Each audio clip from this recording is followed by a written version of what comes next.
Right, I'll leave that running for a little bit. I need to go to the bathroom, feed the cat.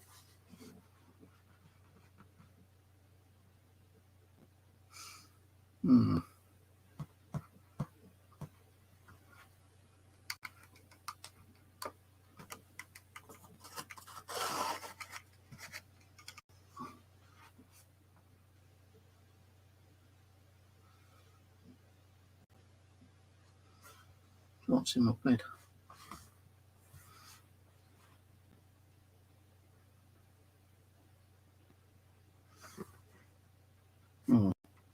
Right, I'll be back in about 5-10 minutes, guys. Need the old hit the bathroom, wash some plates up. Make sure I've got plenty of drink for tonight. I'll be on for a little while, see if we can communicate with Samantha. I'll give you a little bit of an update on her in a minute. I'll come back. Right, so this term.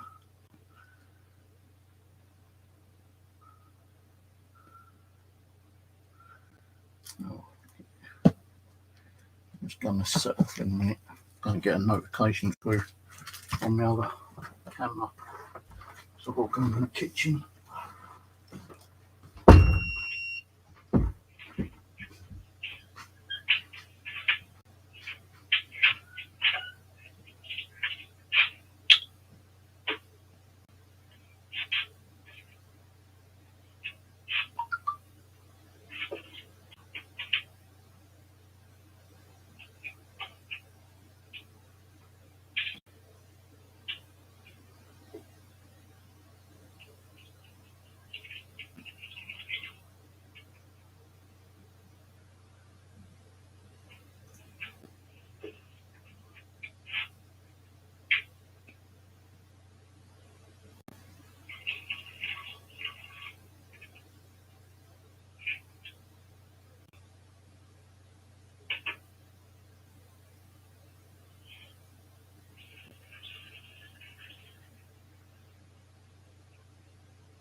Alright, I'll be back in about 5 minutes.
Get off that chair, you. Wait.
Where's that cat?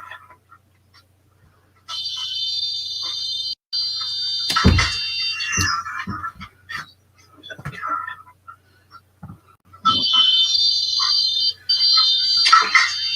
Out! Out! Fuck off.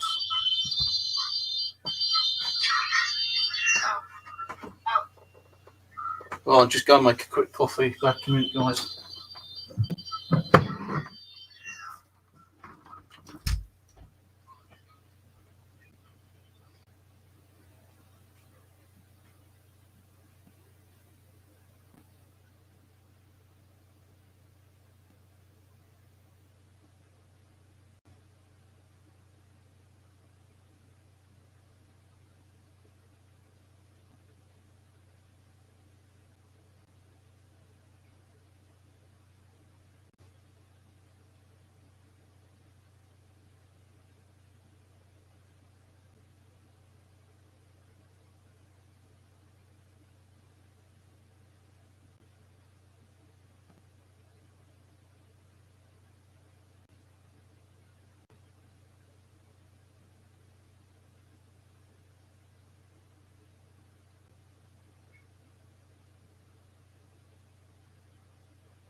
It's going to be a bit awkward.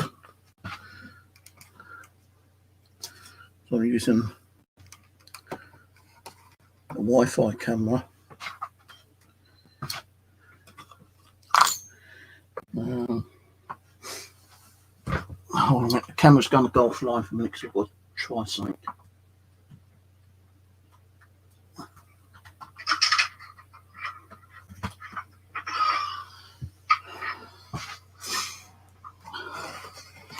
Need to try to get a camera a bit more spacious kind of thing. It's just rebooting at the moment, so I've had to unplug it. Wi-Fi camera.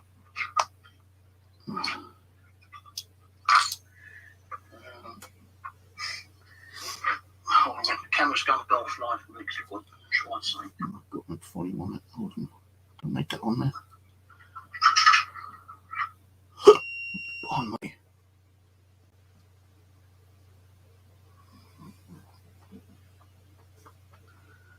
Right. Bear with me.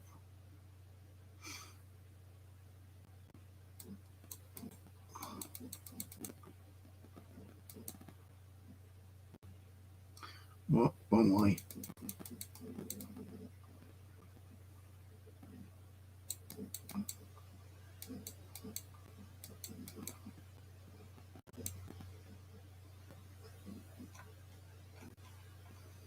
A bit over. Right. That'll do. Right, let's turn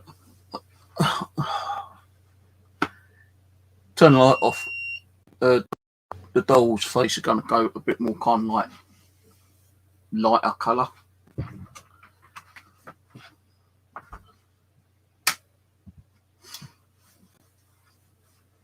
See what I mean? Her eyes kind of like went really weird then. Right. So, a little bit about Samantha. Hello, Mark. Right, so Samantha is a doll I got from Cat Angel, who lives in America. She's also a bit of a doll collector. And she sent me this doll after she had a lot of interaction with her. What was happening was that, hello guys, watch. With Samantha, what's happening with her cat, she loves mucking around with all the devices. Like the K2 meter would go crazy. I think she had the REM pod that was also going crazy. Maybe a millimeter. Now, she sent it to me, and once I got her, I done some kind of like tests with her, and for I say several months, I was getting a lot of interaction with her. Same way, K2 meters, REM pod, millimeter, temperature changes, all that kind of stuff. But I've not really done much with her for quite a while. So now I've got some new toys. I'm just wondering if she might still be interested in playing with them. Now, she doesn't know about that one. That's a kind of a sensor like that. This one is a vibration, and it can pick up sound, and also if you kind of like blow into it, it will kind of set off. So one thing they're doing is having it facing her that way. See if any cold air comes through it. And before I go to bed, I'll turn it round. Flashy ball. Maybe she might want to play with a ball. I think she knows about the millimeter.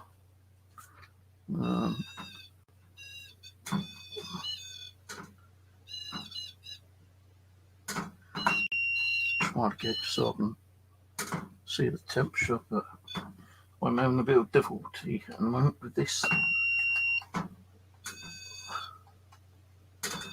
Every time I try to turn it around, it spins round again.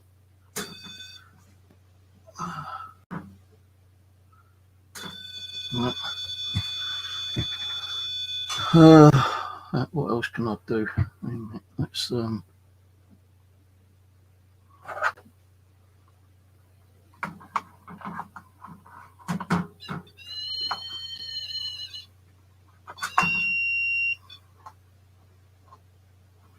it don't want to work, does it? I've got a pain in the fucking arse. It don't work. Let's see. Can't even do it that way.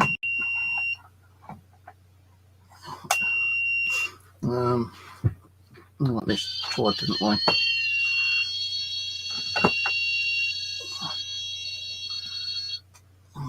What I want to try and find out. So I put her hand up there. Guess she can move around later.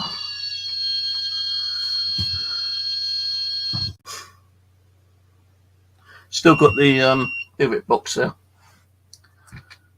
So yeah, as I was saying, like, she used to play with a lot of equipment at Kat's house when she used to be there, and she used to use quite a lot of my equipment for several months until I gave her quite a bit of a break.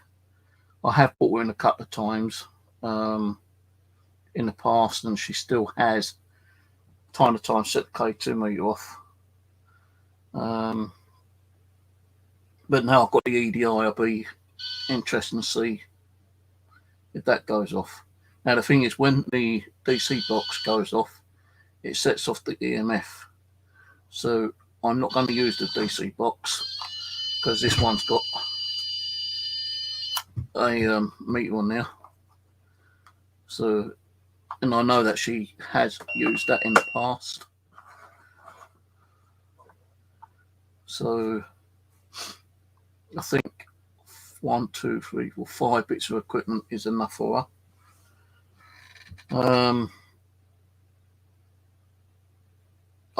If I'm right, I think I remember that her head moved one time when I had her in here, only slightly, but it did move. That could have just been vibration, though. I don't know.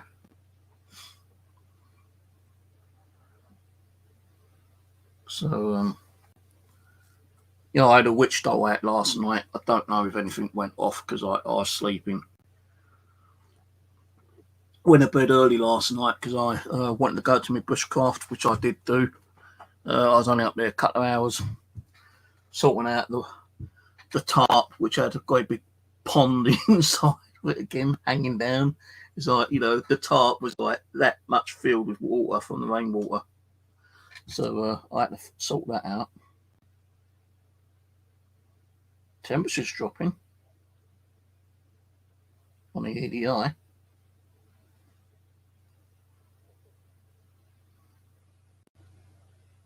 Just watched the crazy bloody what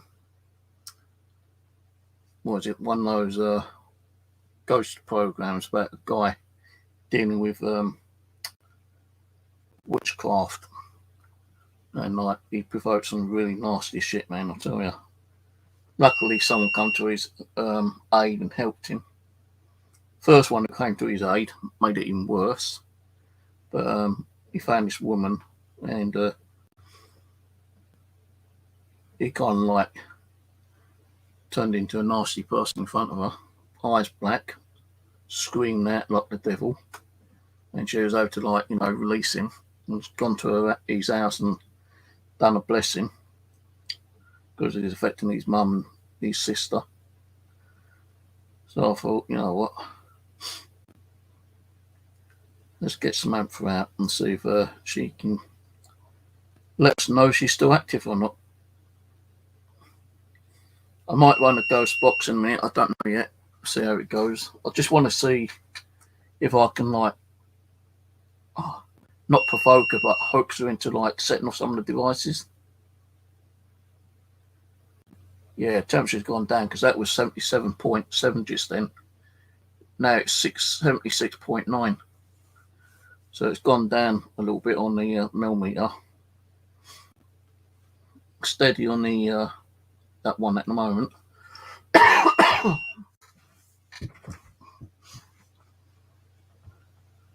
So yeah, as I was saying, like, you know, I did have some interaction with her. We had her name come through on the ghost box quite a few times as well. I don't really want to be doing a ghost box just yet. I just want to see if she's more comfortable, you know, just as she is at the moment, and, you know, be willing to set off some of the devices. So, Samantha, if your spirit is still in that doll, I invite you to come through and communicate with me through these devices. I should come through peacefully, kindly, and harmfully. I don't want you harming me or causing me any problems. You know, you can use the devices, let us know you're still active or not. Do you remember Cat Angel? So can you set off one of the devices for me?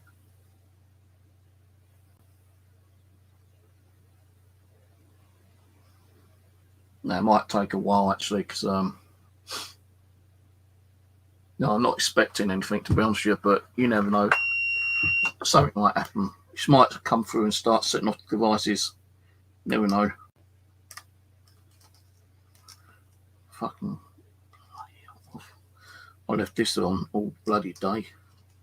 The EM pump and the battery's gone flat again. And I've not been out to get any batteries at the moment. Probably have to go and get some tomorrow.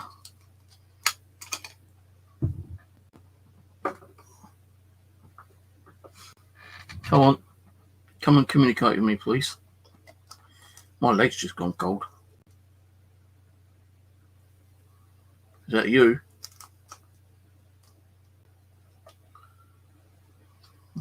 No power in this battery. I've got a load of batteries over there. I forgot about those.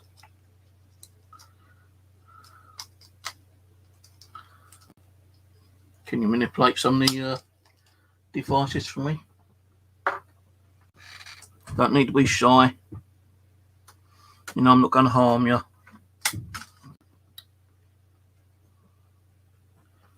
Just dropped a memory card on the floor. Oh, it landed there, thankfully.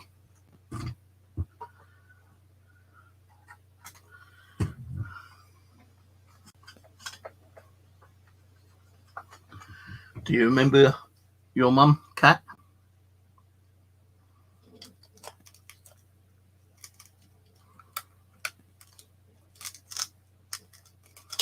Just trying to find a battery which has got some power in it. None of these batteries got any power. No, it's lighting up their LEDs, but there's not enough power to set off the EM pump.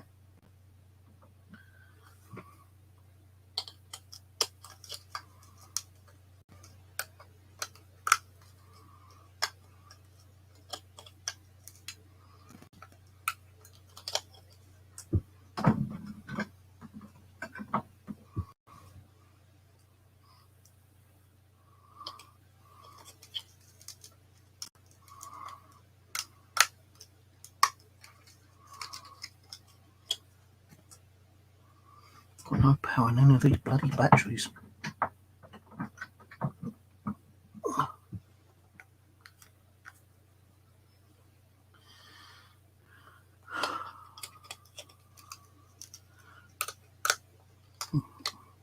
I bet you wished I was where tonight? Bushcraft. No, I don't. It gets too dark early, and when it gets dark, it's just nothing to do. Well, that works.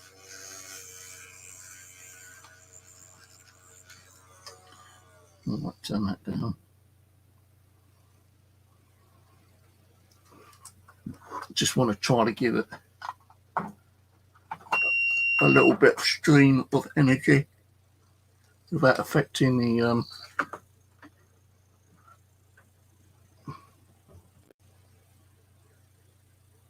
well, that is affecting it. 9.6. Try again. Yeah, that's affecting it. Let's see if I can put it up here. Just lay it down. 0.7. If I put it up there, it's going to vibrate. Let's try up here. 0.7, 0.11. Oh, I've got nowhere to put it. Suppose I could put it down here. 0.10, 0.13. It's not in kicking off any energy properly.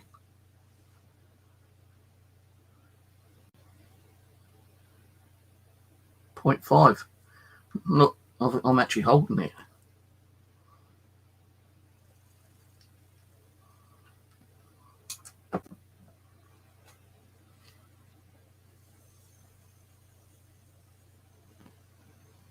K2 just gone off. Is that you, Samantha? Come back to say hello. The only problem is it's going to keep going off and on. More of a high pitch speaking. So I'll turn that off for now.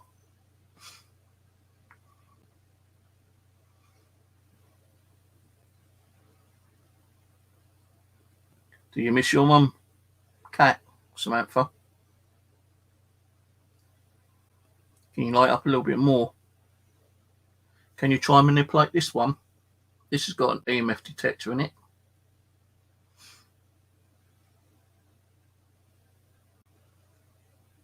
Let me just check that the EMF's working.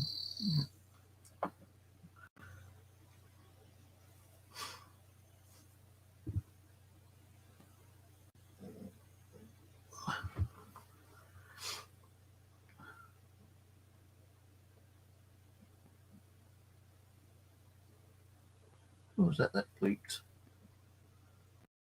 It just bleeped. No, I ain't got nothing else that will make that sound.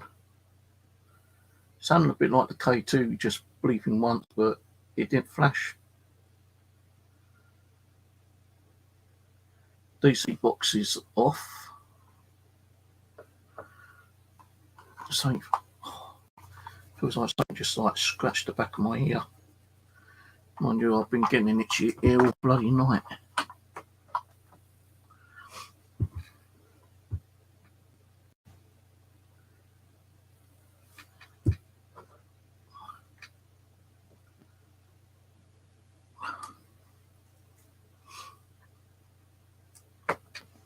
It's got no battery in that one, so it'll be okay up there.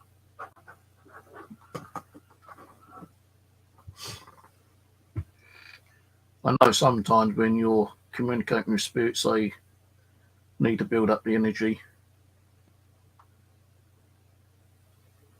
0.2. Are you manipulating that? Are you making that go up? Can you do 0.3? No, you've gone down. You need to go up. I'd like to see you manipulate this. This would be cool. New bit of equipment that you've never tried before.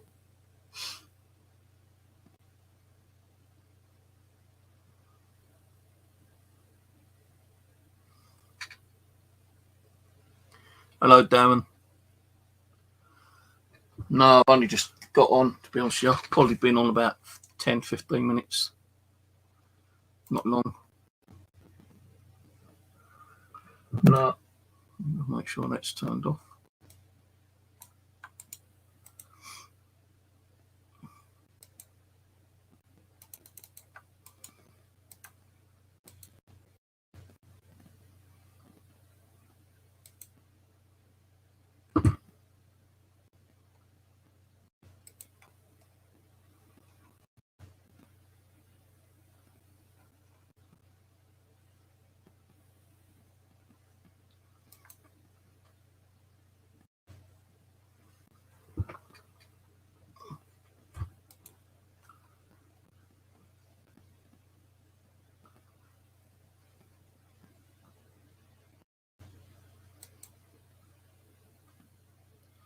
Darren, I think I just found your YouTube channel. You've got 825 subscribers and you've got 70 videos. and you're a fan of Ghost Adventures by the looks of things.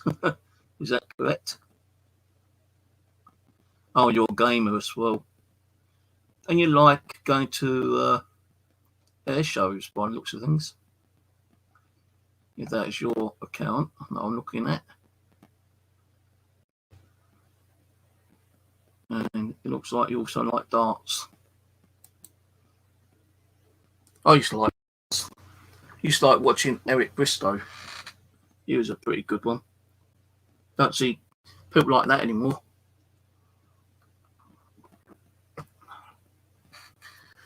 So, I was going to say, are you going to light that up? And it just lit up. So, as I said, so are you still active, Samantha?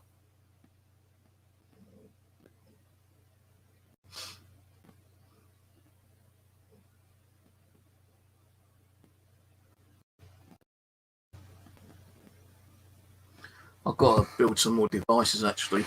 Like, you know, I've actually ordered on eBay some cheap Wi-Fi cameras.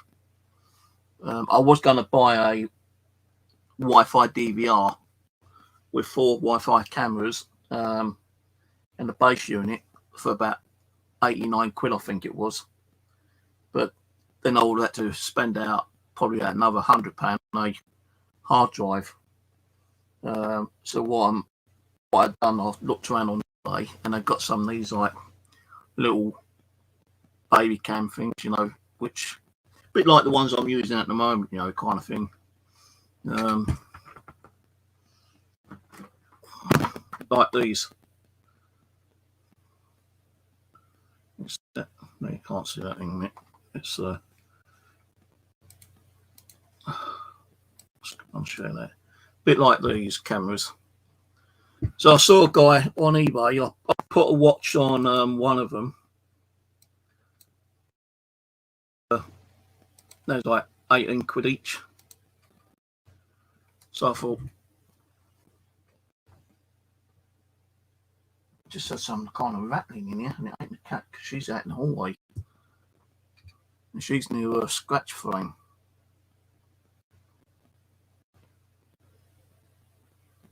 So yeah, I was looking at these Wi-Fi monitors, cameras, and they was like about 18 quid each or something like that. And I thought, I put a watch on it, and the guy must have seen that there was people watching, so he started putting down like, you know, a discount, so you can achieve them 18 quid. And he had like 4 available. Well, he actually had 5 yesterday, but when I looked today, he had 4. So I thought, well, you know, it only means going over drawing on my bank account. I could get the other 4, which would have been like 65 quid. But I thought, I sod it. So I ordered 3. So I've got 3 Wi-Fi cameras coming off eBay, but they won't be here till the 7th or the 8th. Now, the only thing is, there ain't no PC software that will run them. I don't think it's going to have to run through the Android software, but I can use that through BlueStacks. So I hope to have like 3 Wi-Fi cameras working soon. I have one. Well, I'm going to have 2 to start off with. 1 in here and 1 in the kitchen. The living room one I'm not going to worry about because that living room's such a mess still. I need to sort that out before I start videoing in there. Unless I can clear the side out, which has got the dolls, then I can put that one in there.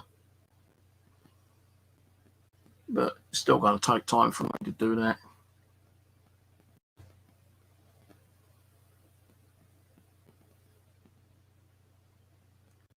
Go on, Samantha. Build up the energy. There's energy coming off the EM pump. You can use my energy if you need to. Just don't harm me. Don't draw too much energy from me. But use the energy to light up the devices.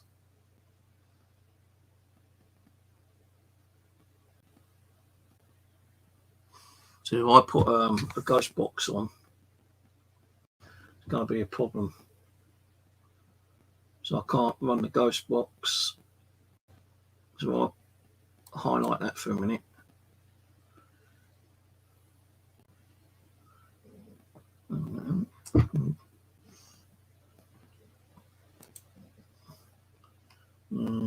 Ghost boxes on it.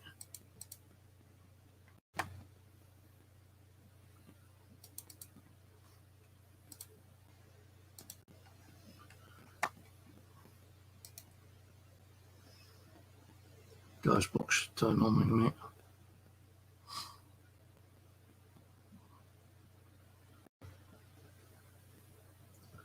So the thing is, I can't minimize this.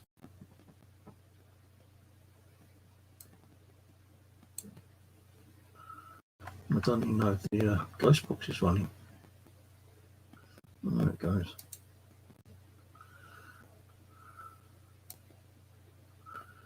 I'll drag it over here, I suppose.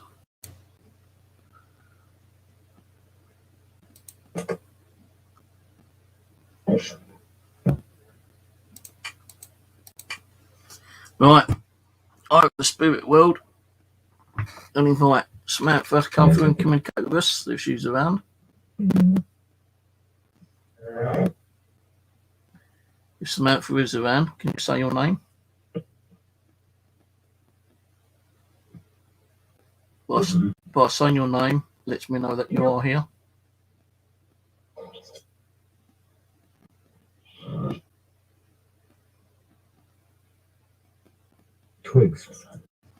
Twigs. Actually, I had to cut, but get a load of twigs to start my fire at bushcraft today. They was half wet.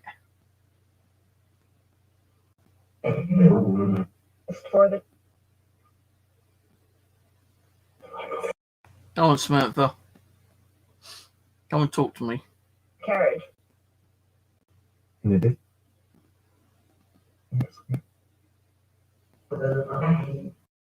Before. Did you enjoy being with Kat? Before we began. How long was you with her for?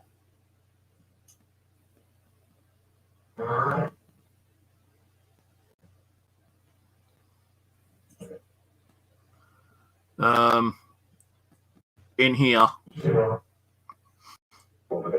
we was doing no, a minute, let's turn this down for a minute.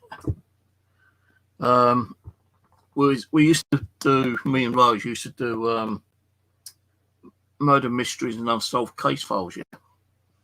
And we did Sandra Bland, I think it was Elizabeth Tate, and Alicia Lamb, and other people like that. Well, we were streaming one night, and I'd actually had some of these Wi-Fi cameras, which I just bought, and they just turned up. And, you know, the video is there, because Ian will probably find it for you. By about 8 or 10 video channels up at the time, including the Wi-Fi ones, yeah. And the one in the living room, which was a brand new Wi-Fi camera, because most of the other ones, just like, you know, CCTV, DVR ones, which are wired, not Wi-Fi. Well, the one in the living room, just sort of kind of like we're starting a new stream up. The Wi-Fi camera suddenly decided to lose connection. And for some reason, when it came back on, it didn't record to the Wi-Fi camera, but luckily enough, the webcam was facing YouTube screen, and you could see all the cameras up on the screen. Well, as the camera turned on, this great big black thing appeared in front of the webcam, and you know, done a bit of a slowdown on it a bit later, and Pumpkinhead Paranormal actually did a frame by frame, but when I asked for it, he couldn't find it. And you know, I spoke to him last year actually to see if he had one. Thank you, Michael. Well, because I know he had frame by frame one, but we stopped talking for a while. When I did start talking to him again, I asked if he still had the video, but he didn't have it. But Pumpkinhead Paranormal did a frame by frame, and you could see that this black mass appeared only for like 2 seconds, but within that 2 seconds, it appeared from like a mist. Then it kind of like grew into a black fog. Then from that black fog, it manifested into like a humanoid shape. Now, if my camera hadn't gone off and came back on, if it caught it before it went off, you might have seen the full body apparition with the head. But because it didn't do that, it only caught from like the neck downwards, and you could see like it kind of strolling for like a second, and then it kind of like just evaporated into thin air. And that was in the living room, and I was here in the bedroom when that happened.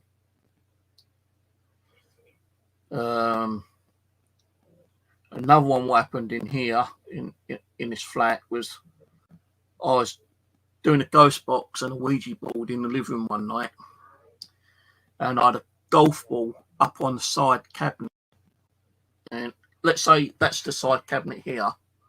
I was over this side, kind of like probably about 15 feet away, and I was streaming it through like Hangouts which we had at the time before Hangouts suddenly closed down, and I was in there talking, and I had my phone in my hand, and I think I either done a Ouija board or I was about to do a Ouija board, and all of a sudden this bloody golf ball came flying over, like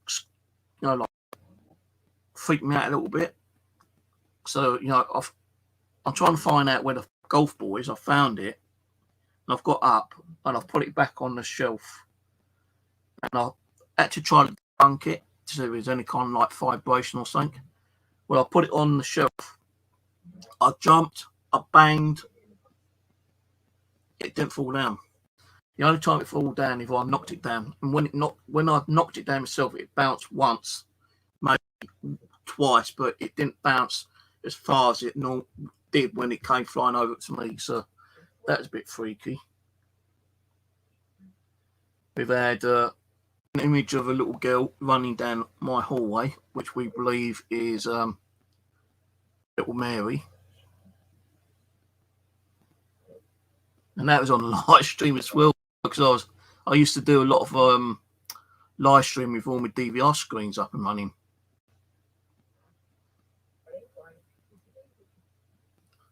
Oh yeah, that one. That's a bit freaky as well, actually.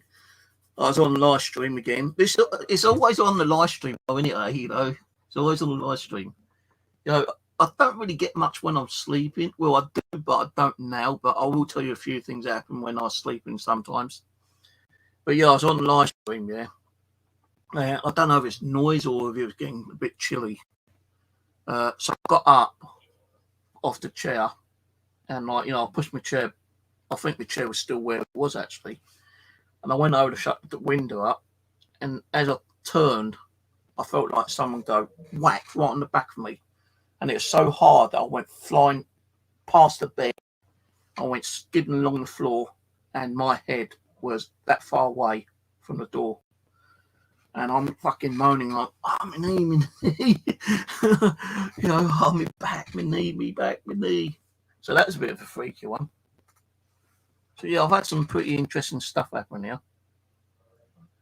I think the more worse one was, when I got kind of like slapped on the back. That's more of a violent one. I think with the golf ball, that was just them, mucking around, trying to scare me, I suppose.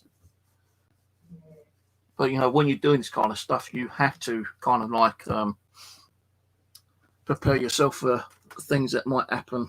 Because what's the point of doing it? The only thing is I don't want anything, really crazy demonic stuff to happen. So I wouldn't know how to get rid of it. I'd have to try to call someone to tell me to get rid of it, But I wouldn't mind a little poltergeist activity, like the lights might flash on and off, on a rare occasion. Or you might see a drawer like that open and then close.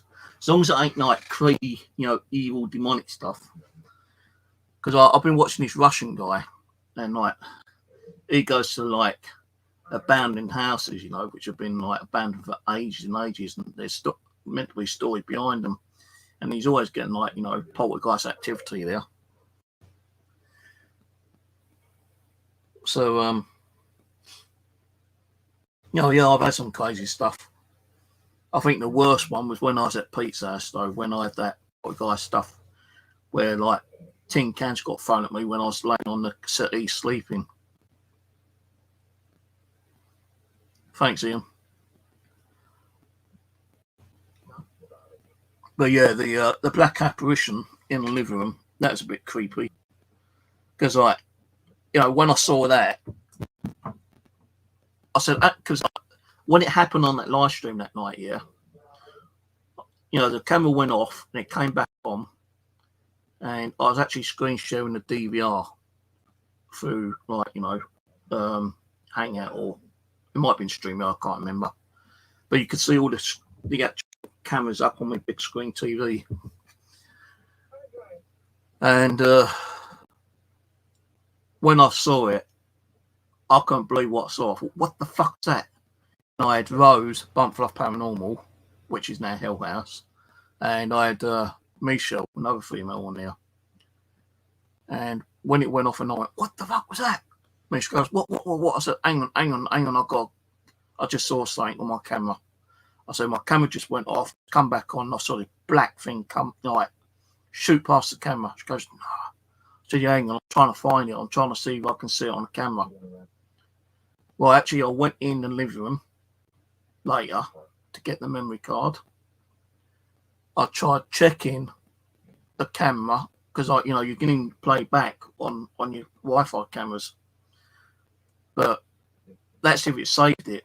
No, it didn't save it on that camera. But I had another camera, wire one, in the living room.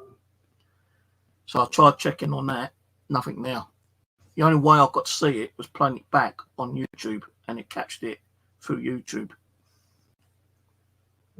So if like YouTube wasn't, like, if I wasn't doing a stream, I wouldn't, I probably would have seen it, but I wouldn't have had nothing to prove it happened, kind of thing.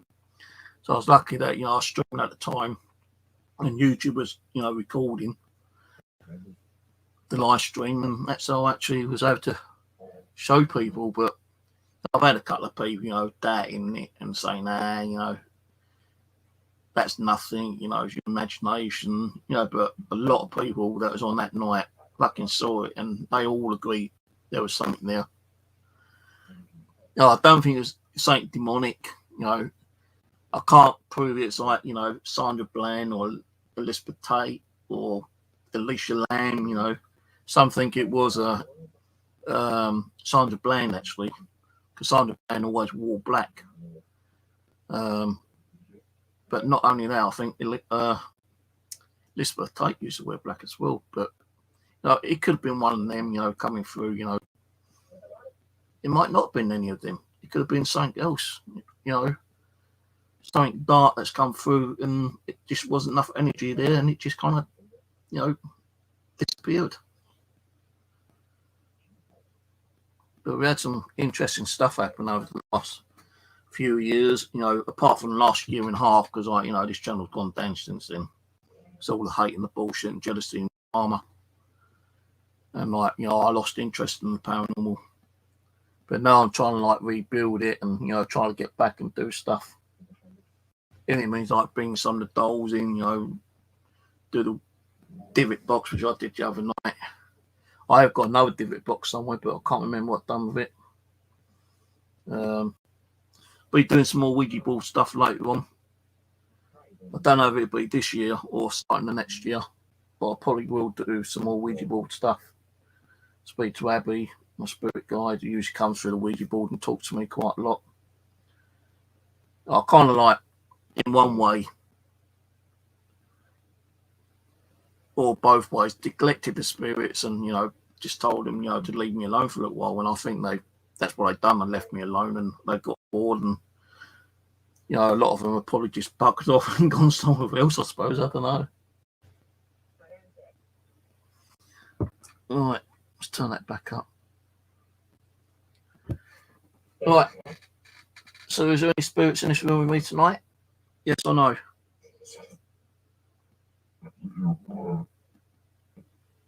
Heavy leather. Umbrella. Umbrella.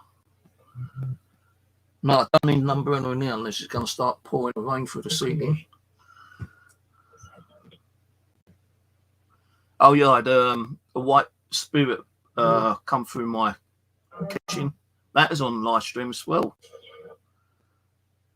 It started off as normal. It was going across the kitchen from the microwave to the cooker. Okay. As it got to the cooker, it just shot upwards. And as I was looking back at it, I slowed it down, and you could see it turn out to be like some kind of like, it looked like a white angelic kind of spirit, you know.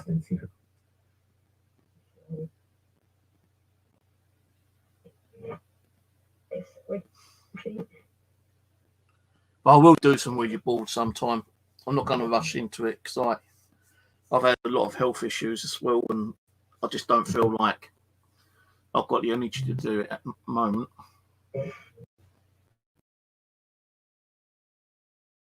And, you know, starting off with the doll sessions and hopefully, you know, kind of work back up with the energy. You know, try to get the spirits to trust me again. Come and talk to me. Pathetic. Are you saying I'm pathetic? Thank you very much.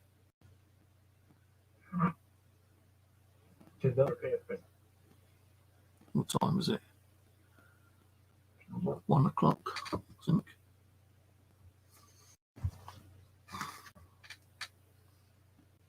I've got my other camera connected at the moment in the kitchen.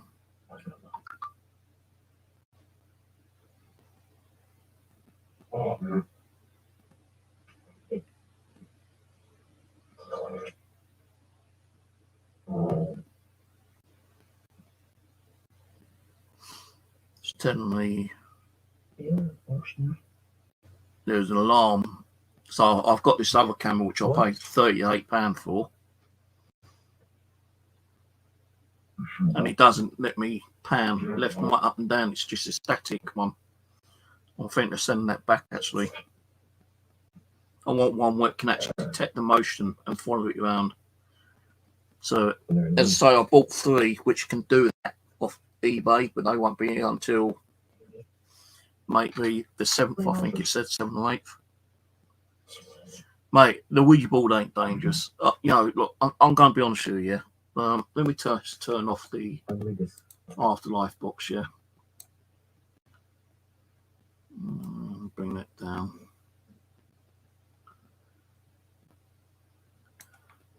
You know, when you do ghost hunting, yeah, like I'm doing, anything that you use can open a portal to the spirit world, you know.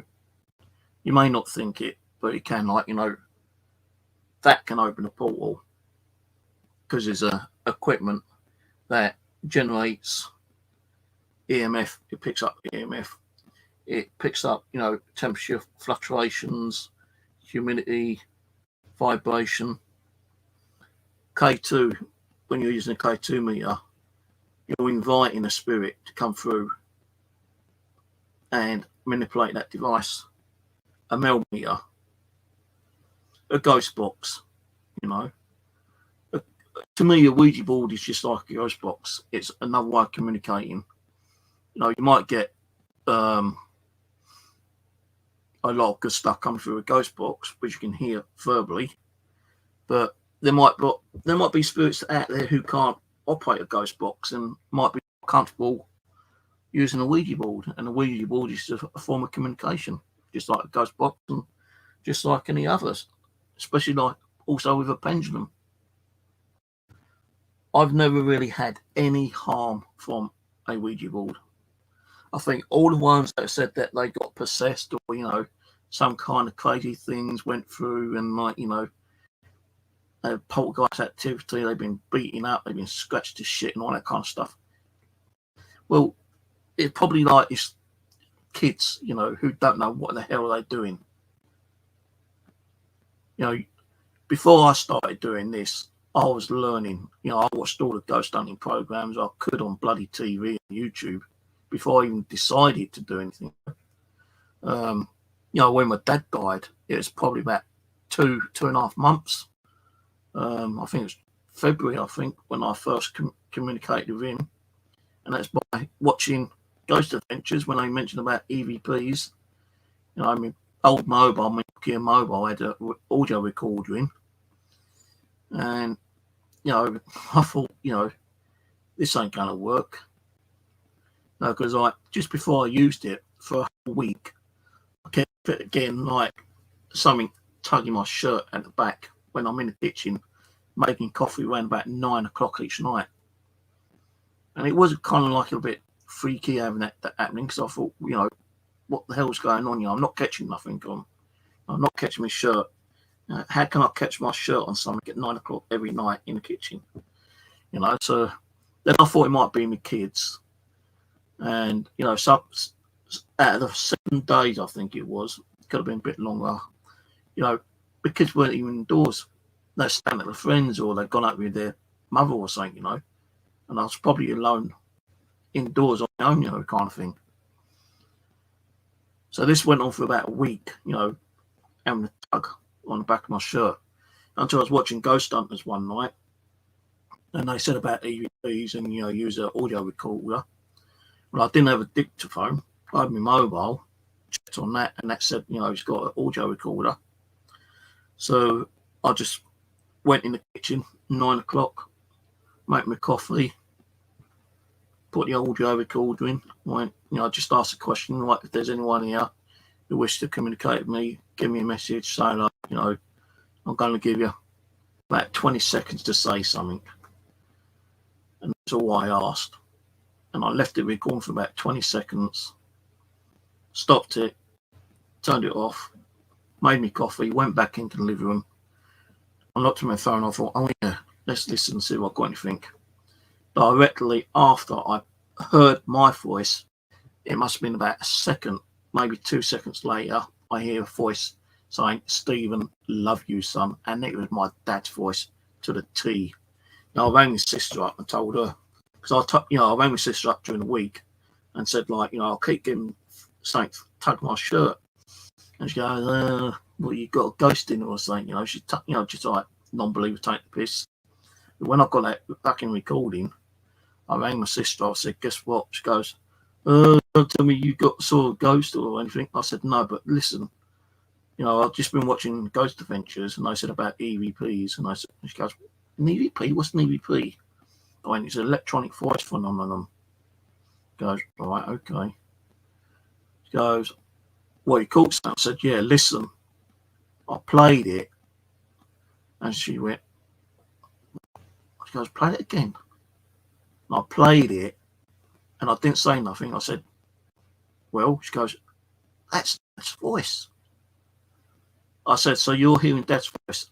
She goes, yeah. I said, that's what I'm hearing. She goes, play it again. And she goes, son, love Stephen? I said, Stephen, love you, son. That's what he's saying. And we just both went fucking crying on the phone. And then after that, that's how I started getting into, you know, what I wanted to learn more about the paranormal. I want to know, you know, if that was really my dad's voice. If that's my dad's voice, who else could I hear? Who else could I communicate with? Who else wants to communicate with me? So I bought a dictaphone. I bought a K2 meter. You know, a few other bits and pieces, a digital camera. I used to walk around the street at 2 or 3 o'clock in the morning. 2 or 3 o'clock in the morning. And, you know, you can see all these different colour light anomalies floating around. I even went to, just up the road where I used to live, in Collieswood. There's no people's home there.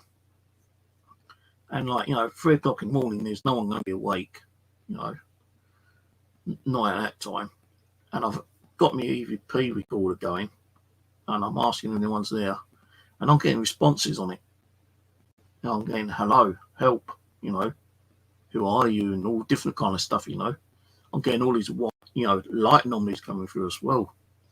So I thought, well, if I'm getting that during the night time outside, what I'm going to get during the daytime at cemetery. So I started doing cemetery stuff, and I was getting crazy stuff at cemeteries. You know, I've done some nighttime cemeteries with like a friend and nephews. But You can't do them around here because they're all, locked up and, big 10-foot fucking gates, you can't even climb over.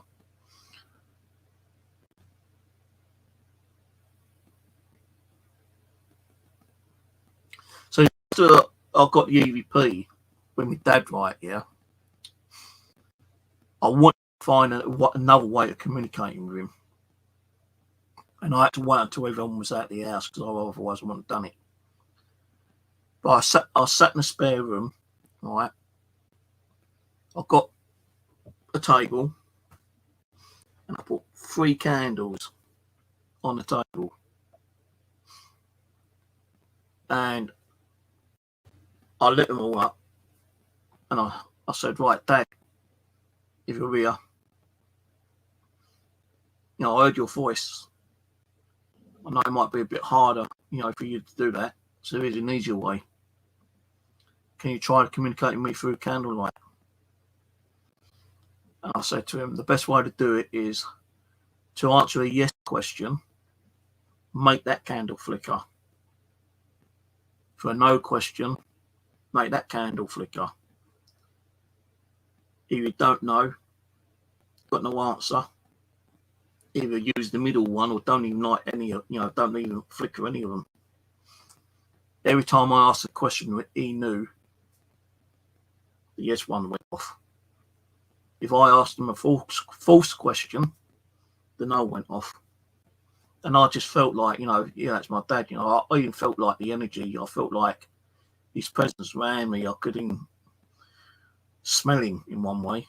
And sometimes people do say that, they can smell, the spirit person, who they may have been when they was alive. It's like when people say, well, like, my dad was a heavy smoker and like, he smoked Cabana cigars or something, yeah.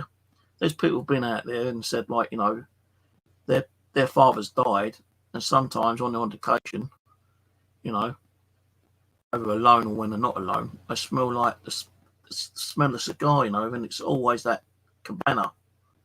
Or if it's a woman, they might have had a favourite scent, perfume. And there's been people saying that they, smelt that perfume. There's even been stories where people said, like, there's a particular tune on a piano that, one of their family or friend or husband, boyfriend or whatever used to play. And on that one occasion, they hear that tune. Only like 1 or 2 notes, but, it's crazy on what you can hear or see or whatever.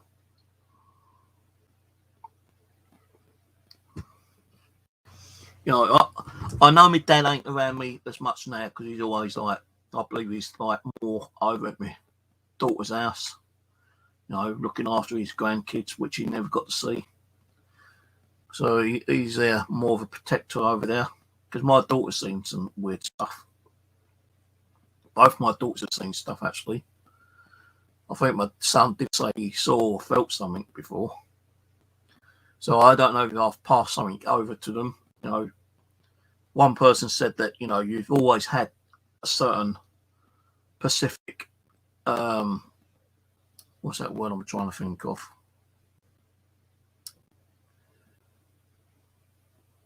Ability.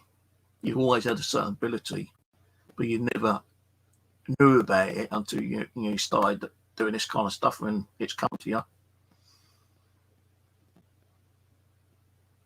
Who was it? Kelly. She said you got a load of abilities which you got to learn.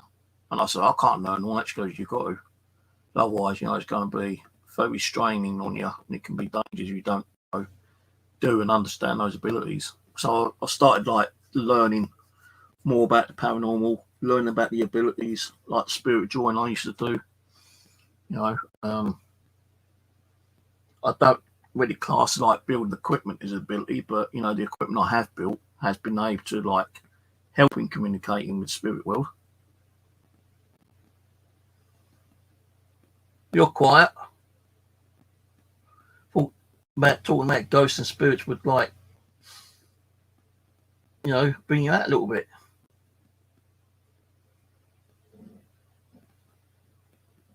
I don't think she's there, actually. I thought I'd just bring her out, actually. There was another doll I was going to bring out, which I got from another girl in America. I'm trying to think of her bloody name. But she found a particular doll in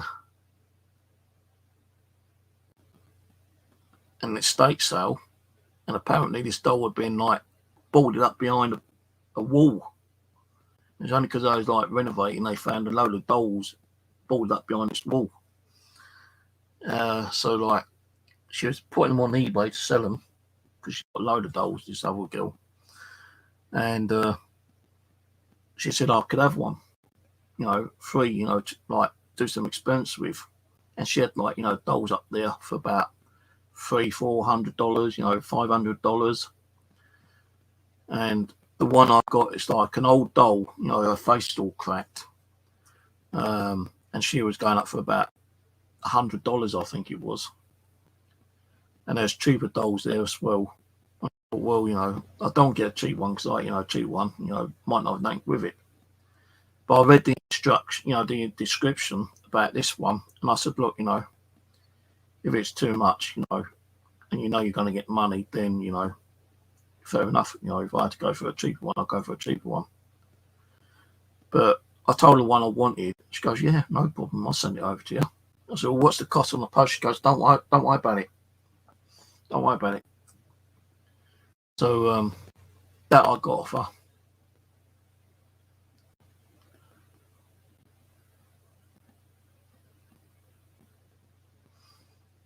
I'll be honest with you, I've had some really weird smells in here. I don't smoke, and I have in the past, on the odd occasion, smelled like tobacco smell. Now, my dad gave up smoking years and years and years ago. I have smelt like perfume, lavender, roses, different kind of like perfume smells.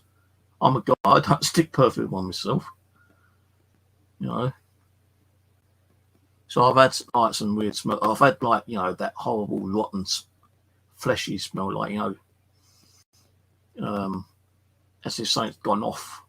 And that's the kind of stuff I don't really want in here, kind of thing. Because like, if you're gonna, kind of like try to interact with that, you don't know who or what the bloody hell it is, Could be a demon, it could be a negative spirit, demonic spirit. Could just be a plain ass, evil entity.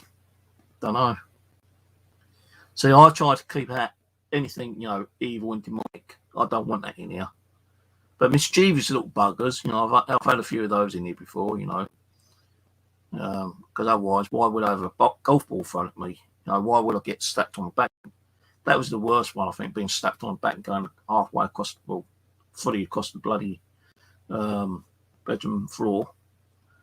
And I know I was near the bed, but I said, like, I tried to debunk it. I said, look, even if I caught myself on the bed, I would have landed on the bed. I went flying across the floor. And people even said that they heard the slap on the back. So,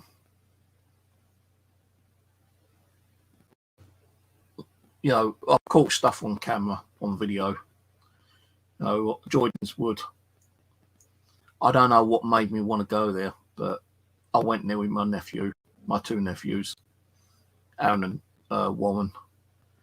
And we all had cameras, K2 meters, I took a lot of shit down there. My nephew brought some stuff as well off me and off eBay or Amazon or wherever. And we was all using equipment, walking up this kind of like little dirt trail. And I'm panning around and I wasn't really like take much notice where my camera was going. And it's like I uploaded it and didn't think anything about it. But about 6 months later, I'm getting like a spirit saying, like, you need to look at that video, Steve. And I'm thinking, why am I thinking about this video? Why am I being told about this video? Well, I watched the video and there's two apparitions in there. One was a kind of a monk, looked like a monk. And the other one looked like, I can't say really like a hunchback, but it was kind of like he was actually hunched down. Now the monk kind of like came out and stepped behind a tree and disappeared completely. The little hunchback guy kind of like just walked along, went into a bush and disappeared. So when I saw that, I said, "Oh, I've got to go down there again." So we did go there again, and we went into the same location, and we did catch another apparition on video. We didn't see it with our eyes. The camera caught it, and this time it's on the other side of the pathway, and there's like a medium kind of built tubby guy, and he's kind of like standing there for a few seconds and just completely disappears. Now I put that up on I uploaded it on here, and I always share my videos on Facebook and Twitter now. I didn't have a Twitter account at the time, I don't think, but I was sharing it through Facebook. And my mate David is dead. You know, he died coughing up blood. You know, I went to his funeral. He was cremated, actually. And, you know, you're talking about 25, 30 years ago now. But I can't remember exactly when it was when we caught the apparition, but I uploaded it on YouTube and shared it. And within a day, my mate's David's son, Dominic, sent me a message. He goes, "Stu, you're fucking amazing." I said, "What you on about?" He goes, "You videoed that at Jordan's Wood, didn't you?" I said, "Yeah." He goes, "You know what? I'm telling you, God's honest truth." He said, "You've caught an apparition of my dad, your mate David, because I remember we scattered his ashes in Jordan's Wood, and that looks like exactly the same location. Then we scattered his ashes. Even though it's dark, I can still figure out, you know, the location." Oh, whoa. And Dominic, you know, wouldn't lie to me. You know, if he had that feeling, if he knew that, then, you know, he told me. If he didn't know it, then he wouldn't have said nothing. So, you know, I plan to go down there again sometime. Just as I say, like, I'm having a little bit of health issues not long ago. I'm trying to like rebuild the energy, you know, my health, get that back up a little bit better, and then I hope to go back down, do a little bit of ghost hunting. The thing is, my nephew Aaron won't do it anymore. He will not do ghost hunting. The reason is because he's actually died twice. I didn't know the second time. It's only that, you know, I was told when I went to the family reunion about a month ago. I was told that he died a second time. I thought, I didn't know that. And like the first time when he died, I said to him, "Look, you don't have to tell me what did you see." He goes, "Nothing, just blackness." Blackness. And now I came back, you know, to life, I don't know. And then now I get told that he died a second time. But it's kind of like freaked him out, and like, you know, he doesn't want to do the paranormal anymore. But my other nephew, Aaron, said that if I do go down there, you know, he'd take me up to Jordan's Wood. But he's got some medical problems as well at the moment, and it depends if he's working or not. But if he said he's feeling okay, it's not working, then he'd take me up there.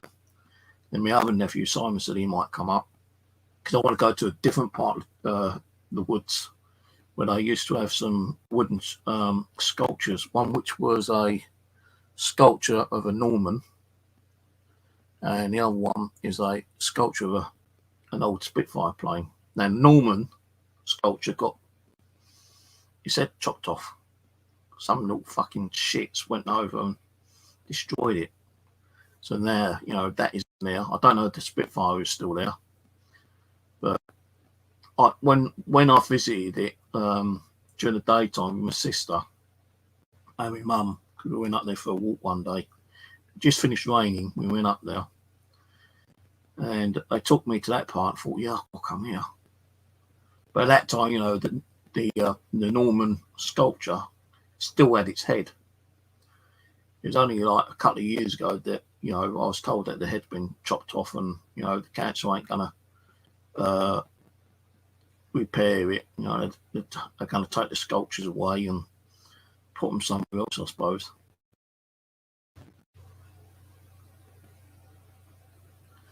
But back to that Ouija board. To me, it's just another tool. You know, as long as you open it and close it properly. You know, when I'm using it, I do a prayer. You know, I ask guidance. I ask for the light to surround me. I ask for the spirit guides, archangels, you know, to protect me. And you know, sometimes you know I do get a spirit come through that you know wants to be funny buggers and try to scare the shit out of me, but I know that they're just mischievous little buggers, and I tell them to go away. And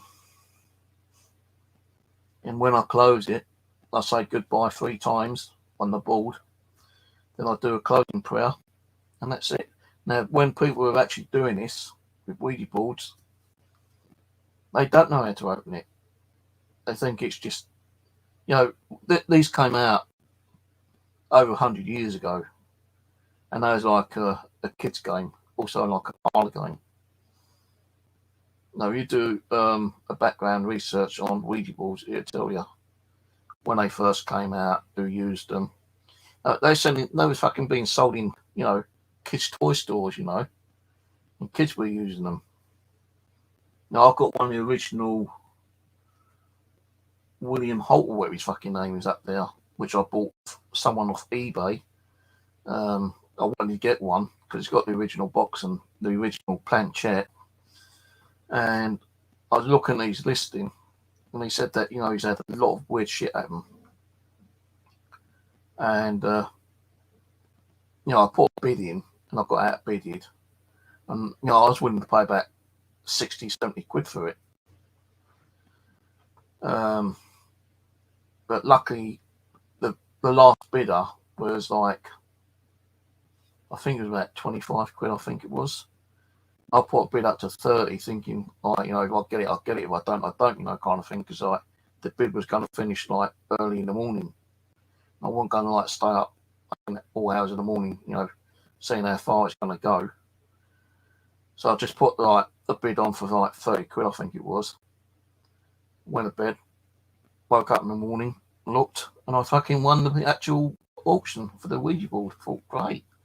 Because some of those Ouija boards, the original ones, go for, you know, big money, sometimes 200, 300, 400 quid, you know. And I was lucky to get mine for about 30 quid. But, I asked him what the background story was, and he told me that, you know, a lot of weird shit's been happening, you know, poltergeist activity, doors banging, cabinets opening, you know, glasses moving, dark shadows, and all this shit, yeah. And I thought, yeah, I've got, you know, try to win that. And when I won it, I got it. When it came here, first day I got it, I tried it.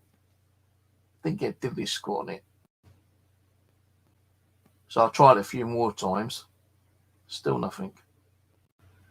So I communicated with my spirit guide, Abby, and I said, is it for real, you know? Was the story what he told me, you know, real? He said, no, you got conned.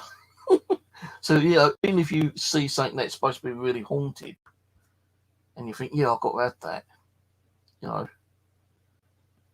some of the stories behind them don't even make sense. They don't even sound. You know, if I had something that bad, I wouldn't be selling it. I'll be getting rid of it. I'll be like, well, you can't burn a Ouija board, apparently, yeah?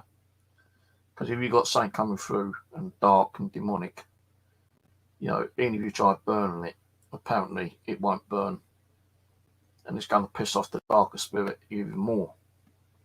You know, you can't tear it up. The best thing to do, if you've got something, you know, very dark and attach that board, is to bury it.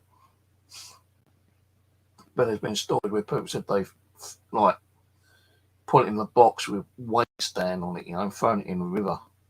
but the Ouija boards somehow appeared back in their location, in the shed or something. There's a, I think it's a haunting TV program. They had weird shit happen to a board. They ripped it up, and to find what they done, they put X on the back here, and they threw it away, and it came back. And they thought, oh, someone else had bought another Ouija board and put it there as a trick. Now, he threw this board away miles and miles away, talking about 20, 30 miles away. This was in America. But as soon as he turned it over, the X is. So what he does next is he tries burning it. Now, although it does burn it, but it doesn't burn properly, So he had to find another way of getting rid of it. So he got rid of it at that time. And a few days later, he's in the shed and something falls and he turns around and the fucking Ouija board is there like new with the X on it. And it's always the same Ouija board. Now, what they managed to do, they just wrapped it up and gave it to someone. I think they gave it to someone in another group or church or something like that, but they ain't got it anymore. But you can't destroy them, apparently. Sometimes you can, but if you've got a negative spirit attached to it, they want to be there. They're going to be there. And if you do, the thing is, with a Ouija board, if you do destroy it, it doesn't mean that you destroyed the energy or the entity that was attached to it, because it can always detach itself from a Ouija board and attach it to something else. That's why, the dolls, for instance, I've got loads of dolls. I've got fucking loads of dolls. And the only reason I started getting dolls, right, because I saw a YouTube channel, and you can see the activity he was getting from his one, K2 meters going off. He reckons he saw orbs coming out the doll. He seen like a shadow right behind it come from the doll and move across the room. I thought, fucking hell, man, I've got to get one. So first one was eBay. Didn't get diddly squat off it, but I still kept trying. Well, maybe if there is a spirit attached to it, maybe it's gone dormant, because spirits can go dormant. They might have got so pissed off, or they just ran out of energy that they got to go quiet for a certain amount of time and then come back with revenge later, So I just kept buying, so-called haunting dolls off eBay, but there was a few that I did get where I had a bit of activity, the old K2 meter started going crazy. The one behind me, the Samantha one, they say I've got that from Cat Angel. And before she sent that to me, she was getting a crazy amount of stuff from her. And, you could see it all on the live stream. K2 meters going off. EVP, I think she had the doll moved as well at one time. Oh, fucking hell, man. So when she asked if I wanted her, I said, yeah, I'll have her. And I sent, a couple of bits back, I think I sent her an Ian pump and one of my DC boxes back as a thank you. I've got dolls off Rose. I've had stuff from some of the Rose dolls. Bump Fluff Paranormal, Hell's House. I've had stuff from some of her dolls. What else is there?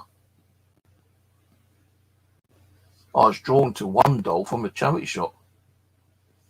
Now, I don't really like clowns, but I was going to Mitcham, and just as I was getting off the bus, I felt like if some form of energy started dragging me off the bus, and it kind of turned me onto the path.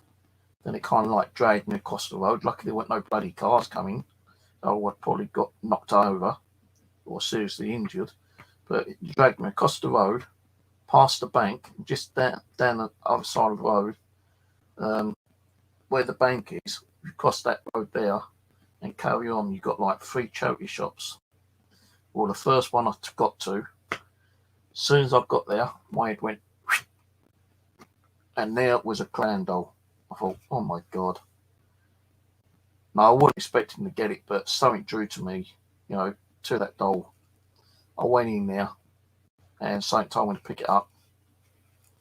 And I thought, well, I could feel this energy coming from this doll.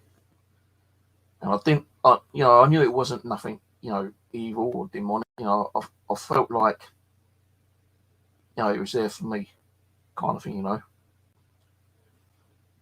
And I didn't know how much it was going to cost me. I didn't even care how much it was going to cost me, actually. But luckily, I only got it for about £5. I bought it home, and I've got some crazy stuff on that one. Crazy stuff from him.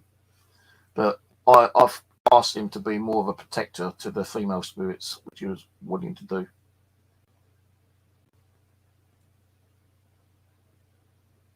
Well, what's that one here?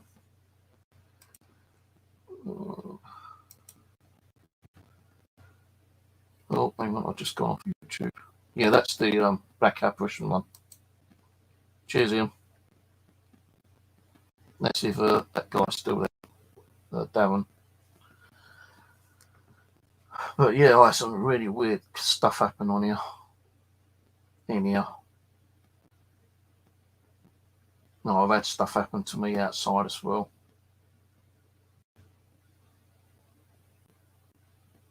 But not as bad as I've had in here.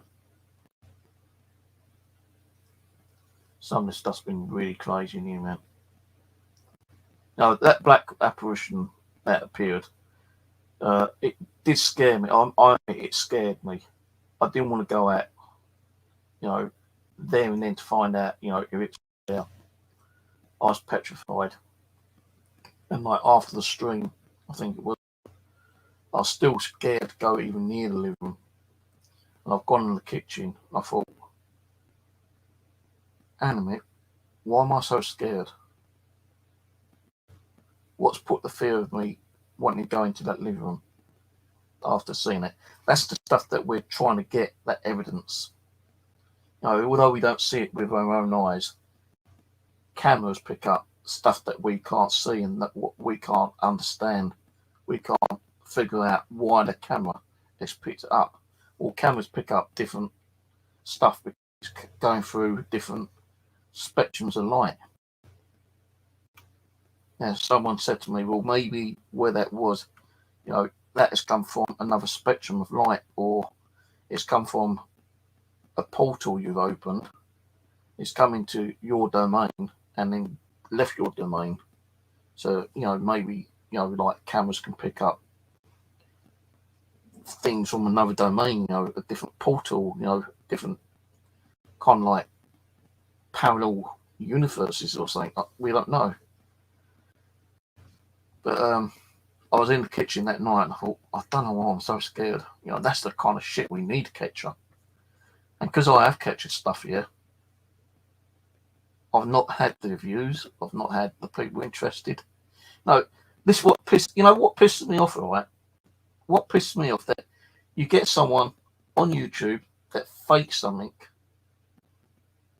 and they get thousands, even hundreds of thousands, even millions of views, and it's fake shit. When you actually get something real, you don't get fuck all, do you? I think one of the videos that I've had has probably had a couple hundred views, and that's it. I know Hell House, Rose, she's been on TV, and she's some interesting groups down there. That last video that Ian just posted, Real Ghost Caught on my DVR, right? 424 views. Now, Rose was on like top 10, I think it was, of Mr. Frost or Mr. Scary or what his fucking YouTube channel is. She was on the top 10. But it didn't bring anyone to her channel. She didn't get that many views on there that I can remember. So, you can have the blinding piece of, paranormal evidence, but people ain't going to believe it. And if they do believe it, how many people are going to watch it? Now, I think also you got to have your tagging, correctly. It's like I put like ghost spirit entity, right? Witch, creepy, haunting, ghosts, communication, witching hour, ITC, equipment. Now I started tagging my stuff now, hoping that I will get a few more viewers. But I've not done that for years that I can remember. Now, I do it on my bushcraft. I started tagging the bushcraft channel, but I don't even get people, in the bushcraft community watch my channel that much. I might get about 20, 30 views on it. Paranormal. The problem with the paranormal, yeah, it gets the ups and downs. You might get 6 months of people getting really interested in the paranormal, and want to watch every video you've got on your channel, giving you that extra chat and that extra view. But you need like hundreds and hundreds of people to give you those views. Not just 1 or 2 or 10, 20, 30. You need all them views. I did say that I would. When I was like 4 or 5 years into this, I did say that I wouldn't monetize my channel. But this has only been monetized about 2.5 years, and I've not earned that much out of it. And the only reason I monetized it is because I wanted to buy more equipment.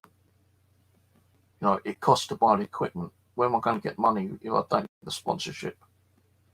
If I don't get those donations? Costs going out, travel costs.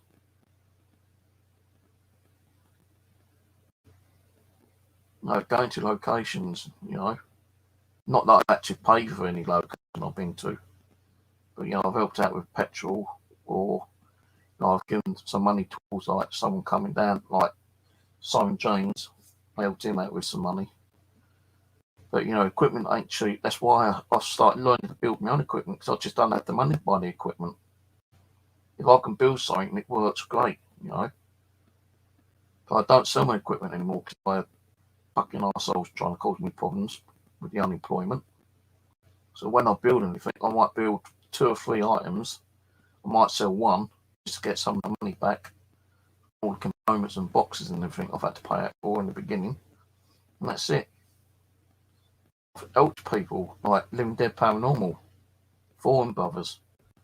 I've given them a half dozen, even more, of my equipment free of charge. They've had 2 ghost boxes off me. They've had a multi-box. They've had 2 power sensors. And a couple of other items off me. They use them, but they don't use them so much now because the technology is getting better. Don't really want all this old crap, I noticed that they use EDIs on their one now. And the only reason I've got EDI was because Dave Delorious was using his one on there, and he was getting crazy amount of activity on his one.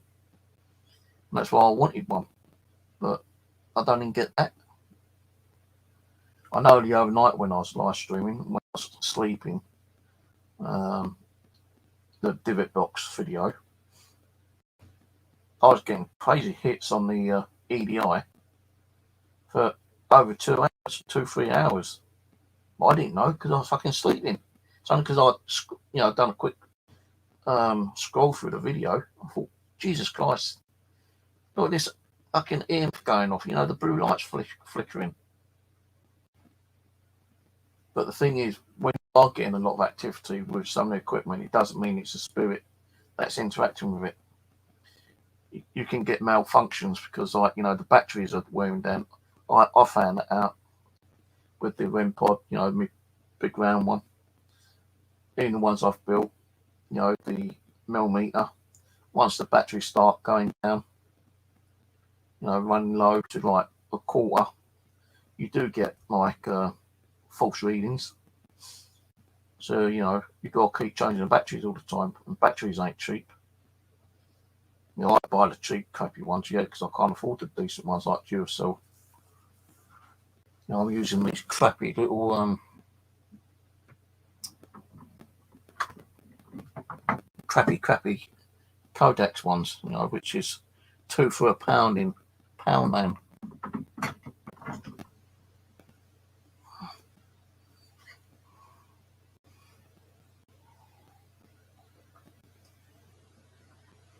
You know, I've had people who said they've been on my channel and watched my channel from, you know, the first video.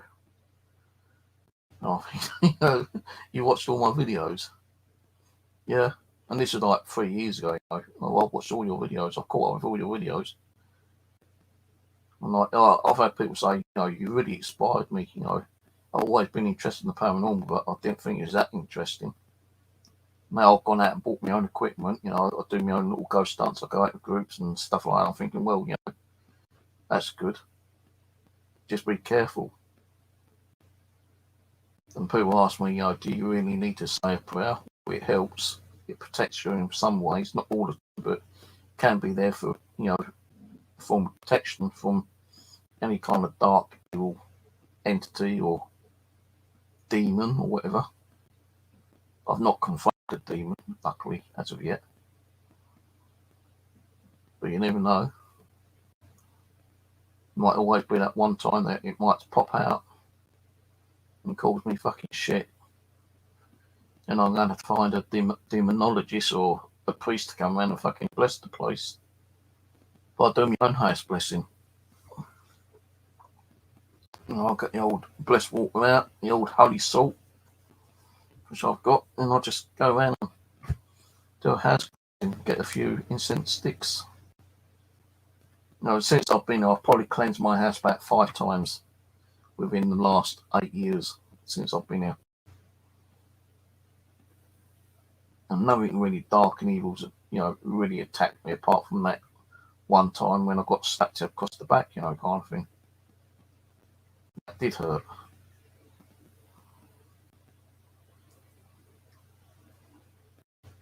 You know, if you're going to do the paranormal, you've got to be careful, you know. Don't do it. You know, I was stupid enough to do it, you know, on my own. But then I met Pete and I started doing stuff with him.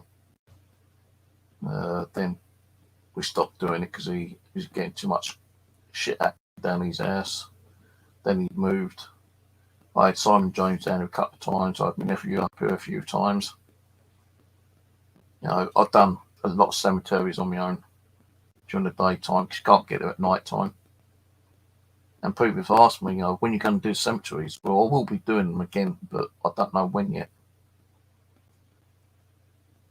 You know, I've got the equipment, yeah, but I like taking stuff down. I like taking crosses. I used to buy a bunch of crosses, like 100 crosses. I used to take them with me, and I used to leave like cross on random headstones as a token of respect and saying thank you to, you know, the deceased for letting me be there and trying to communicate with them. I used to buy toys, you know, like little toy cars and soldiers and little dolls and stuff like that, and leave them on children's headstones as a token of respect and, like, you know, letting them have something to play with. Because I've been to children's headstones and they've not got nothing there some of the times. Yeah, I broke my leg in the cemetery. I think it's South Norwood. I want to go there again, but no, my luck, I'll probably go and fucking break my leg in it again. So I went there during the daytime, right? I was taking photos and doing EVPs. I had my K2 meter with me, ghost box, camcorder, and a normal digital camera. And I come to a headstone, right? And it had this guy on there, and next to it had like a native Indian. And I think the native Indian was not so much a relative, but like some kind of like staff helper or whatever to the person who was next to him. And, you know, I was doing EVPs, and I said, do you mind me being here? You know, would you like to communicate with me? And I know I've got a no on here.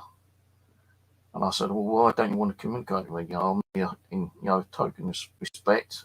I'll give you love and friendship, you know, not here to harm you or get rid of you. And you know, I can't say it's down to that, but, you know, I did feel a bit there was slight negative energy around me, so I left. So I'm pretty sure I saw a shadow figure dart past me, at the corner of the eye kind of thing. And I thought, what the fuck was that? That's what made me think, right, I've got to get out of here, because if he said no, you don't want to communicate with me, that could have been him. I don't know. So I moved away from there and I started climbing up. It looked like a ditch which you had to climb up where all the older headstones were. Now, my foot went down and I twisted it. And I thought I just twisted my ankle. I just carried on doing what I was doing, and it started hurting a bit more. So I thought, fuck this, I'm going to go home. So I managed to walk about a quarter mile to the train stop, jump on a train, get off at Croydon, and then get a bus from Croydon to the place I was living at. And that was a temporary accommodation which I was put in at the council, Croydon Court Hotel. Now, I've got the bus and I'm still wobbling about, bloody painful. And, I got home, took some medication, like painkillers, stuff like that. And it just kept giving me so much bloody pain, for a couple of weeks, So I went to the doctor and said, I need to make an appointment. I've hurt my leg, kind of thing. So he said, all right, gave me the date for the appointment. And it's like, this got to be about 4 weeks after I'd done it in the cemetery here, about 4 weeks. And I've still been walking around on it, So I've gone to the doctors and they said, oh, right, you could have twisted your knee, or you've done something, it's swelling up. I was trying to keep off it. I'll get the hospital to send you a letter, and we'll get an X-ray. So I said, okay, how long is this going to be? He goes, maybe a week or two. I thought, fucking hell. He just goes, just try to keep off it. I said, yeah, but I've got to go and do shopping. He goes, well, try not to be out too long. Just get your essentials and get back. And he mentioned about getting a walking stick, which I did do. And bought one from one of those corner shop things that does everything. So I bought myself a walking stick, and then when the date came to go to the hospital for an X-ray, they X-rayed, and they said, oh, we can't really see nothing. It looks like your knee has got a little bit of damage, it's wearing away, but that's just general wear, you've got years before that starts giving you more pain. So I said, well, it don't feel like me knee. He goes, well, that's all what we can see at the moment. So I thought, okay, fair enough. So about a week later, the pain was so intense. So I've gone back to the doctors and I said, well, it's giving me so much pain. He goes, well, take this medication, all this kind of stuff. He goes, we looked at your X-ray and they can't see nothing. I said, yeah, but it's my knee. They said it's my knee, and it's not my knee, it's down here, down the bottom part of my leg. So why they fucking X-ray my knee, I don't know. So he goes, well, all right, we'll get another appointment for you. You get them there in about a week, and they'll tell you when to go there. So another letter came, and the appointment was for 2 months, 2 fucking months. Well, I couldn't wait 2 months, man. I waited a month, and I tell you, my leg was so bad. Every time I tried to stand up, it felt like it was going to fall off. So the hospital was just across the road as well, not even a 5-minute walk. So I've looked at this letter and I thought, fuck it, I'm going to go over there, bollocks to it. I'm going to go over there now. It's still saying just over a month. Fuck it, I'm not waiting. I'm going to go over there. So I've gone down, I'm hobbling along, right? And I've had to go down these stairs. No, actually, I wasn't in there. I was the lower floor at the time. So I didn't have to use the stairwell. So I've gone across, managed to get across the road.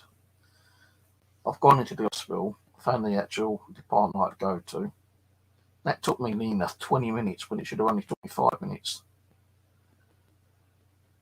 So I got to the department. I said, I've got an appointment for an X-ray on my leg. It's really giving me a pain. I said, last time you done an X-ray on my knee, and it ain't my knee. And I said, I've been walking around on my leg, and it feels like it's going to drop off any minute. He goes, oh, you do look like, you're in a lot of pain. I can tell, the way you're walking. She goes, all right, I'll go and see the doctor.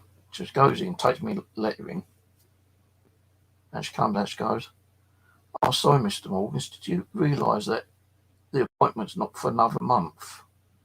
I said, I know, but I'm in so much pain, I can't wait another month. I said, it's so painful. I said, sometimes it feels like it's going to fall off my leg. She goes, well, I'm sorry, we can't do nothing, you've got to wait another month. Oh, fuck. So I said, all right, if I'm going to go through this pain for another month, I'll have to go through this pain for another month. I'll have to get stronger medication, man. I was just about to go and get up and walk out. Then the reception phone went, and he goes, oh, wait, Mr. Morgans, doctor said he can see you. He's just back on leave, but, as you told me he was in so much pain, he's changed his mind. So I said, thank fuck for that. So I'm waiting for the doctor to come out. He goes, so what's happened? I said, I don't know. I said, I went to a cemetery one day, a few months ago. I thought it was just a twisted ankle or something, but, last time I came in, they'd done an X-ray on my bloody knee, and it ain't my knee. I know it ain't my knee. So he goes, well, I can take you down to the X-ray department, but another doctor will see you after you've had your X-ray done. So I said, okay, fair enough. So he took me down the X-ray department, had my X-ray done. I'm sitting in the cubicle waiting. And shouts out, Mr. Morgans? I said, yeah. He goes, how are you feeling? I said, fucking in pain. He goes, yeah, I wouldn't be surprised, mate. He goes, do you want the good news or the bad news? I said, well, give me the good news first. He goes, it ain't your knee. I said, I fucking know that. He goes, the bad news is you've actually got a broken leg. I said, I fucking know that. I'm sure I knew that. He goes, yeah, your tibula's broken. So, yeah, I broke my tibula in a fucking cemetery. So they take me down to the cast room. They put a cast on. And they give me a pair of walking sticks, which are for fucking kids. And I've had to use those for a couple of weeks, walking around, kind of hunched over like the bloody Hunchback of Notre Dame kind of thing, So I couldn't do that, it's making my back hurt now. So I've gone back over to the hospital and I've gone into the reception and I said, look, these ain't no good. These are making my back hurt. It's also putting pressure on my leg, and usually, I'm in cast and it's still making my leg painful. And she goes, well, what do they give you kids ones for? I said, I don't know. She goes, well, if they go there, then there's plenty of fucking... When did they give these to you? I said, about a week ago. She goes, give them here. And she goes, some proper ones, like adult ones. So they helped. Now, the thing was, within that time, they moved me from downstairs to upstairs in the hotel. So I had to ring the council and say, look, I've broken my leg, I've got proof, evidence that I've got a broken leg, I'm sending me medical certificate. I can't keep walking up and down the stairs because it's giving me too much pain. So they said, all right, leave it with us. In a couple of days, I'll get a letter from the council saying, right, you got 5 hours to pack up and move to another location, which was Hall Place in Mitcham. Now, originally, when I was evicted from my landlord, I was hoping I'd go to Hall Place. That was classed as a haunted location. So that helped me out to get there, really, getting a broken leg, and moving over to Hall Place within that day. And I started doing stuff over there, until I got that book from the charity shop, and that made me violently ill because I think that book had something attached to it. And it was only when I went to the church up the road a couple of days later and asked the priest to like bless me and to bless some water.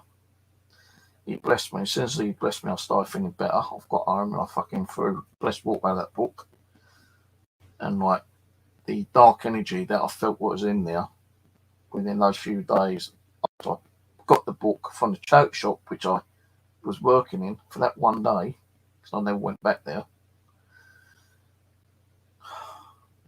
It was kind of like, okay.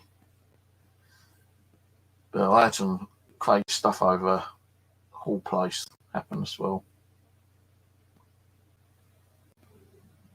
Stomach's rumbling. I didn't eat actually.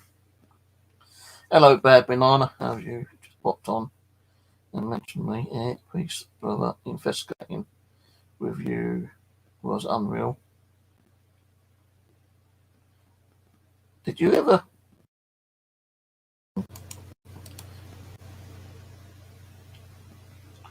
I don't think I investigated with you, have I? I don't recall investigating with you.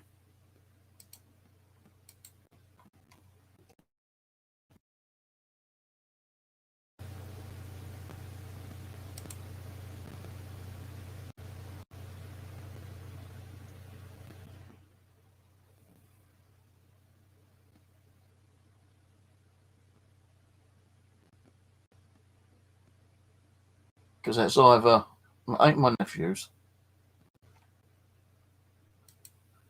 and ain't I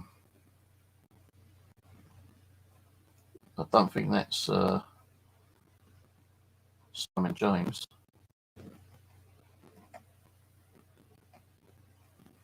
I can't see your YouTube channel. Who is that? Give me your name, or forever hold your peace.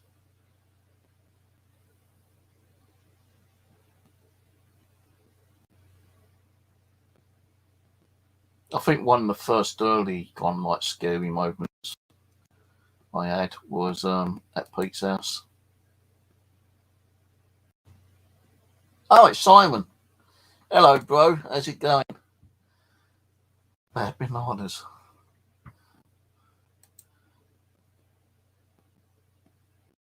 All right, then. Let Simon tell me the first word of your surname. The first 4 letters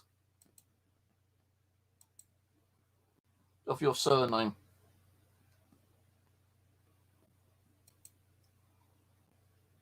I've got to be careful because I get trolls on this saying that they're people when they're not.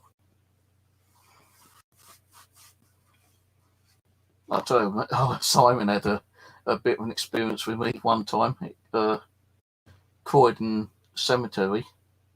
We were able to get into the back entrance, yeah. Okay, thank you. If you want to pop on, you can come on for 10 minutes if you like. Hang on, let me send you an invite.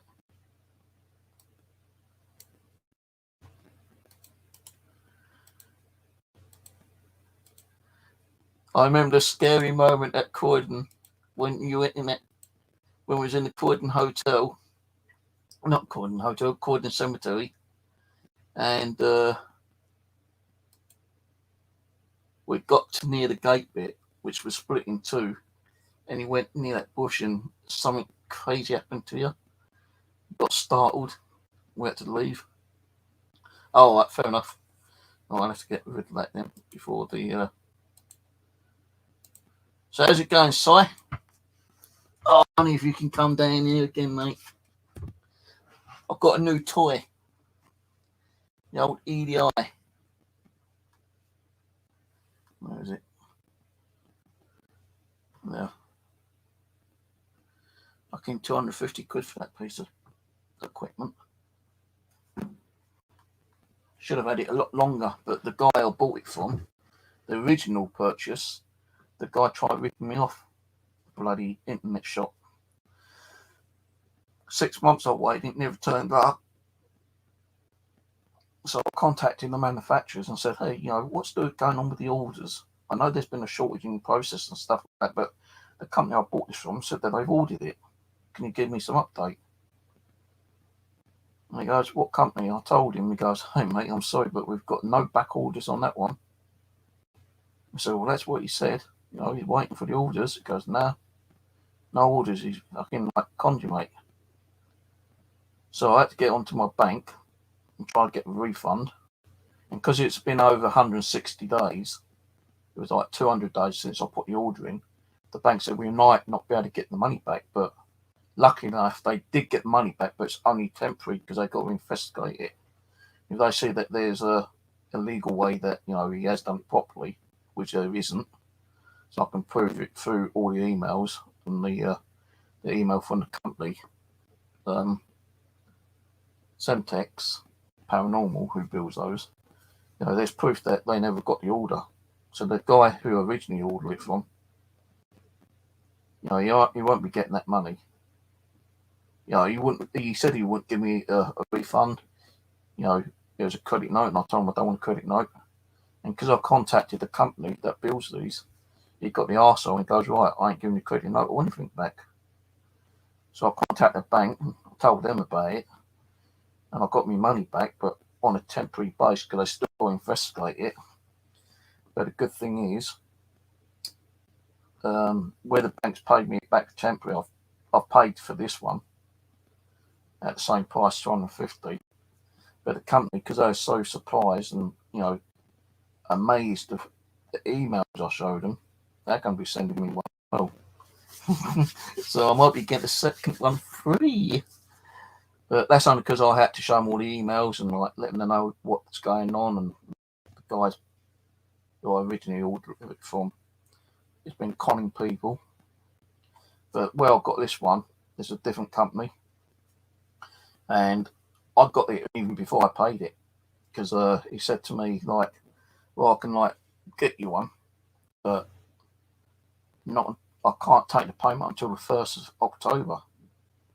He goes, have you ever bought anything from me before? I said, yeah, I think so. He goes, well, what I do then, I can send you one out, and then at the end of the month, at the beginning of the month, you can send me the money over. So I got that 2 weeks before I got it.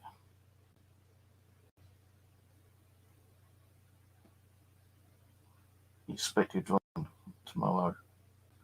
That's all right, I'm not going out anywhere. So yeah, I might be getting another one of these free from the company.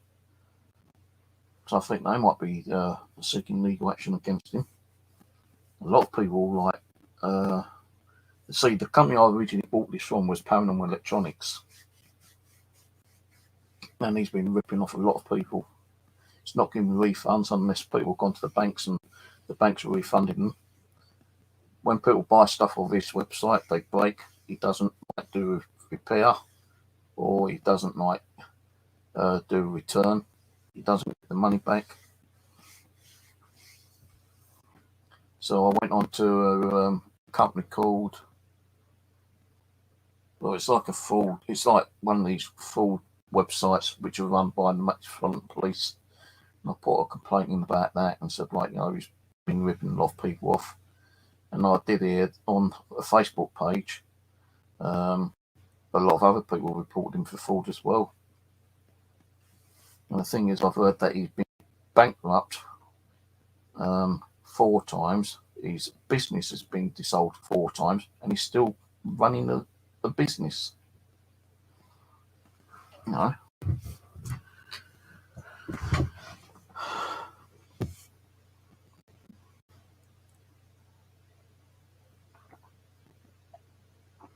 So I hope your missus and kids are okay.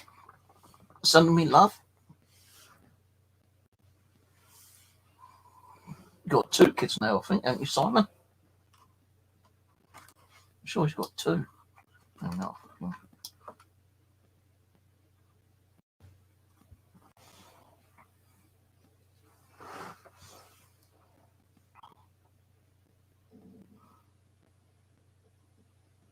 you'd have to come on for a chat one night. Let me know if you're still there, Simon. Let me know when you're free. We'll do a live stream and have a chat. The good old days. Be good to catch up with you on the live stream. Pretty sure that some of the viewers might come on and watch. But not nothing on with her at the moment. Right. I couldn't move the bloody camera. Because I got that from Cat Angel, that doll. I've not had nothing off her tonight. Well, I had a couple of hits on a K2 meter. I don't think I'll have it running all night long because the battery's going to be weak now, and I don't have any more batteries until I go out and get some.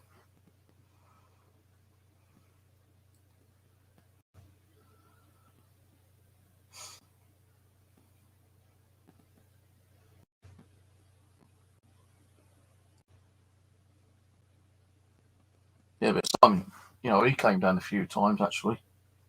We did Kenny's house. That was a good investigation, residential. We did Wimbledon Common, Stratton Common, no, not Stratton Common. We did Wimbledon Common, Mitcham Common. We did the Jewish Cemetery. Can't get in there now. That side bit where they had the gate, which was open all the time, they boarded that off. Can't get into it. The only time you get in there during the daytime now, which I have done, since then. Had a few interesting EVPs and a couple of K2 hits, DC box hits, all the way down where that bench was.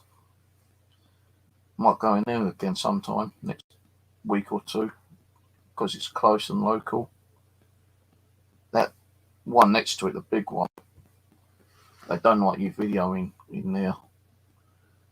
Last time I did video in there, the groundsman lady came up to me and practically told me to piss off.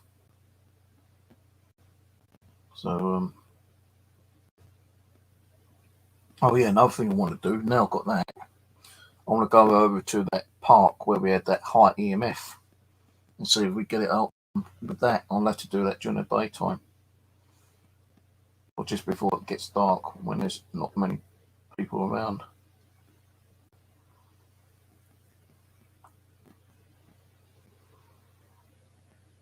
See, there are places I could probably do, but as I said before on the stream, you can't really do a lot of paranormal on your own at night time because there are hidden dangers. You get into a cemetery, at night time and your bloody flashlight fails on you because the battery gets drawn by the energies that may be around. Could trip over and, smash your skull on, bloody headstone, end up being dead or seriously injuring yourself. And, might not be found until the next morning and you could probably bleed out. So I wouldn't do a cemetery at night time unless it's well lit, which there's one over near where I was in Temporary Accommodation Hall Place. There is one up there, not far from the that Victorian mansion we did, me and my nephew. So I could do that one, but when it gets dark, you ain't got a lot of light up there.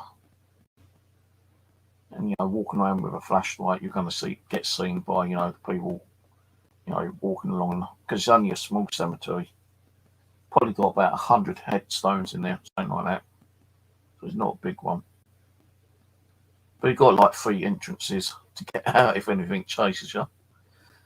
I have done that on my own when I was in Hall Place when I was there. Temporary Accommodation. Now, I wouldn't mind doing some more cemetery work, but I don't know if I'd do South Norwood again. I don't want to end up breaking my leg again, thank you very much. If I did, I'd be walking, on the flat surfaces. I would not go up on the mound and end up breaking my bloody leg again.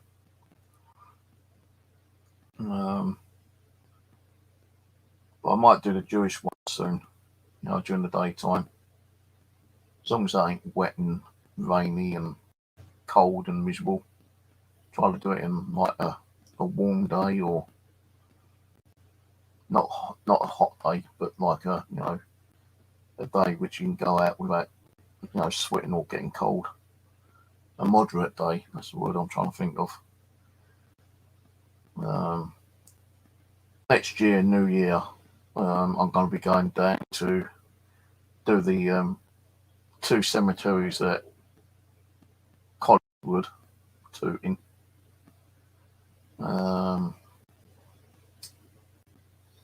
Probably go and do the one over at Croydon where me and Simon went.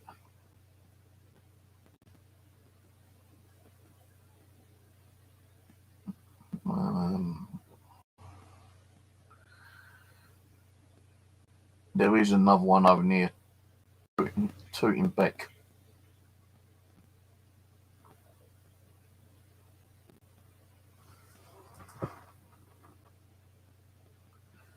I think my living room door just opened and closed then.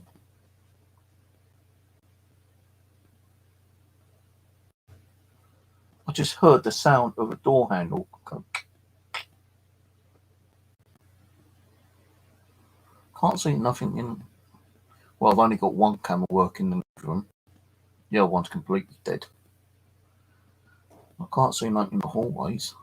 Can't even see where the cat is. She's probably in a little basket. And the kitchen, that doesn't click. If a draft gets it, just blow the door open and then like shut. It definitely sounded like a door opening and shutting then.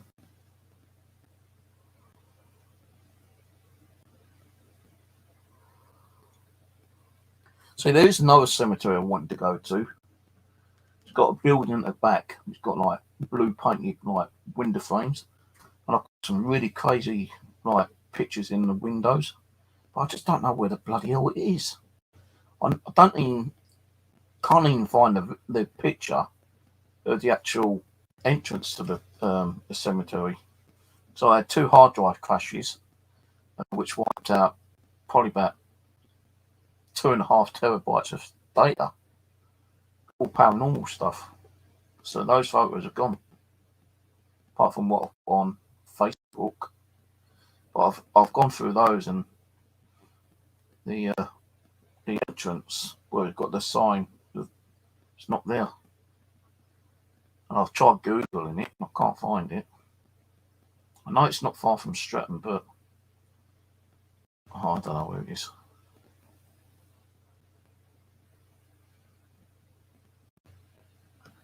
Well, you ain't doing nothing, are you? I can see you on it, and you ain't doing diddly squat.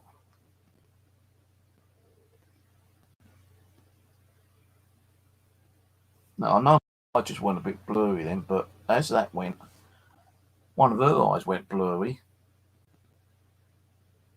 on the camera. Her eye went blurry, then my eye went blurry. It's gone again. It went again, but this time it didn't affect my eyes. It's that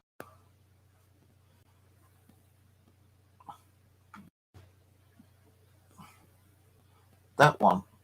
This one here. Next to me that keeps going blurry.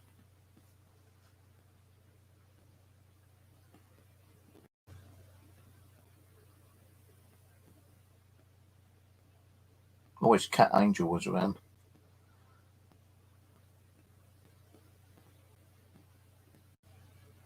Because I'm pretty sure that if the spirit of Samantha was in there, she'd definitely like kick up.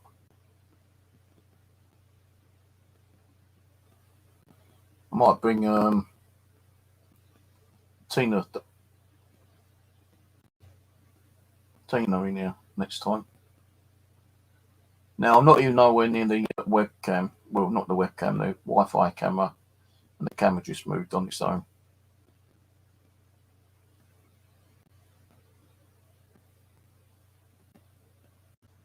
Do you see that jolting? My leg ain't even nowhere near the cable.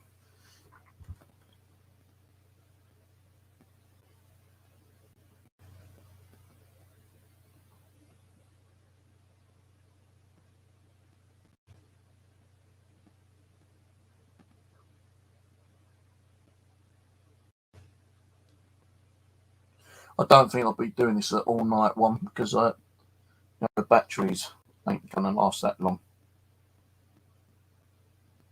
I need to go and buy some more batteries. But I don't know how much money I've got left in my bank account. I think I'm fucking overdrawn already. No, look. So I went shopping yesterday and I bought those other free Wi-Fi cameras off eBay.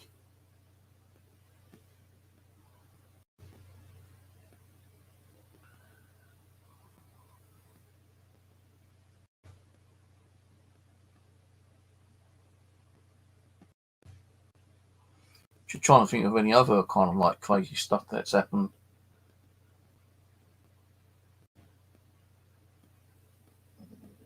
No, I've got some money.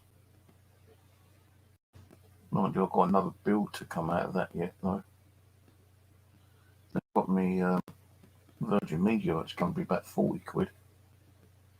I still have about 15 quid, so I'm going to get some batteries today. Go and get some more cheap, nasty Kodak ones. I'm trying to think of the other one. What happened? Oh yeah, the one when Simon, Aaron was doing Kenny's house, the Black Hill, the residential. I was taking random pictures in the mirror in Kenny's bedroom. I took a photo, and it really looked like a witch. And I'm calling Simon. Simon, come here. He goes, what? I said, come here, I've got something. He goes, I can't, I'm doing an experiment out here. I said, God, get in here, like, come in here quick. And it took him a few minutes, and he came and goes, what? I said, what does that look like? And I'm sure he saw what I saw, a witch. And he goes, fucking hell. And you know what? Simon wanted to try and debunk that. And he sat in the room, anything from half an hour to an hour, taking hundreds of photos, trying to debunk it, and he couldn't debunk it. He did it different angles, direction, he couldn't debunk it.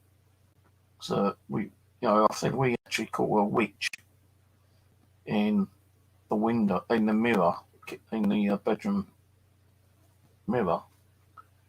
But definitely, like, if you remember that picture I've got of that boy in the mirror in the hallway. Well, not in the mirror in the hallway, but I was in the hallway before we even done this at the residential. Of a boy, which we believe his name is Dexter. So her house was fucking crazy, I'll tell you, man. We did a blessing and a crossing at the end. And she said that, the whole of her house, the whole atmosphere, had just gone like, from worst to perfect. It made her house and her lighter. So I think Simon was doing the dousing of the salt water, and I was doing the prayers for crossing. I think. Can't remember. I'll have to watch those videos again.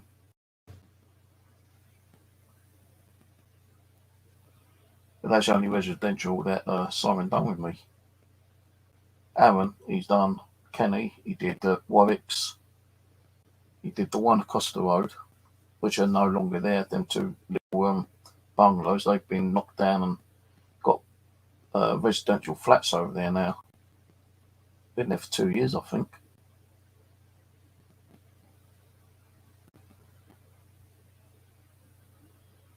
Christ, it's 2:15 already.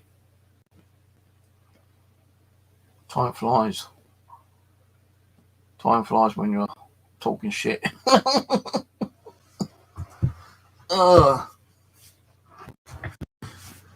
yeah, if I get time and I'll get the money, if I get people kind enough to make donations time to time, then I'll hope to get out and do some more cemetery stuff. The donations will go towards the cost of travel, and maybe a little bit towards getting some more equipment. I've seen some nice bits of equipment on infrared, which I wouldn't mind getting. And there's no way I can actually build them myself. I think there's one on there for about 200 quid. I do want to make myself look like a little Boo Bear or something like that. And the video I've been watching, this guy, the Russian guy, Tim Moroz, whatever his name is. He's got one of those like dolls.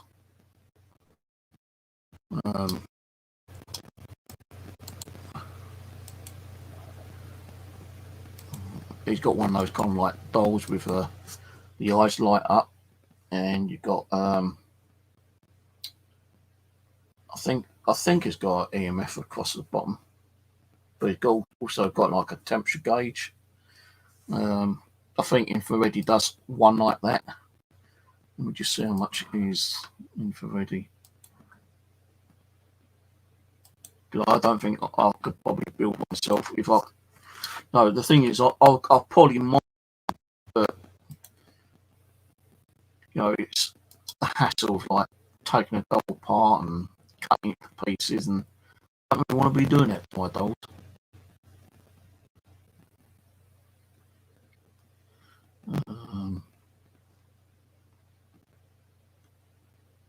Doll.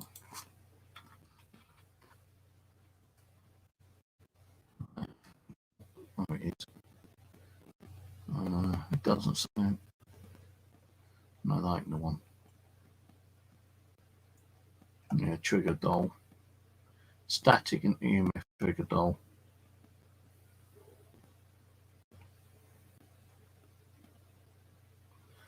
Fucking 150 quid. But the guy who I've been watching, he's got one a little bit like this. Horny trigger doll. It's got like the EMF and static trigger. But he's one. It's got like a temperature kind of thing underneath his one. But I could probably do that myself. Stick one of my DC box kits in there and a static detector, which I can probably do. But as I say, I don't really want to start fucking around and like breaking dolls up in case I screw up. And one thing really, you need like an oldish kind of doll that looks kind of creepy.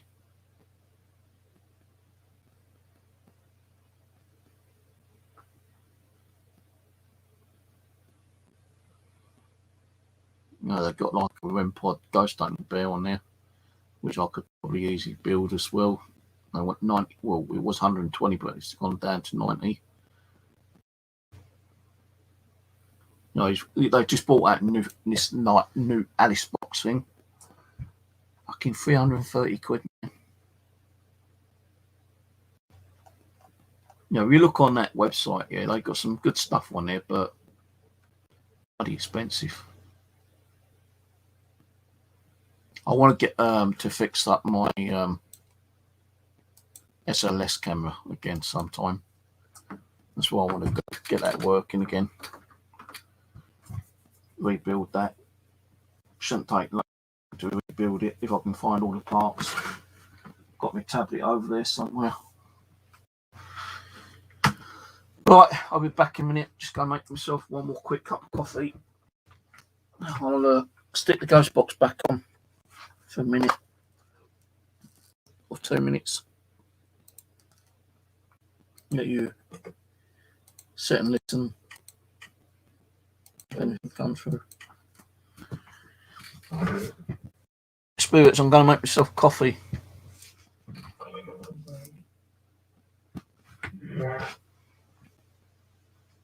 No jumping out at me.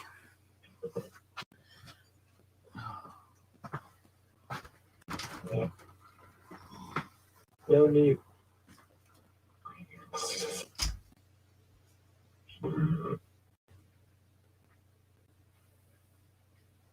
What?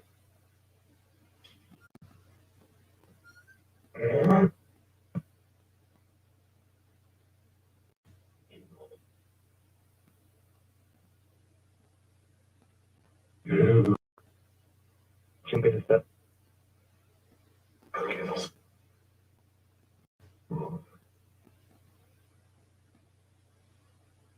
Yes, I'm drunk.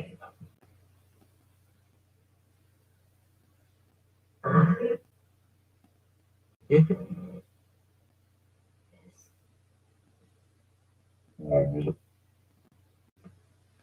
Okay, friend. Laughing then.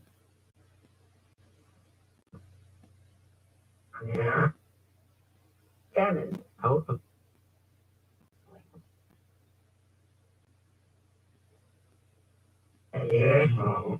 Great deal. Good.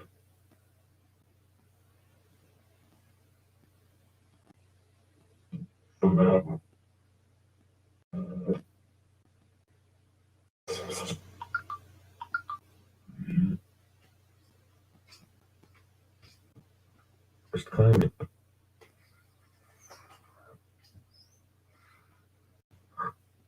When I came. But even I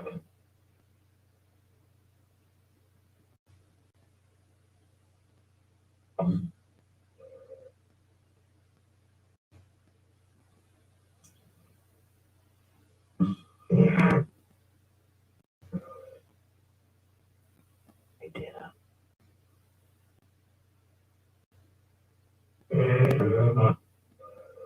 He was last.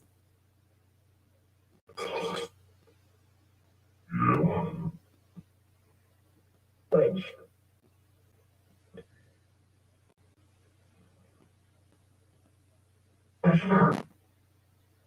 Before.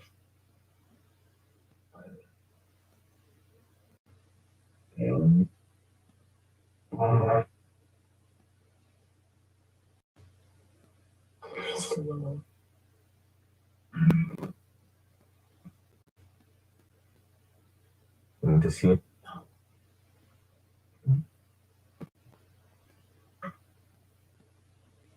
But that's very much.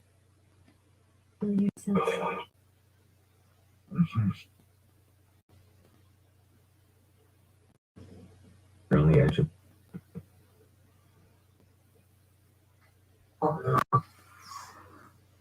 Dune.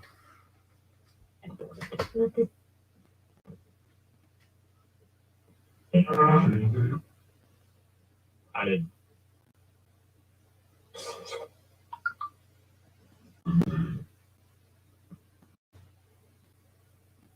Nobody spoke.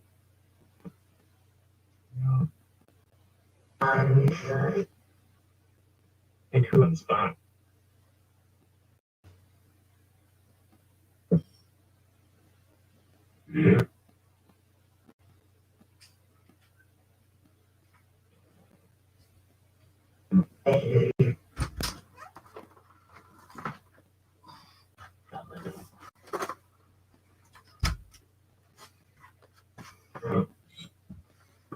Was the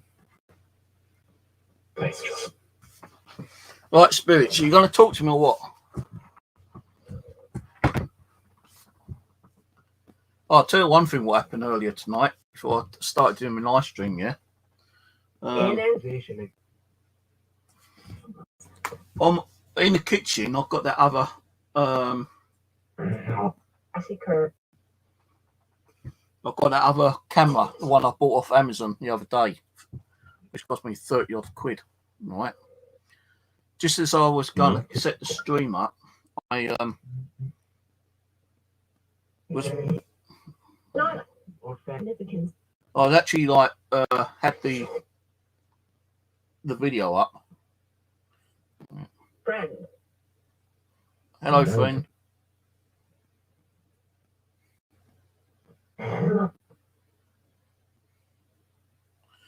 Right, I had this up, right, on my mobile. Let's go play StreamYard. Let's see what I'm doing then.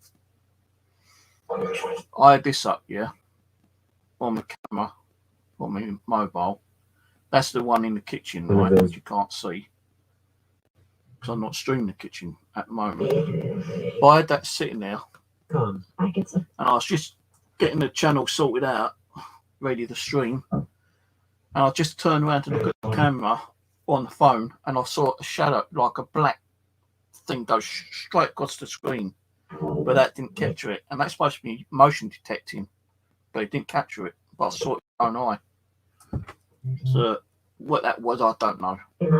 But something went like that. It could have been a bug. I don't know what it could have been, but something went past the camera, but it didn't pick it up. But the 3 cameras I'm getting should be motion detecting, because they're the ones that you can use with the mouse cursor and do it like this one. So if I want to pan to the left a little bit more, I'm going to pan it to the left or to the right. Left and right and hokey cokey. Oh, I've only got 2 people watching. Oh well.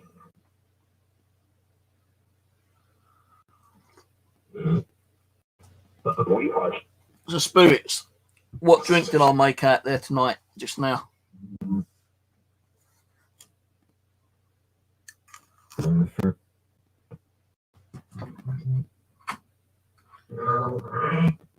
Hey, what drink did I just make?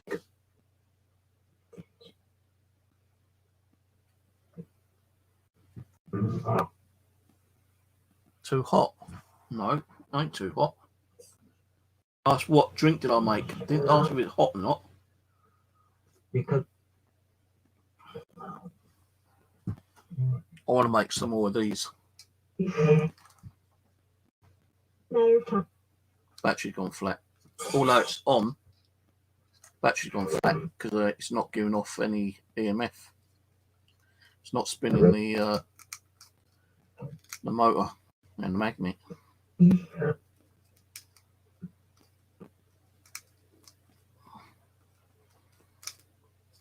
These sometimes only last a night, these batteries, because they're so crap. Did that just say haunted? I thought that said haunted then. Haunted. Is my house haunted? No, cross it haunted. There we go. Right, I've got another battery, let's work. On, like them bloody EMF meters up. No, you got some more energy again there. I don't know what's wrong there. It's 777 on that meter.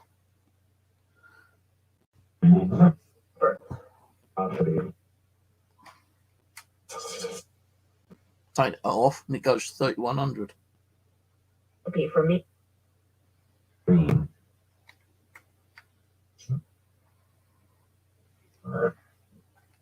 Fish. not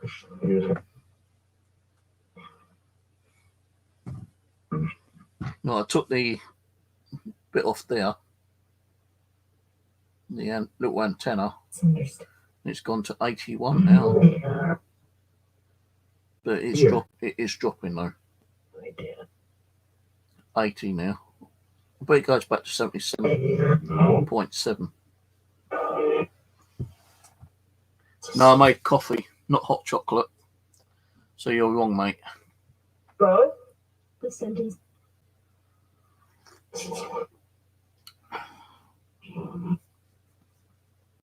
What German?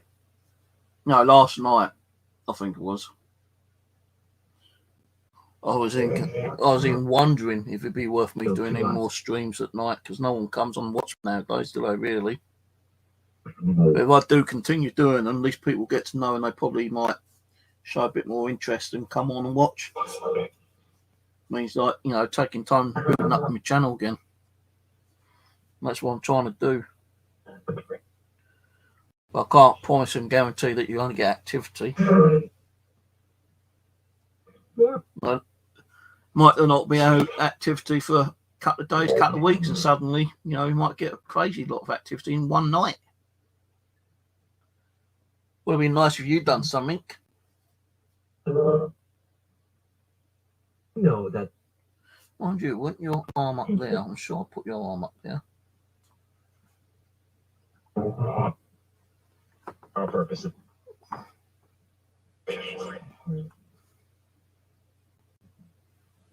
Mm-hmm. Clerk read.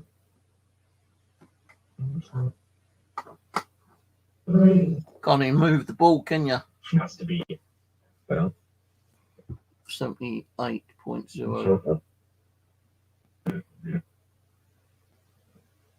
I'll have a look. That's a good one. No. For what? And Oh, it's Nigel Julie. Hello. Oh, I don't know. I can't remember half the time. Fucking Nigel.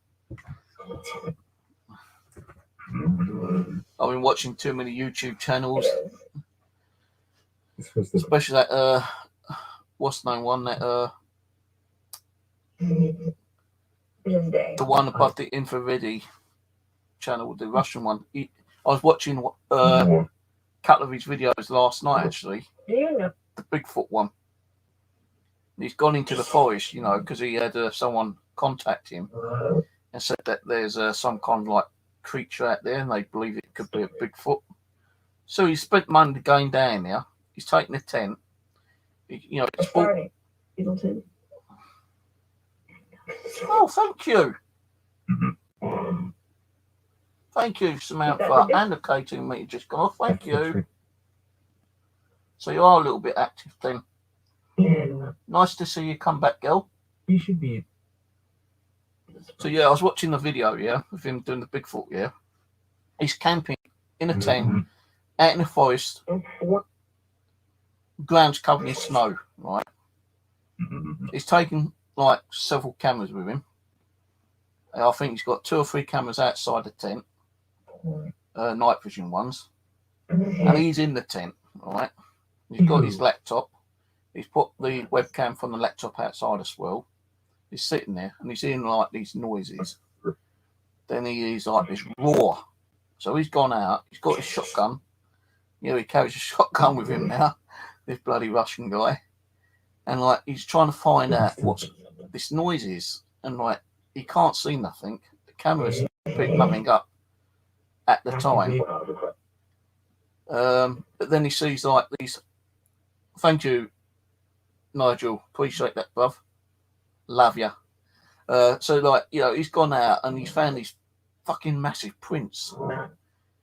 And he's gone back in the tent and he's sitting there and you can see this figure moving around. And this figure is kind of like crouched down, stealthy, kind of like moving slowly. Now, a Bigfoot wouldn't do that, and I thought, hang on, that's no fucking Bigfoot. That's like someone dressed in camo or something, yeah? And he's got this fucking, like, long thing with him. I thought it might have been a rifle, but no. Because the Russian guy's gone back out. He goes, I know you're here. I've seen you. And he's shone the camera and the torch around. And all of a sudden, this bloody spear come flying over. It's not like a proper spear. It's like a wooden, just like a branch. And he's shitting himself. He's gone back in the tent. And like, you know, he stays all night long. Then he goes back out. Then he goes to the car, puts his stuff in, and he goes, look, there's something, I think he said something, there's something wrong with this, like, you know. Aaron? And I don't know if it's the same video or the next video, which he's on. Because he's got two videos under the Bigfoot, yeah. Now he's got his drone, he's taken his drone out, and he sees this Bigfoot going through the forest, right? So, you know, if you read what it says in Russian, which is translated through the text, which you have to go into to set as like, so it's English and not bloody Russian. He's gone after this thing, and you can see the trail that the thing's left here. And all of a sudden he comes up to a tree and he's got this fucking speaker hanging down. He's realised that hang on a minute, this ain't Australia. You know, that noise is coming from a speaker. Oh, no. You know, a Bigfoot would not hang a speaker up. So he kind of like thinks, right, okay, what I'm going to do is I'm going to put some equipment right where the speaker is, because you know, although he's fired a few blank shotgun shells, yeah, which might scare him off, what he's done is that he's going to make it look like he's scared. He's run off and left some of his equipment near the speaker. So anyway, it's now getting dark, right? It's now getting dark at this second or third day he's there, yeah.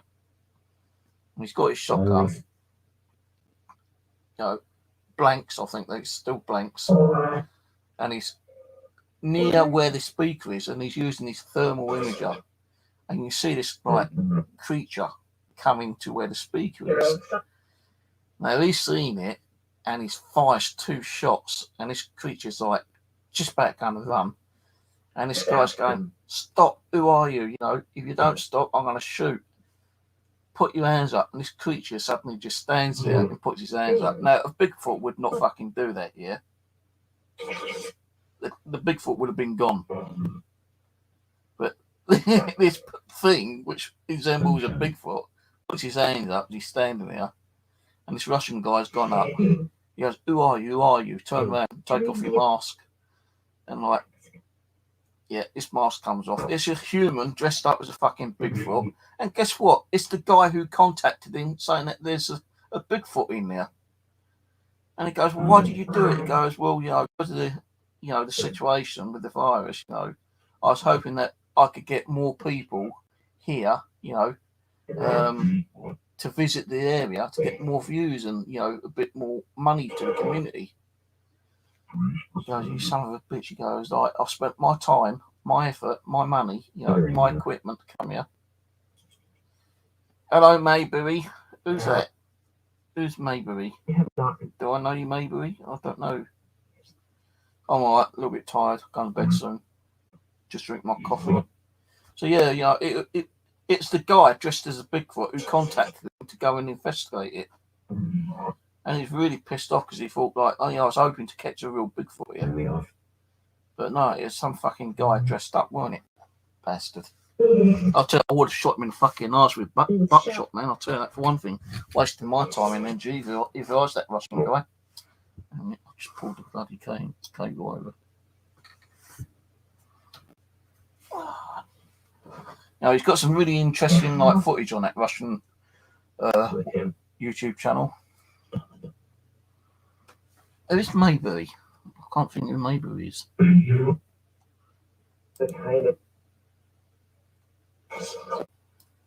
think I've seen it before, but I can't remember.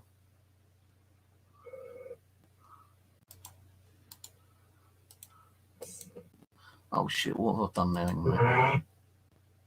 A little before. Where am I? Before we begin. Video.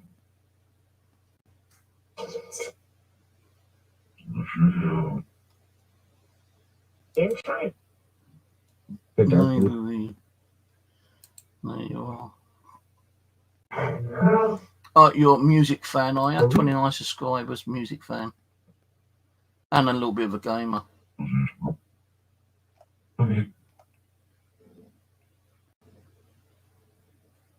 I don't listen to music much nowadays. Can't be bothered. Can't be bothered with listening to music.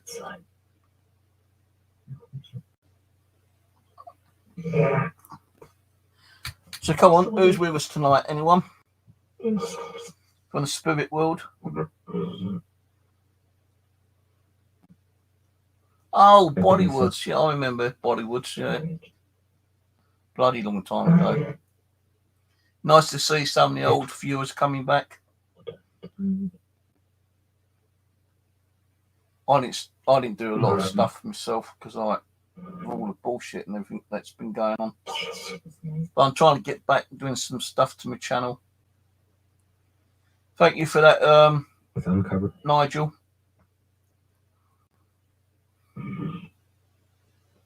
Appreciate that, mate. I looked at my monetization. I've only got like £14 on there. That's going to take another 6 months even before I get 60.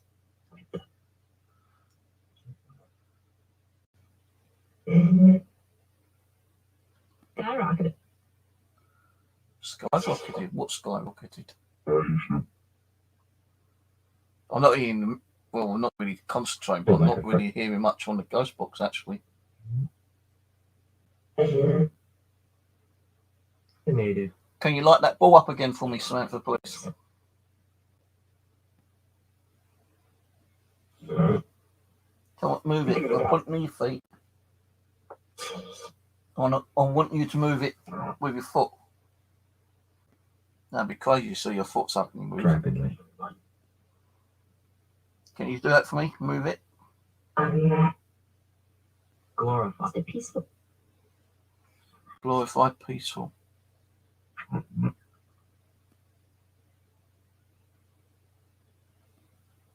That glare behind me is my other camera. My DVR camera. Him.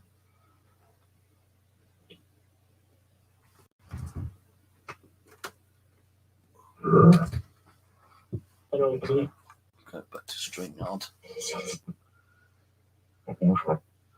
Bushcraft. That just said bushcraft. Yeah, I do bushcraft. Do you come with me to the bushcraft, or have you followed me from the bushcraft? Let's ask that question again, but in separate. Do you come to the bushcraft with me? Yes or no?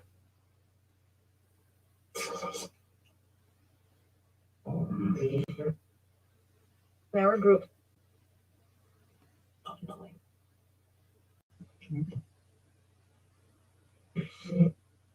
Saw coming. Price counter. Did you follow me from the bushcraft? Are you from that land? With no man.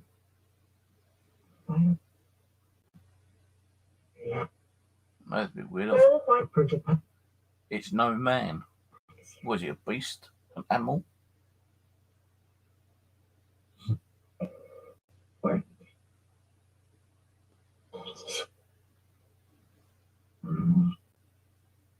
Have you come from that land where I do my bushcrafting?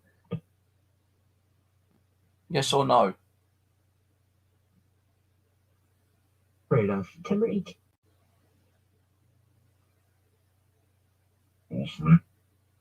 Horse meat? I think that said horse meat. Turning. Did you used to slaughter animals on that land? Life. Now, I know where my bushcraft, that used to be horse land. But then people bought that land and it's more ponies on there now than horses. Must be the wood. Thinking it'd be the wood or something. Ask the cow. We're still. Thought something fucking touched my ear then. Well- Did you work on that land? Inventor. That male spirit with a deep voice, did you work on that land where I have my bushcraft? Yes or no? Been alive.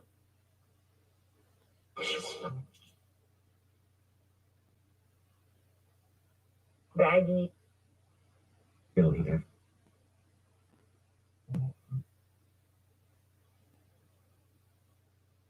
For it is elevation. Have you followed me home from that land? Yes or no? Dignity.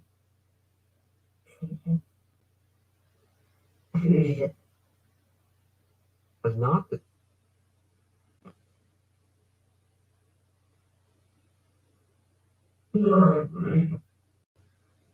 Shut. Have you come from the land, the woodlands, where I got the wood from? The Yeah. pine.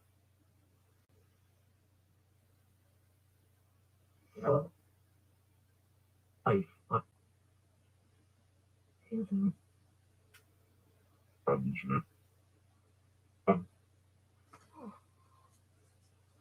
Feels like something like keeps playing around in my ears.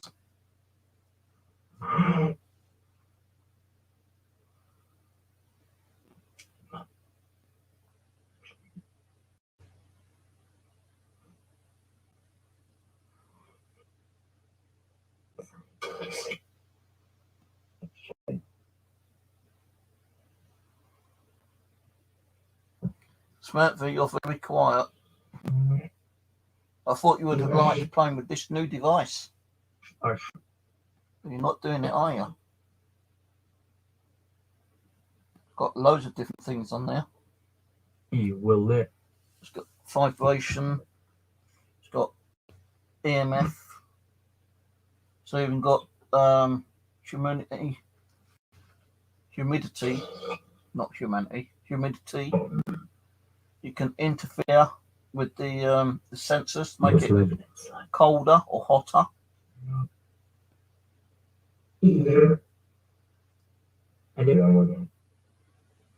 It's actually recording everything that's being manipulated on there. Like, you know, although the EMF is not going off on the blue, it doesn't mean that there ain't no EMF going through it.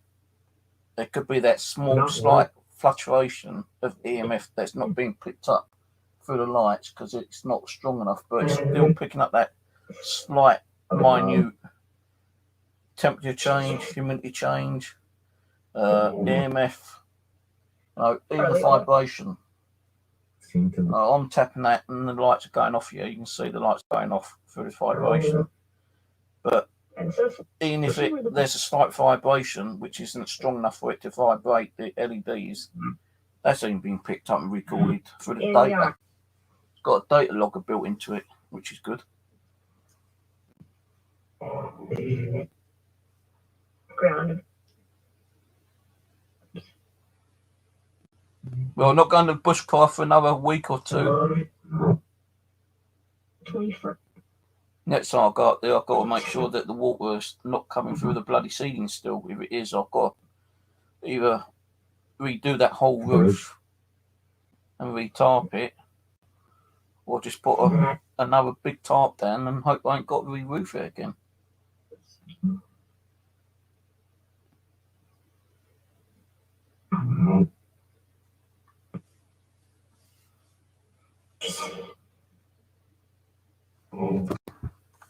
I think I've got you. Yeah, I've got you subscribed. Marbury, I've got you subscribed. You showed that. I'm on your subscription. Well, on your sub list.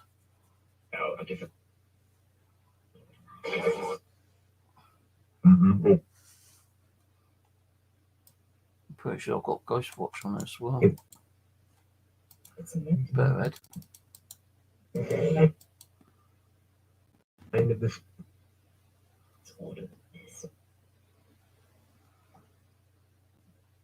Kind of mum.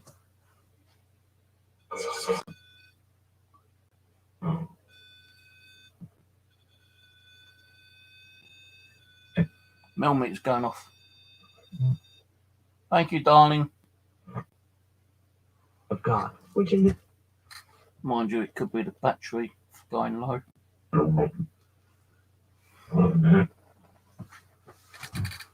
Yeah, battery's going low. Gone low. So I need to find another battery for this damn thing now. Not being able to get the screw back in properly either. Injustice.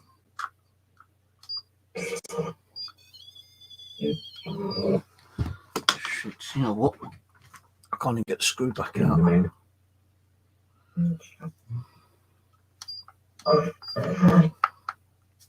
For us.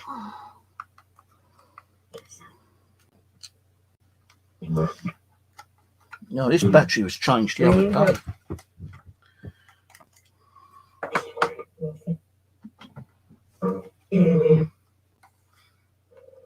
Problem with these things, like, you know.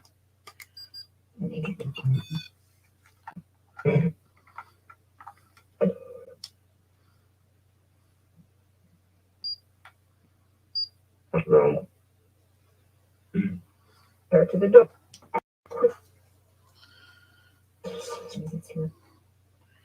It costs you so much money when you keep bloody putting, you know, getting all this equipment.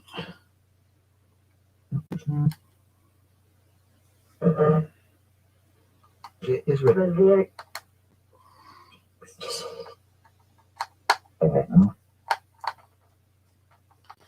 I was going to screw it in properly this time. Worry. I say thank you, darling. It wasn't you, it was a bloody battery going flat. So I'll take that back. Unless you start lighting it up, then I will say thank you. But you're not lighting it up, are you? Because you're too lazy. I feel like all your spirits are lazy asses right now because you don't want to do nothing. Entries.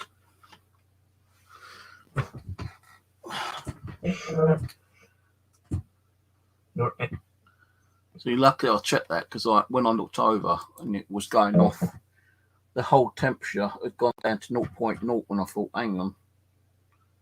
And the screen was going really kind of like blurry. Did that say Abby? I think they said Abby or Addit or something like that. Yeah. Oh, I'll tell you one thing I'll be doing when I start doing Ouija boards again. I'll be communicating with that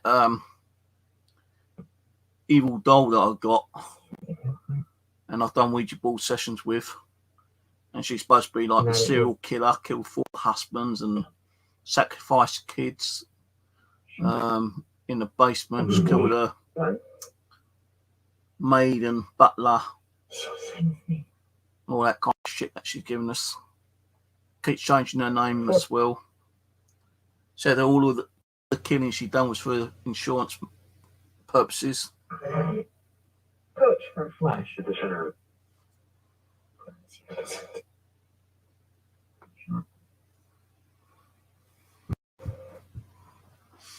So I'll be getting her out again one day. But I think the first Ouija board session I'll do is like trying to communicate with Abby, see if she's still around, see what she's been up to, and then once I've spoken to Abby and Tina, I'll ask them to guide me to talk to that crazy ass witch bitch serial killer which I've got still wrapped up in the cupboard in the kitchen.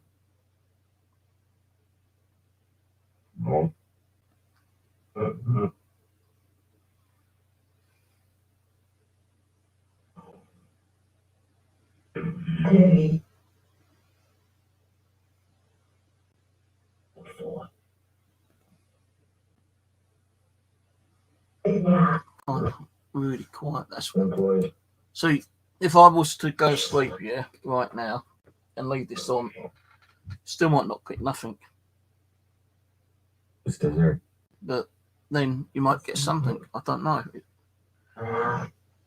I'm not really tired at the moment, but I'll probably stay awake for another half hour, then probably turn all this off, turn the stream off, because nothing really going on.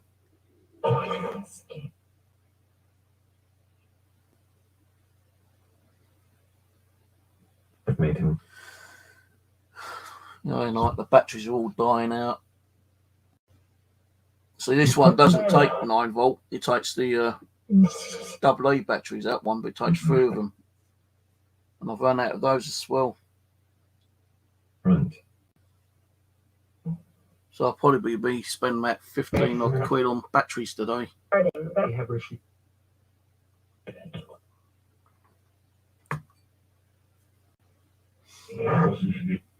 just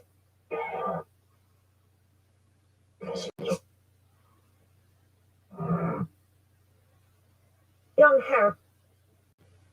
When those other Wi-Fi cameras come through, I'll try to do a dual camera. I'll do the kitchen and bedroom. I won't be doing the living room one until I sort that living room out, which is taking a long time to do at the moment.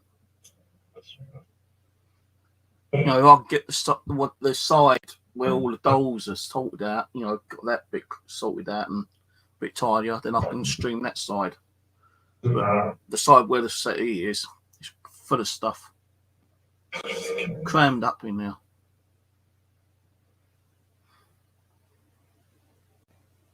He's always on. Plus, I want to try to build some more equipment as well. From the bonds you might appoint. Like the staff box, sound vibration, yeah.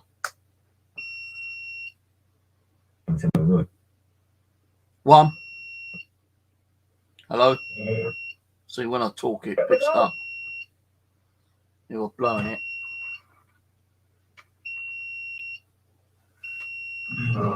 My room. And vibration.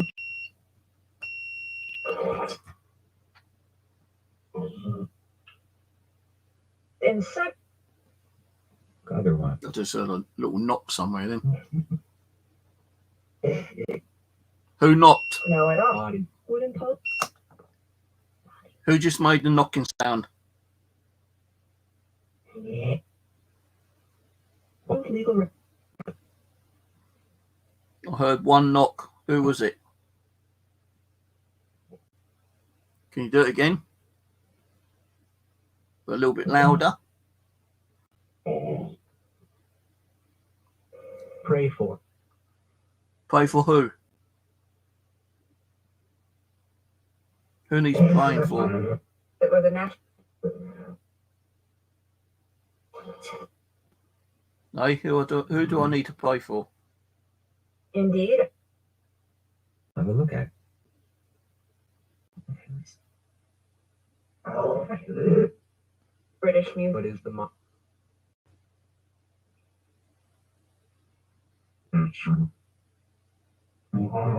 Knowledge of the So what I don't understand, let's say 76.6 and that's 78.4.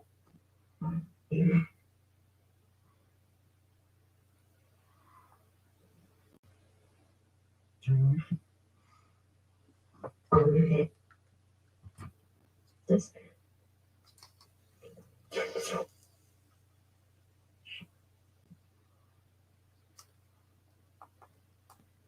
There were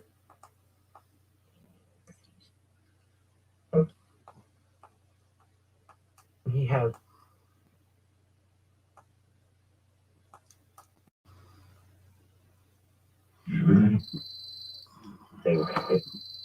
Just ignore that for a minute.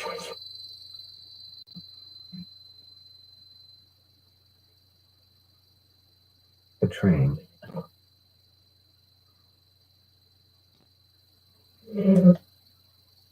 Covered him up.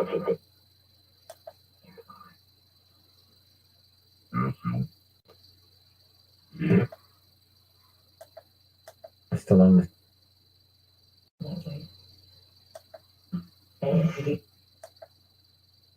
but run.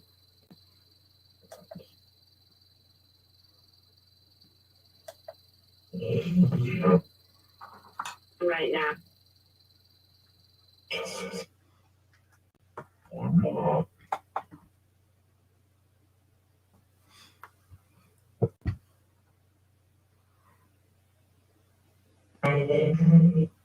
You got anything you want to tell me, spirits, before I turn the ghost box off?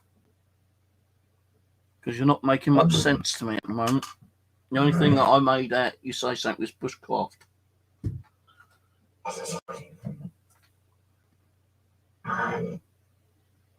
found it. What am I going to have for dinner today? You know?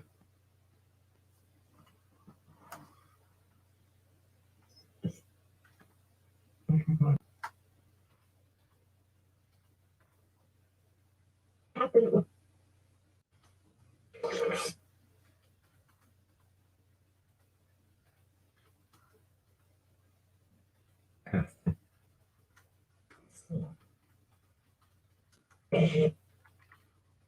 Tried to. Or death.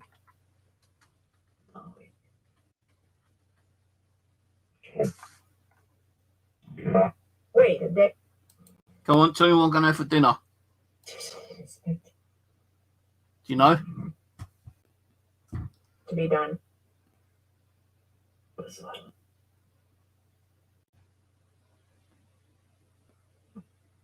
I think. Building school.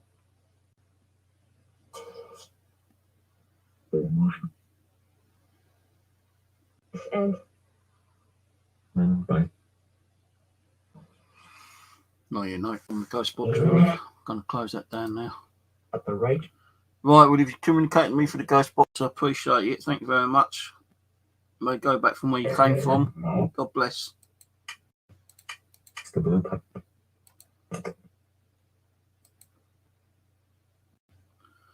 Right. What time is it? Don't even know what the time is at the moment. I'm going to have to minimise that for a second. 3:10.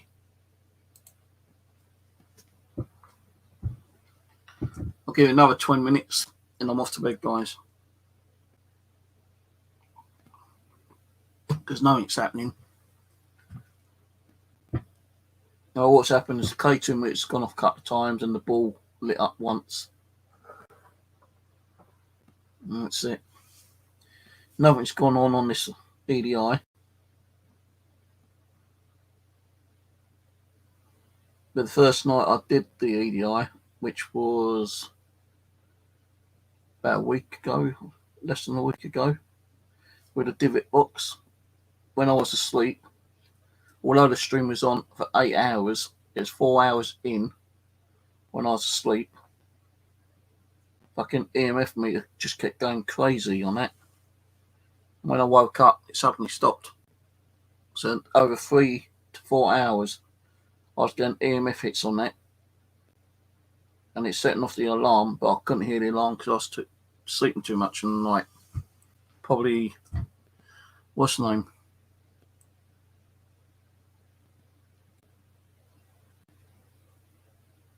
What you want about? See a picture of a dead badger. Don't know what you want about.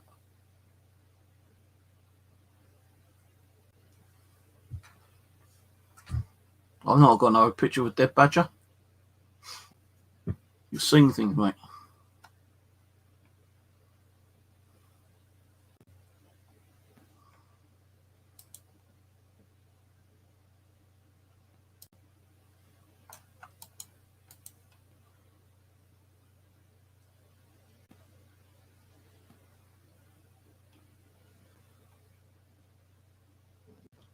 Nah, I've got no picture of a dead badger on my bushcraft.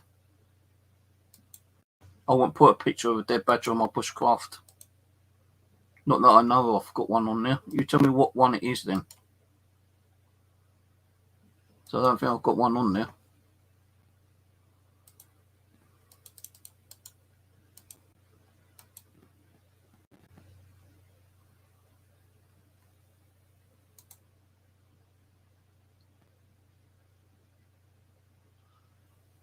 I ain't got a picture of a fucking dead badger on there. I think you're taking the piss, mate.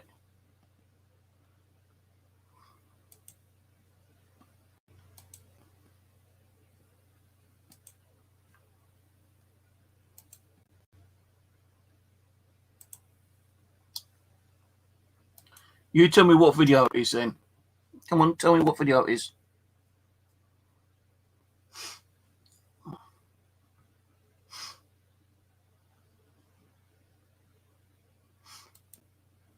Tell me what video it is. Then I'll go and remove the video.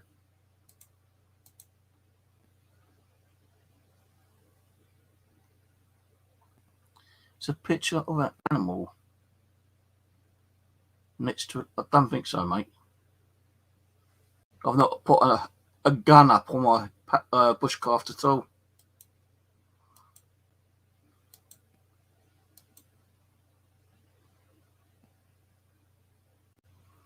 You tell me what video it is then. You're so concerned about it.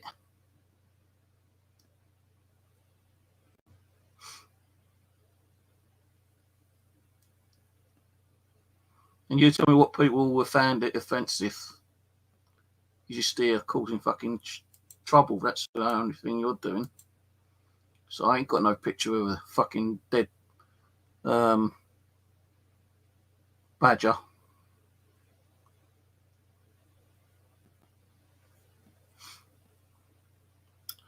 My screensaver.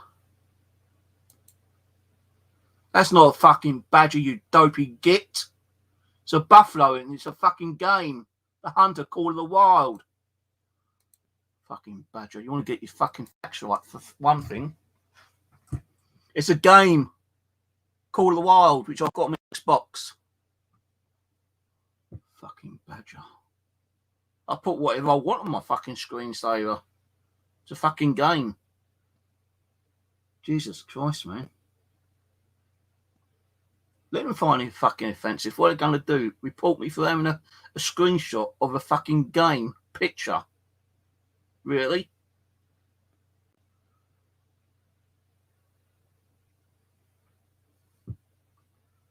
Really, man.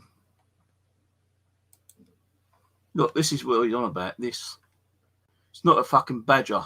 It's a buffalo. And it's a game called The Hunter Call of the Wild.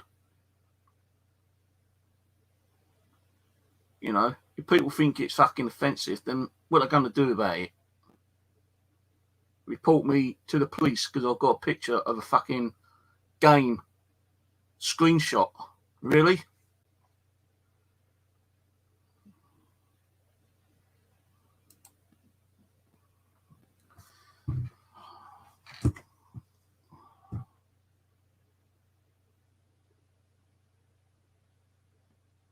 Fucking dumbass. I know it is. Well, he's got to come on fucking people's channels and start shit up, haven't you, eh? I thought you was over that shit.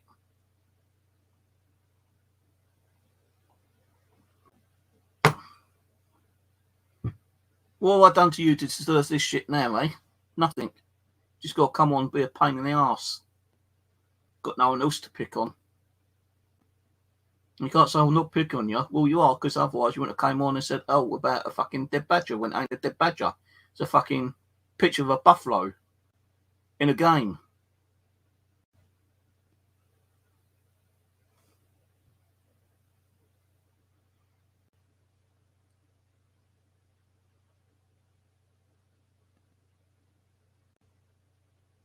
And it's a game I enjoy playing.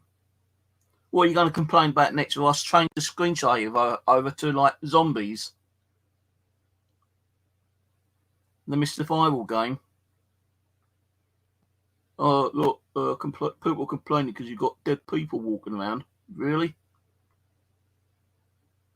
My God. Got nothing better to do than fucking come on and try to start shit up.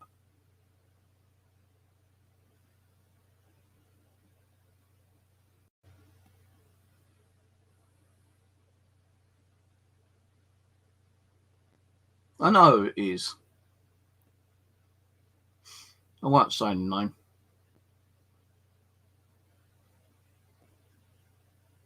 Last time I spoke to him on Facebook, oh, I'll leave you alone, Steve. I won't ever come on cause problems on your channel again. Take my word on it. And what's he do? Come on and say, oh, I've got a dead badger.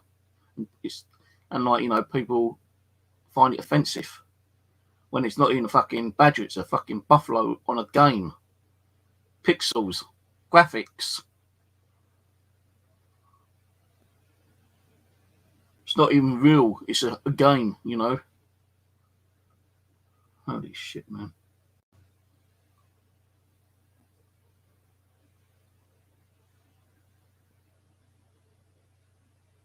Yeah, I think I might change the screenshot over sometime this week and put the Mist survival game on as a screenshot and have a guy running around shooting zombies.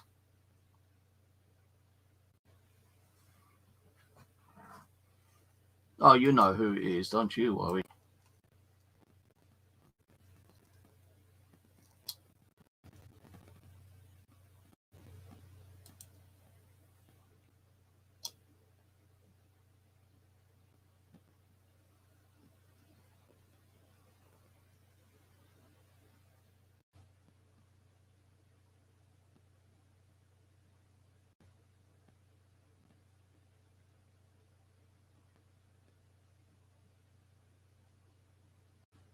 No.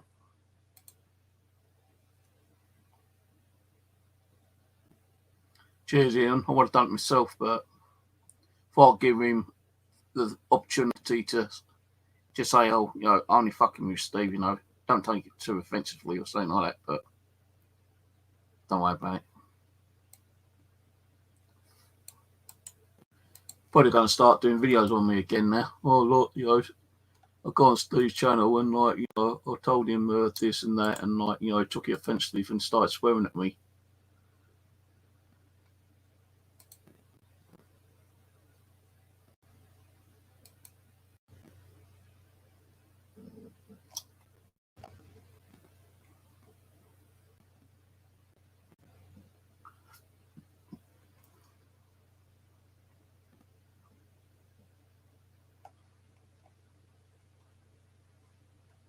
Yeah, I'm pretty sure you know who it is, Nigel.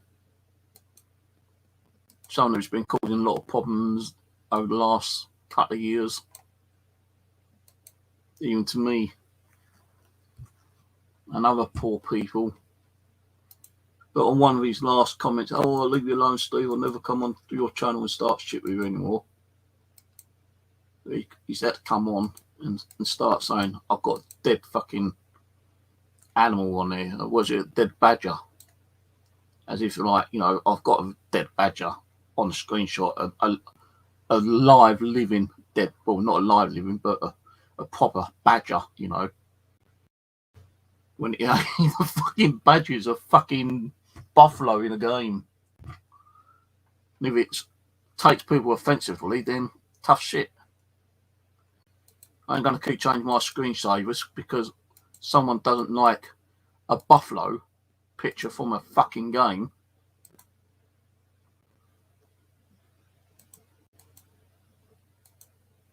You know, you tell me who it's offended. Can't, can you? Because it ain't offending anyone. He's had to come on and fucking start shit up again. And I'll tell you one thing, yeah, this is a warning to you. If you start doing videos on me and causing me shit, I do have your name and address, and I will report you to the authorities. So just leave me the fuck alone, okay? Because you know I've already got one person arrested and is going to be attending court when I've got the fingers out their ass. Because the pandemic's put everything back in court. So just take my word for it, yeah? Don't start on me because I will fucking have you reported, mate. And I don't fucking bullshit anymore.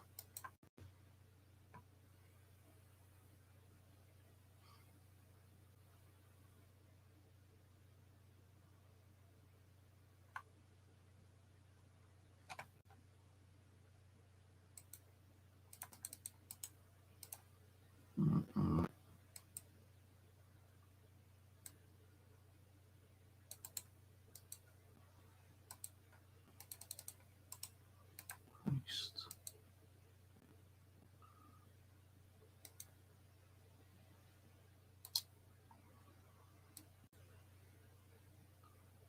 Yeah, Ian blocked him, so saves me doing it now, don't it, really? And don't even fucking ring my phone number either. Or text me. So I'll have you fucking done for harassment then.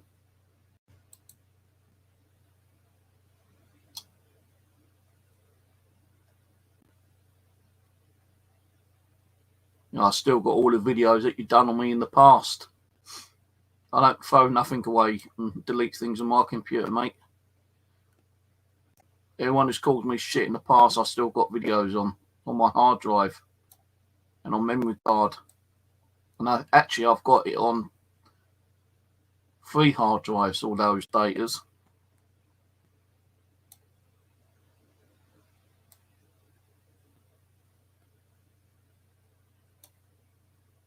And I still got all that shit that you sent me on the WhatsApp, I think it was, or Messenger.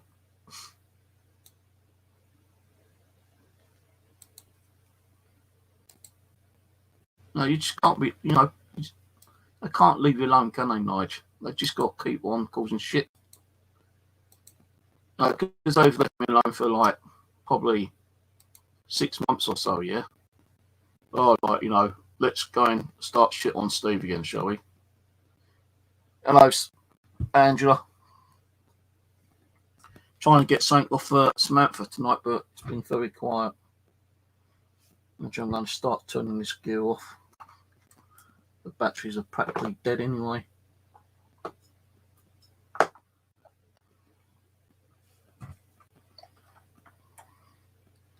Angela, tell me one thing, yeah, right? Does this, wait a minute.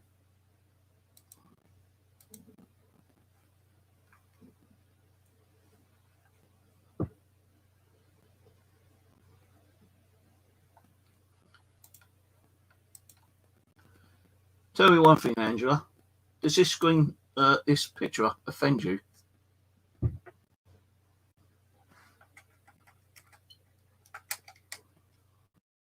It's a game. You can see it's a game. It's graphics. And Paralogic, we all know who Paralogic is, comes on complaining, saying, oh, it offends people.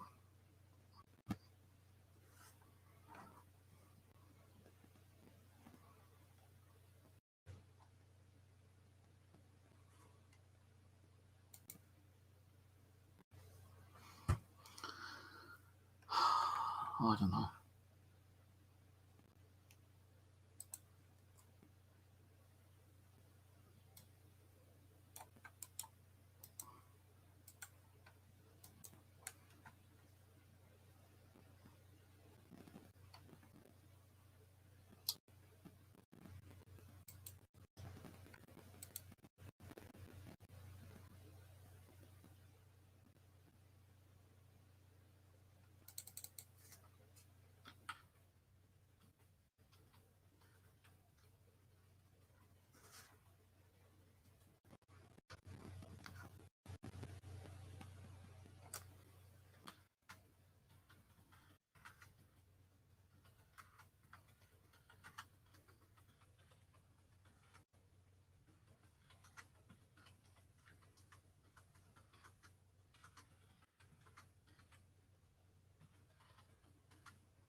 I mean,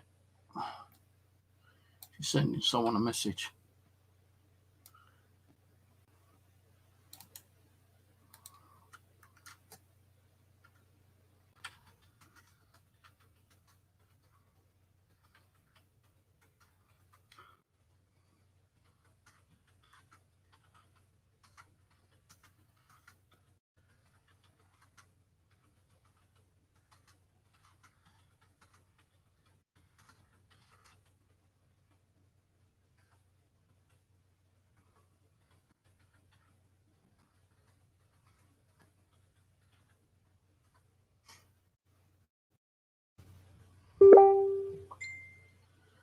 I just sent you a message.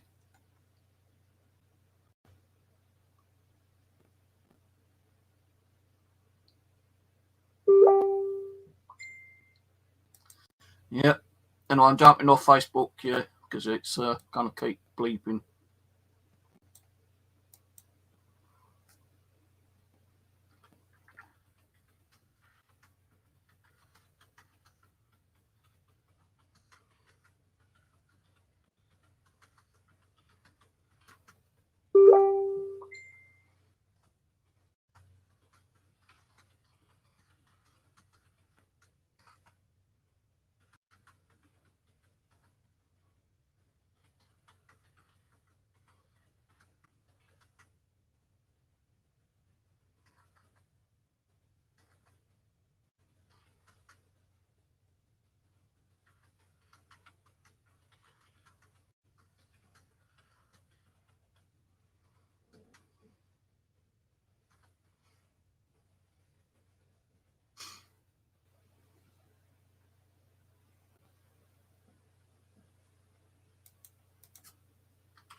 Yeah, I know what you're saying. I'll tell you one thing, yeah, you don't start me. So I've had the police involved in people before. I know. I have videos on what he did on me in the past. So if you're going to start on me again, I'll just fucking ring up the officer in charge in the other case and say, look, you know, this guy's starting shit on me again now. I never reported him, but I'm going to report his ass if he starts on me this time. And that's a warning. And that is a fucking warning to him, I tell you. If you don't want to start on me, I tell you. I won't go back on revenge. I just hand over all the fucking videos that he did on me in the past and let the old Bill deal with him.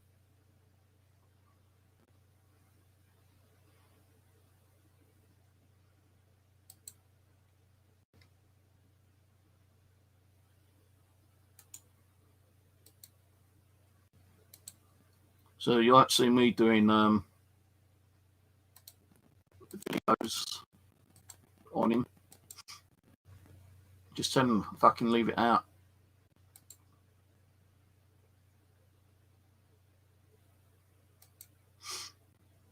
Hello, hologram. Can't see you on YouTube. Probably a new user.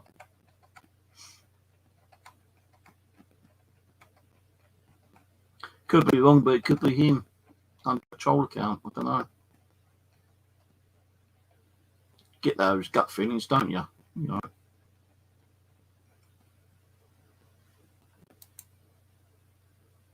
Right. So yeah. Not got much off this one tonight.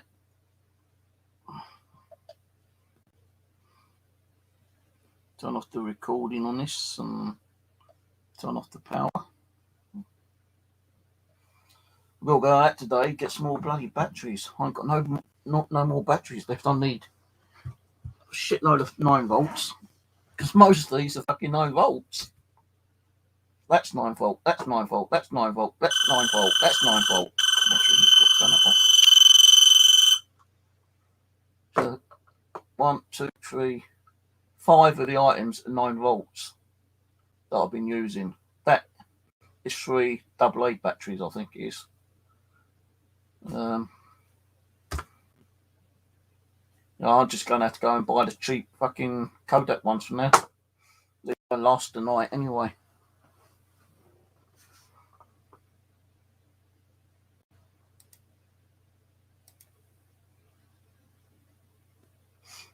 Don't shoot animals. So you're telling me I can't shoot a fucking animated graphic animal? I don't even go out hunting in real life. I don't even kill a spider anymore. Bushcraft, when I went there yesterday, I had about 4 spiders, crawling around. I picked them up and I just put them outside. I didn't kill them. I don't kill no animals. I told you it was him.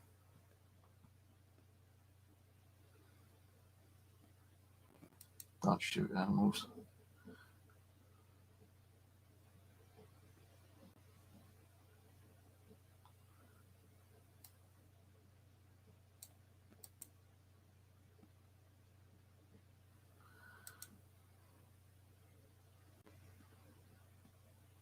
Goodbye.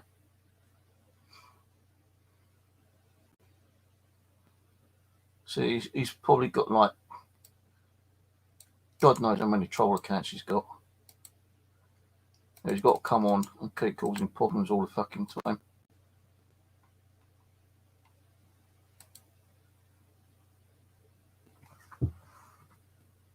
Actually, that is not a troll.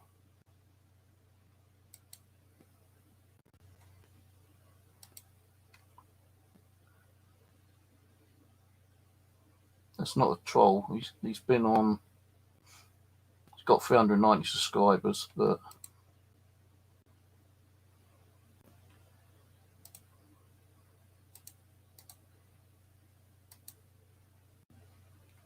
nah, block him. Block him. We block him, Ian.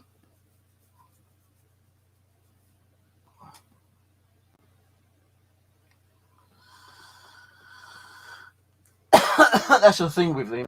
He comes on. It's, well, not just him, but other people. They come on and they just like fucking up your stream because they're just jealous that they got no one else to talk to, have they really? And they hope that you start getting a bit pissed off and revengeful and do a video back on them. I ain't going to do no videos on them. I'm just ignoring him now. So all the troll accounts that come on, just block them. You, my moderators, can do that.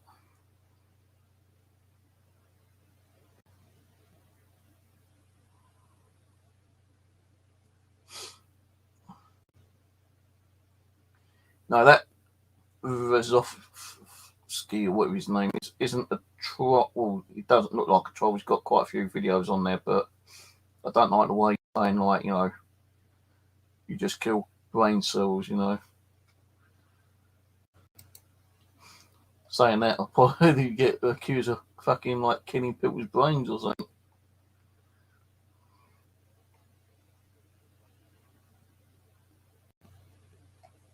He's got some interesting videos on his channel, though, that one.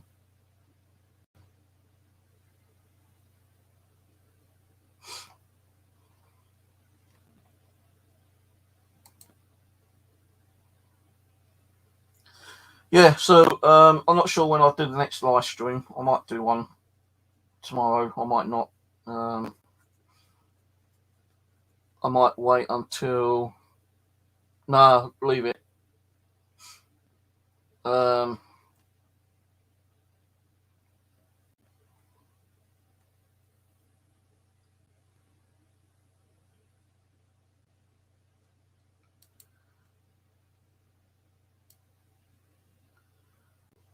where are these fucking trolls coming from tonight?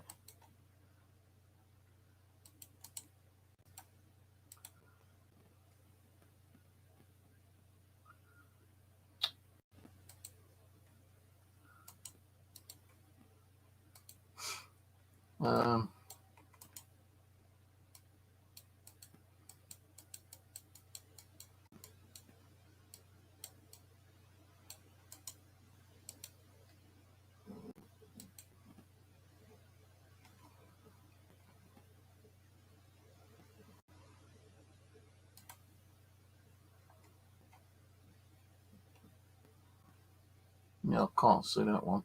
That's probably a troll. I can't see an emoji for that one.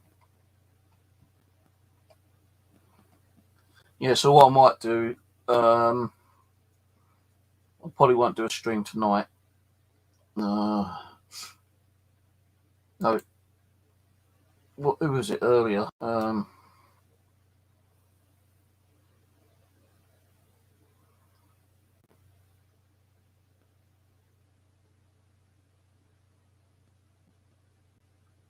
Can't remember who it was now because I've accidentally closed this YouTube channel. Because normally I have the StreamYard open and YouTube. I can't remember who it was now. It wasn't Mark. Oh, I didn't see Stephen Dennis coming. Darren Mead. He asked, I think, about the best evidence. So I might do a stream, you know, recapping on some of the unusual evidence that I've seen and captured and all that kind of stuff. I might do a stream on that one. But I won't do a long one if I can help it. I won't be doing another doll session for a couple of nights. So I've ordered some more Wi-Fi cameras. So if I can get them up and running, I'll probably try and stream 2 camera. But they won't be until the 7th or the 8th. So I might not do any live streams until the 8th, apart from the one I'm going to be talking about.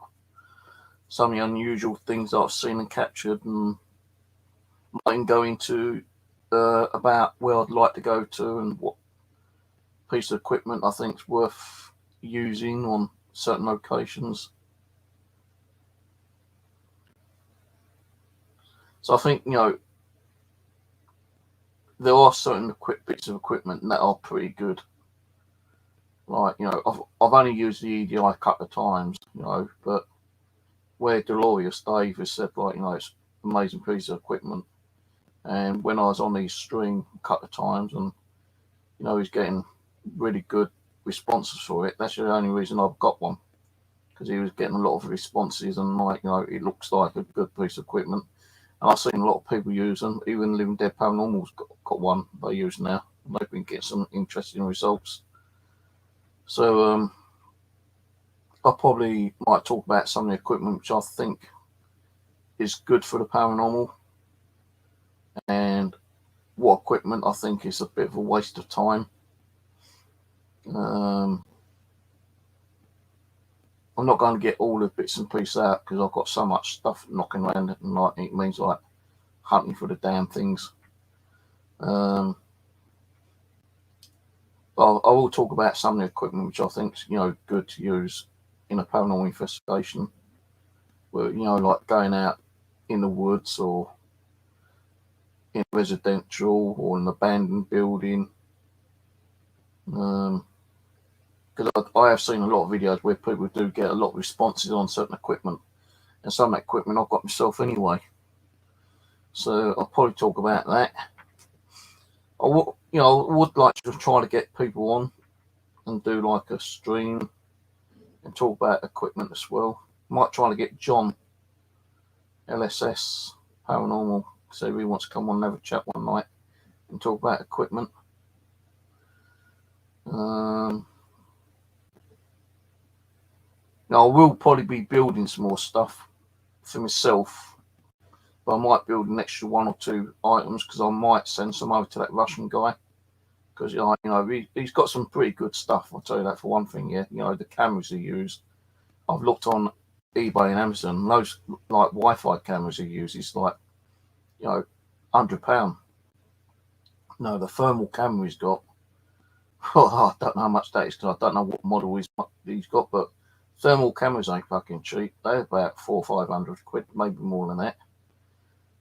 You know, the camera setup he uses is pretty good. You know, he's got that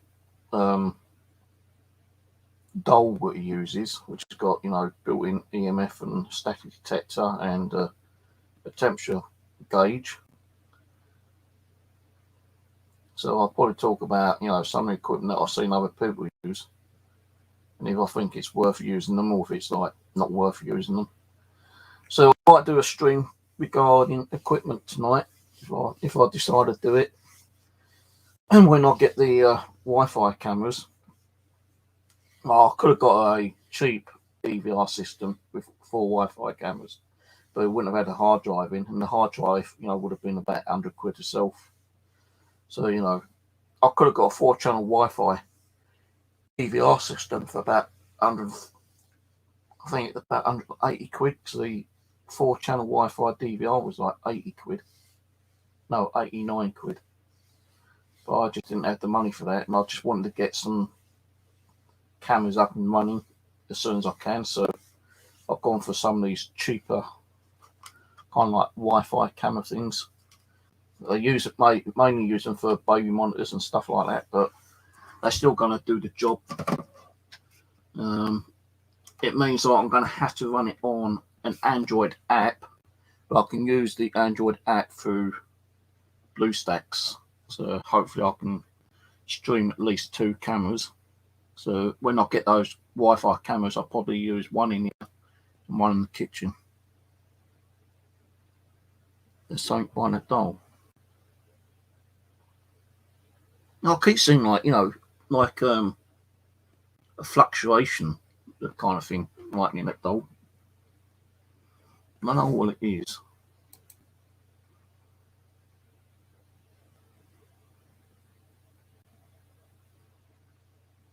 It's fucking like coming on and doing stuff for now, innit, eh? I've got to turn my phone off because my battery's going to go flat in a minute.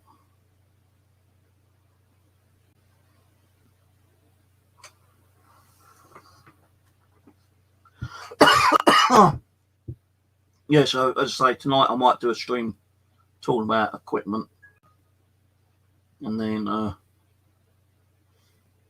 I might not do a stream again until I get the Wi-Fi cameras and get them up and running. Then we can do like a live stream with one in here with a doll, and one in the kitchen with something else in the kitchen, you know.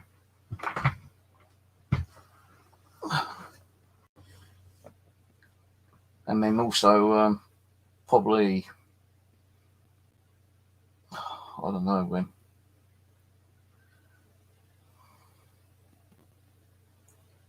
When's Halloween night? I don't even know when Halloween night is on. I mean, what day is Halloween night?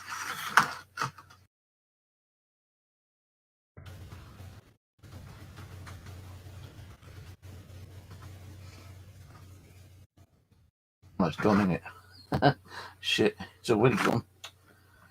If I'd known it was like 31st of October. No, it ain't gone. It's end of October. So I hope to do a Halloween kind of like session. I've got some masks, so I can dig out the old masks. Don't know where they all are. I've got 2 or 3 in here though, and there's one in the living room, I think. I'm not going to, like, you know, do like I've done several years ago when I put all that makeup on, dressed up as a clown, because that made me sweat like a pig, and like, you know, you could see it's like melting down my face, and like I thought, no, I ain't going to do that again. You know what? I never got that stuff on that woman in America. You know, when I planned to dress up as a woman, never happened, did it? Because she never sent it.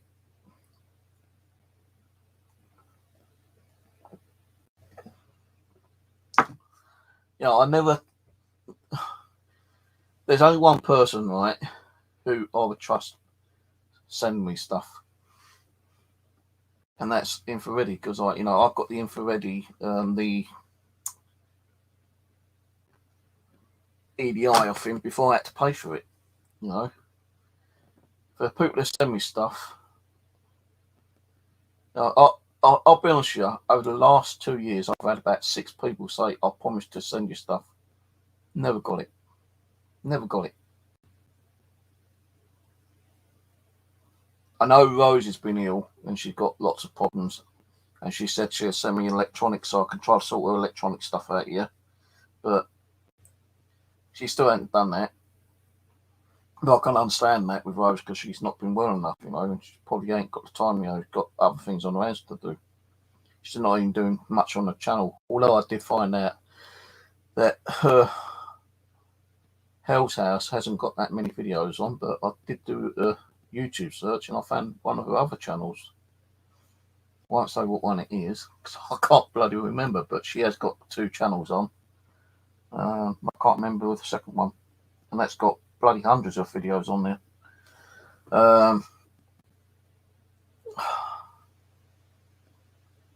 Yeah, the woman in America who said that she'd send me stuff over to dress up, that never happened. A couple of years ago, someone mentioned that they would send me some haunted items from an ex-husband, because Living Dead Paranormal went in there and done an investigation, and I think those would take a few bits out. And I asked her if it'd be possible if I could have something. She sent him, "Oh yeah, I'll send you something back." No, I'll send you something over. Never happened.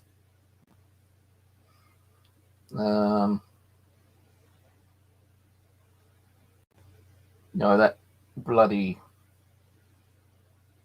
ghost hunting store that I originally ordered the EDI from, he never sent that. 6 months waiting for it, and never turned up. Like, I've got my money back and I've got it off another website. So, you know, he never kept his word. He scammed and stole from a lot of people. Who else?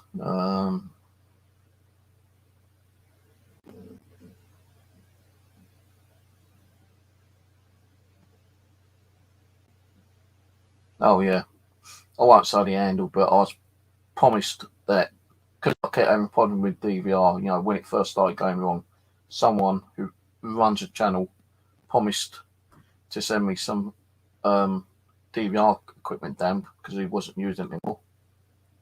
that never happened. Although he showed me that it was all boxed up ready, still never happened. Never sent it. So when people say, "Oh, I'm going to send you stuff," I just don't really trust them or believe them anymore.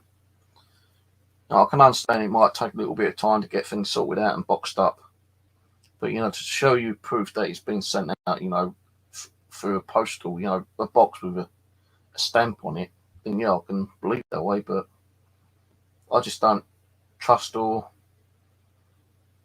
take it that people are going to send me stuff anymore. I have, like in the past, had a guy come onto my bushcraft channel and sent me some bushcrafting equipment, and I didn't even know who the guy was. I didn't even know how he got my address, but he said, like, "Oh, I was able to get your address, and I'll send you this stuff because I don't need it." I thought, wow, that was kind of him. There's another person who said that they was going to send me some stuff, apparently haunted stuff. That never happened.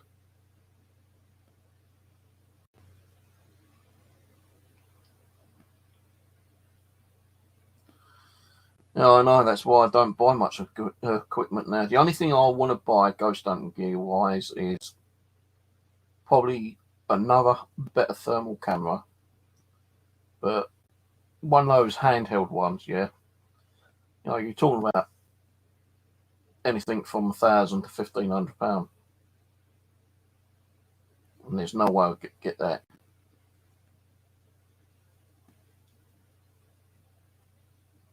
£200 gone. Never got my REM pod. Well, I only found out through the bank that if you put an order in to a company or to anyone, you pay out money for a piece of equipment, and you don't get that equipment over here in the UK, if it's within 160 days, then the bank will refund you. But if it's over 160 days, which mine was, then there might be a possibility that I won't get my money back. But because I told them what happened, they have to refund me the next day. But it's only like a temporary refund, which I've already spent. That's how I've got that. And I told them what the issue was. I said to him, he's ripped off a lot of people. The company he said they ordered my EDI from never had the order through. So the bank refunded me temporarily the money back. And they said that, they're going to investigate, but it could take 6 to 8 weeks to get the final comeback. Because within that time, they think, he's got evidence that he did send it off, the order, and blah, blah, blah. Then they can take that money back off me. But I told the bank, I said, look, I've got all the emails. I've even got the email from the company that he said he was ordering from, that they never got the order. I said, if I get the money back, then I'm going to order it from another company, which I did do. And I ordered that from Infrared. And that came before I even had to pay for it. Because I spoke to the guy and we had a bit of a chat and understanding. And I believe he still has some more of these EDIs. But if anyone in the UK wants one, go to Infrared. You won't be able to buy it off the website directly. You'll have to email him and tell him you want one. And I think there is a waiting list for one, actually. All right. Cash App. I won't use those Cash App things. No, I wouldn't mind getting a new DVR, but that just sometimes costs too much money for a decent one. A cheap one. Couple of £100 ain't all that good really, because they tend to fuck up after a while. It's like with any electronics really, warranty, 6 months, 12 months warranty. Let's say you buy a piece of equipment and it's got a 12-month warranty. Within a week or 2 weeks after the warranty's fucking run out, the piece of equipment malfunctions and breaks down. And you can't get the a refund or an exchange because the warranty's out of date unless you extend the warranty. You know, ain't many companies that allow you to extend the warranty.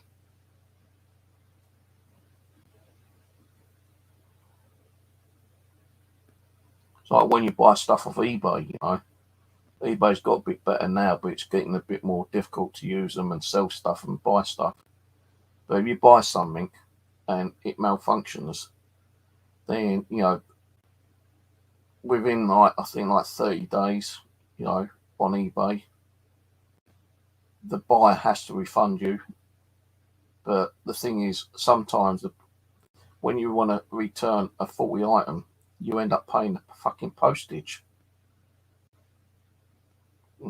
And it depends on the cost actually, because like if you buy something for 10 quid on eBay, say like cheap watch or something, yeah, and you know the watch ain't no good, it's broken or it's the wrong model or something, yeah, and you ask to send it back. Sometimes the seller might say, well, you know, yeah, you can send it back, but it's going to cost you the money to send it back, and that's going to be about 3 or 4 quid to send the watch back, yeah, and they might not refund you that money. Or sometimes, like if it's a cheap item, the seller might just say, oh, you know, refund you, and they will refund you because they can make their money back on the more expensive stuff, you know. They're always making a profit. So I ain't in guard everything on the eBay. I've got about 3 or 4 items on, and they've been sitting on there for months and months and months. Not sold nothing for months. But I'm still getting charged for the listing fees, you know.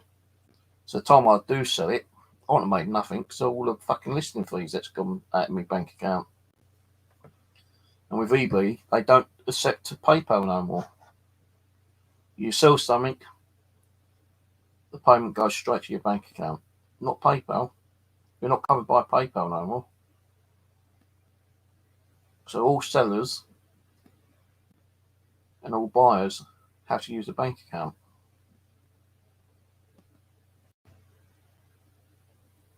Now, there are a couple of sellers, I think, you know, in different countries that can still use PayPal, but not here in the UK, you can't. Like the cameras, if I had the money in the PayPal account, even if it was there, you know, I still wouldn't have been able to use PayPal. Well, it can go through PayPal, but the money goes out of my bank and not through PayPal itself, which is a bit weird. So if I had like £60 in my bank and £60 in PayPal, and I bought the 3 cameras, which I have done, that £60 would not come out of my PayPal account. It would be transferred from my bank through to PayPal, from PayPal into the seller's account, bank account, which I don't understand because I know that eBay have removed themselves from PayPal, but it's near enough the same business. They run from the same company in one way, but they kind of split.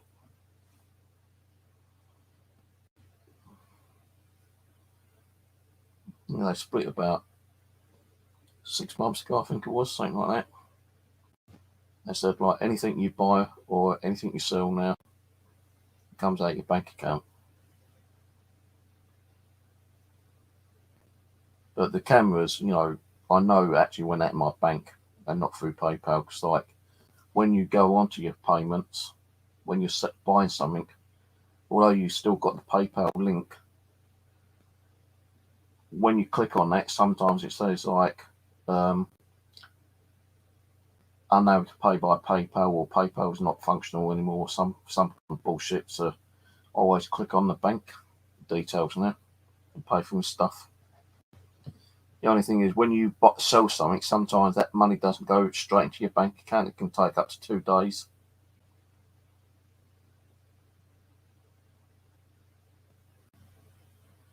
You know, although it's in your bank account, it says pending. It's like with Infrared, when I pay for that, I had to do it through my bank, through PayPal, because that's the only way you wanted it was PayPal. So it's more covered through PayPal. But I had problems trying to get the money through my bank account onto my PayPal account, and I had to ring them up and explain what's going on. And they said, yeah, we've had some problems with, like, you know, certain features on PayPal, but I was lucky enough to get the money through the bank account, through the invoice, and sent to him through PayPal into his bank account or PayPal account, whatever it was. When I checked my bank, it said, like, payment pending. But I think it's just pending for, like, you know, a few hours, because, like, when I checked it the next morning, it had already gone through.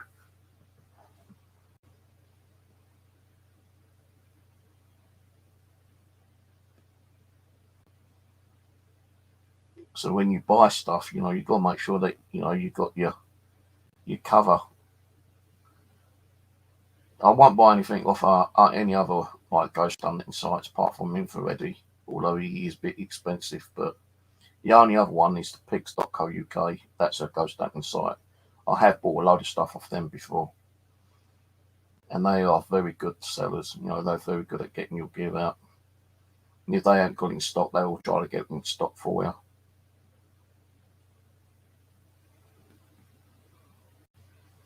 And as long as you pay it through your PayPal, you're covered as well. That's if you're going through, like, you know, to the website and you're paying, you know, you can pay through your credit card, but if they've got PayPal, then you're covered through the PayPal.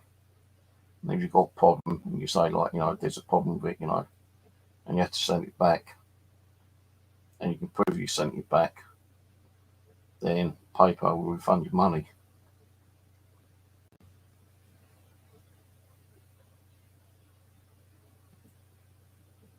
But that's the only two websites I trust now, the pigs.co.uk and Infrared.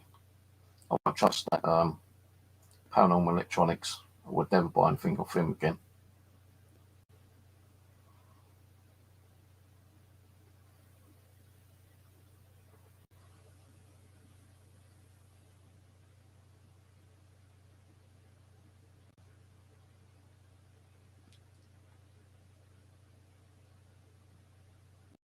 So the thing is, these are pretty good. You know, they are expensive, these EDIs, but they are pretty good because, like, you know, you can have it sitting there, and you could be looking the other way, right, and say, like, the vibration detector or the EMF detector or the LEDs for the temperature and humidity lights up, and you don't get to see it, yeah, because you're turning the other way, and when you look back, it stopped flashing.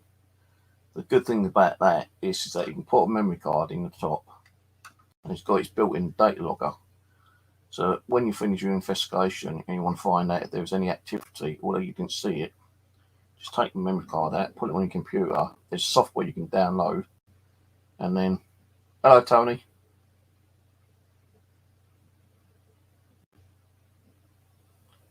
Gabby, no, I haven't actually. But yeah, you can take this out and put it on your PC because they've got software, and it shows you a graph, and the graph shows you, like, what EMF you had, what vibration detection you had, what humidity, what temperature was in, you know, all that kind of stuff on there. Because even, like, you know, with this, even the slight interaction with it, you may not know about it, yeah, but the data logger is actually logging the slightest little fraction of whatever it's picking up. And it helps. Like, you know, the thing is, I don't know if it actually tells you. I can't remember if it tells you the time when it goes off, because there weren't no settings on there where I could set the time, unless it's all programmed in, which I don't think it was. Because, like, you know, you could go outside and, like, slam the door and not realise you slammed the door, and it's picked up the vibration of the door being slammed.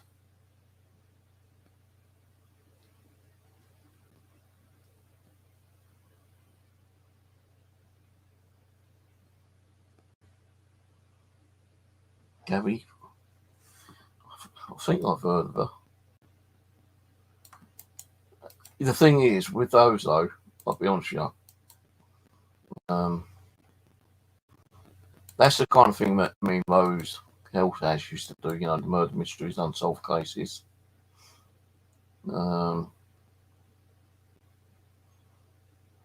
Like if you click on there, on demand news, 1 day ago, new footage reveals assault claim. I'm not seeing any ghost hunting kind of YouTube doing anything with her at the moment. It's all like just like news.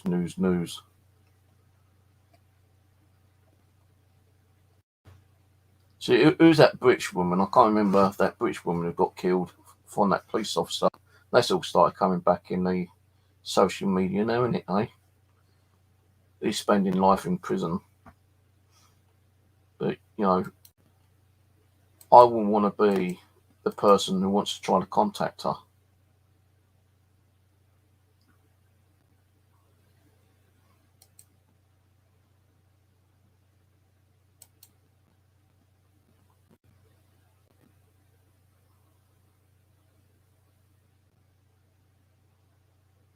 Trying to think what a woman's name is. The one who went missing from up near my way, Clapham, and found, you know,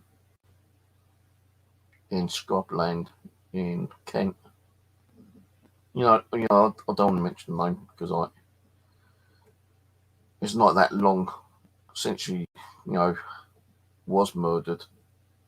I wouldn't be surprised people would be trying to communicate with her, but you know, I'm kind of person who would probably wait, you know, a good 8 months to a year before I decide to communicate with someone, you know, especially a murder victim.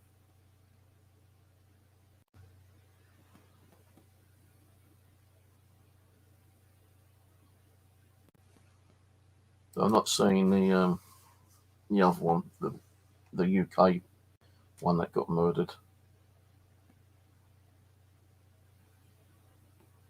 No, people want to do it, let them do it, you know. I'm not saying I wouldn't do it, but I wouldn't do it, you know.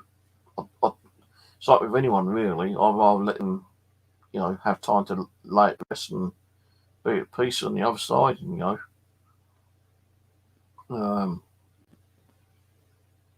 Not like a certain person on social media, you know, who's well known for his fucking fake ghost boxes. And hello, Beth, how's it going? You know, Mr. You know, he tried to communicate with someone who fucking dies, you know, that day or the day earlier. I couldn't do that. You know, with my dad, it's like near enough, I'll say about 3.5 months, I suppose.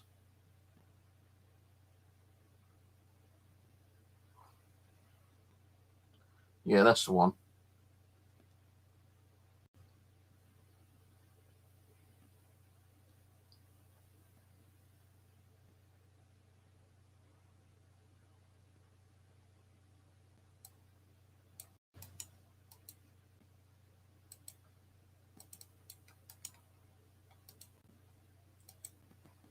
See, there are actual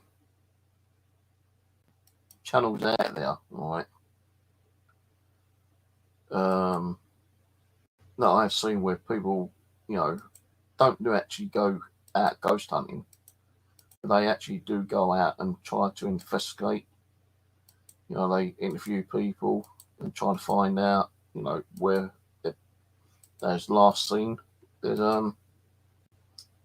YouTube channel, I can't think of the fucking name now. It's like they always get contacted when someone's gone missing. They've gone missing for like, you know, more than 6 months or a year or 2 years. And usually they might find the body or they might find the car in a lake or a river or, you know, somewhere else. I can't remember what the bloody YouTube channel is now. But they don't go out ghost hunting. It's not that kind of channel. It's more kind of detective work they do. Now, I'm not saying it's wrong, people, like trying to communicate with someone, who's been, deceased for like X amount of time, and they're trying to find that, information. Like, let's say, I talk to someone in the spirit world and they've been, missing for like 6 months, and I believe I might be speaking to that spirit, that spirit of that person, yeah. And that person might have gone missing and never been found. It could be missing like someone who's not been found whatsoever. They could be on the missing list for bloody forever. Let's say like I spoke to someone under that. Let's say like, let's get this right, and let's start again. Right. Let's say, for instance, yeah. Let's say someone by the name of like John Daggard went missing, and they fear that he could be dead. They found his car, smashed up, or like someone found it in a lake, but they never found the body. And let's say like 6 months or a little bit longer has gone by, and I'm doing a ghost box, or like one of my streams, and suddenly like this, I'm asking if like this person, I've forgotten the bloody name now. Let's say the name's Tom Goddard, right? For instance, yeah. Let's say like I speak to a Tom Goddard through the spirit, through a spirit box, through the spirit room, or whatever, yeah, or through a Ouija board, yeah. How do I know that's the same person? Let's say that he gets information to me to prove that he is the missing person. How would I get that information out to his family? How would his family feel that someone has been trying to communicate with him when they don't even know what's happening to him? How would you pass that information on to the authorities? Because the thing is, like, you go to the old bill and say, oh, like, I'm a medium, or I'm a psychic, or I'm a ghost hunter, and I think I spoke to Tom Goddard, and, he told me where his body is. It's in a ditch not far from where the car was found, and it gives you, like, the name of the road where the ditch is. And the police go there and actually find the body of Tom Goddard. How the hell did you know where it was? They might think that you're, a part of his murder. They probably, arrest you as a suspect or something, yeah? That'd be fucking top, because like when we used to do this stuff with Rose, and I used to do Ouija board stuff, and victims of like Jack the Ripper and Jack the Stripper and stuff like that, and I reckon there's load more people that have gone missing. Let's say like Jack the Stripper, the Thames Jack the Ripper murderer, yeah, who used to kill prostitutes, yeah. Let's say like one of them came through and said like, oh well, like their body is like dumped in a drain, a manhole cover on a certain road, for instance, yeah, and it's been missing for like so many years. You go to the authorities with that information, say, oh well, that person is buried in that manhole cover right there. Well, how do you know about that? Oh, the spirit realm told me, I do Ouija boards and like, you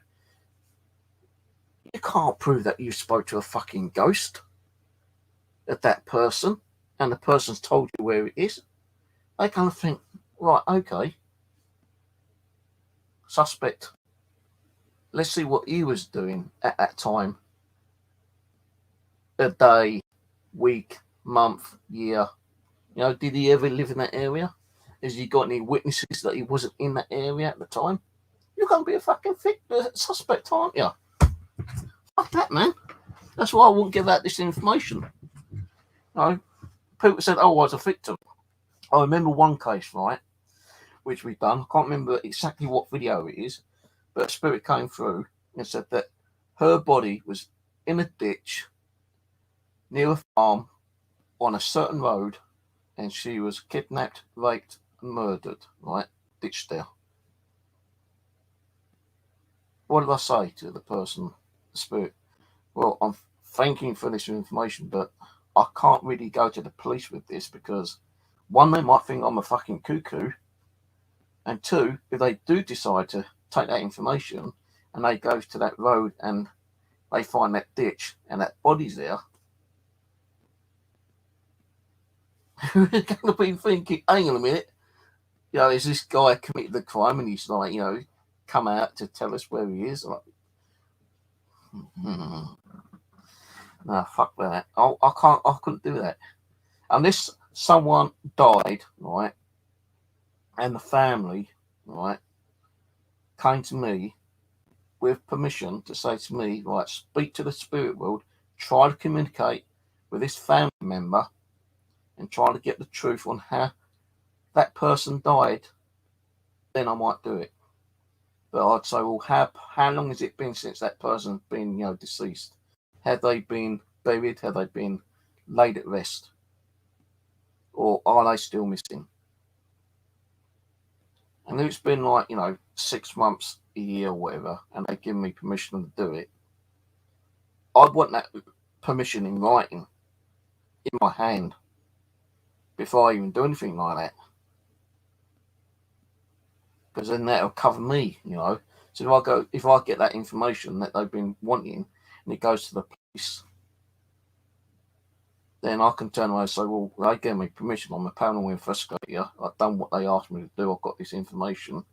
I'm just passing it on.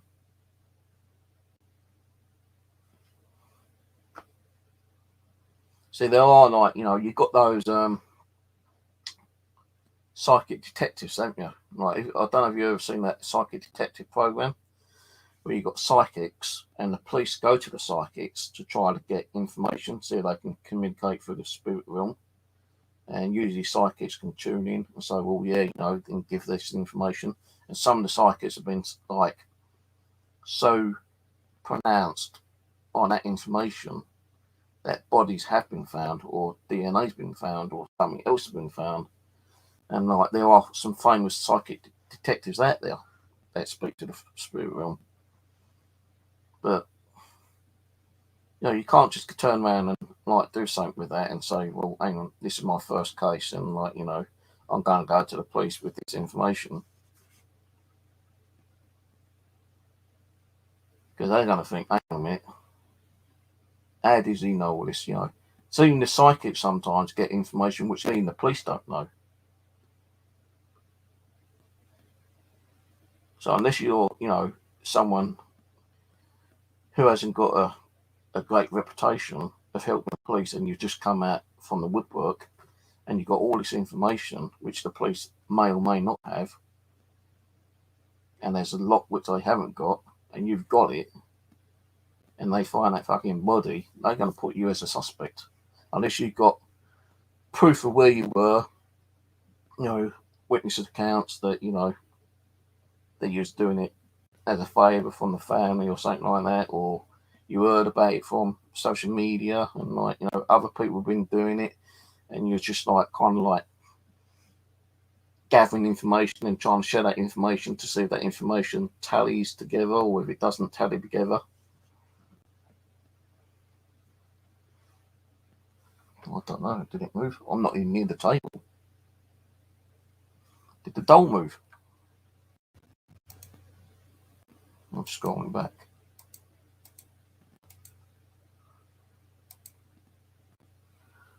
I know the camera moved out of the way. I'm just scrolling back a little bit. I moved that EDI. I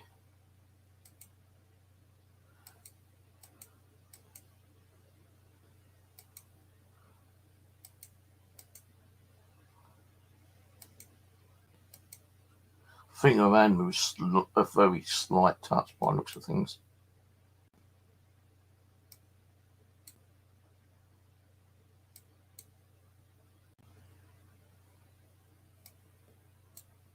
See, what I like to know, right, yeah, is that just changing the subject slightly, you know, it's still about spirits and stuff like that. Why do spirits, when they die, especially females, you know, adult children, why do they tend to attach themselves to a fucking doll? I know we got male spirits attached to some male dolls sometimes, yeah, but how do we know that those male spirits are even male? I've got one of the clowns, you know, one of my clowns, Bobo the clown. His name was Charles, I think it was. Then he worked in a circus, he told me, yeah. And the doll was actually bought for him, you know, through the person from his wife. And, you know, she still kept it after he died. But after a certain amount of time, you know, weird things started happening, and she gave it to a family member to get it out. Then the family member started getting problems. And then I go to a charity shop, and it just, I was able to get it. But how do we know that, you know, even the spirit dolls are real spirits?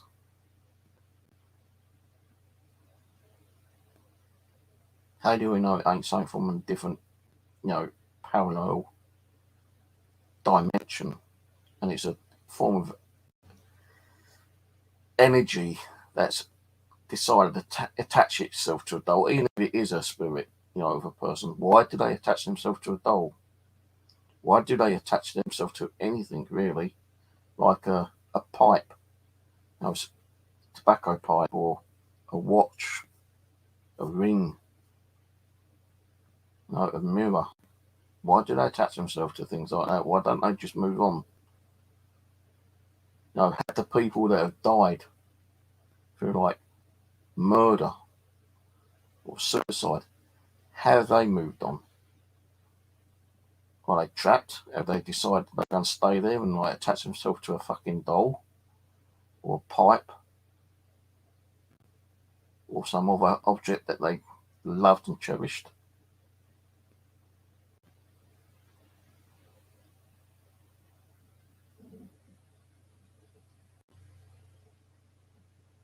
Well, that's it. You know, you know, I think women, all right, I could be wrong, but I think women are more open.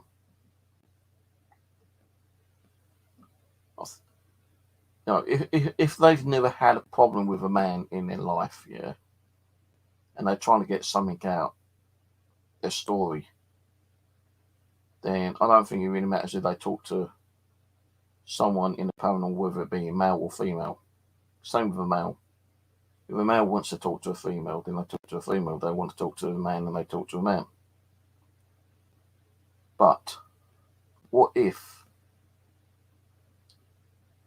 the person, right, let's say Tom Bloggs, right, was murdered by a female? Is he going to talk to a female paranormal investigator or a male investigator? No, because he was murdered by a female, does that put distrust in every other female that may be trying to communicate with him? Is he pissed off with a female, and any female, because he got murdered by a female? Same with a female. You know, if she was murdered by a man, you know, is she not going to trust any other male? Is she, you know, just doesn't trust that one person? Although, you know, although she's dead. But what I'm trying to say, like, you know, if Tom Bloggs kills like Anna Riggs, for instance, yeah, just making up names, and Anna Riggs, right, wants to put a story out, yeah, because she was killed by Tom Bloggs, is she still willing to talk to a male? Or because she was murdered by a male, does she, although she's dead, does she not put trust into any male? You still want to try and get at? You know, like, with children's spirits, you don't really get as many children's spirits than you do adult spirits. Because how did that child die? Through neglect, through abuse. You know, did she die natural causes? Did she die from, you know, suicide or drowning or car accident? You know, are they able and willing to talk to someone who they don't know? Because you think about it, yeah, we've always said to our kids, don't talk to strangers. Never talk to a stranger. Don't go in a car with a stranger. Don't take sweets off a stranger. Don't even give directions to a stranger. If he approaches you, best thing to do is run and scream. Because screaming will attract someone else, but at least that other person might see what's going on. And the one who's trying to, you know, like fucking kidnap you, abduct you, will, you know, run off. But then if she's screaming because she's running away from someone, is she going to go to another adult because she feels that that other adult might be, you know, more safety to be with? Because she might be like she could be at a park, and she could be like 5 minutes away from home. Her mum and dad ain't going to hear her screaming in the park, is she? And there ain't going to be police officers all the way around the bloody areas. And this is known for like kids going missing.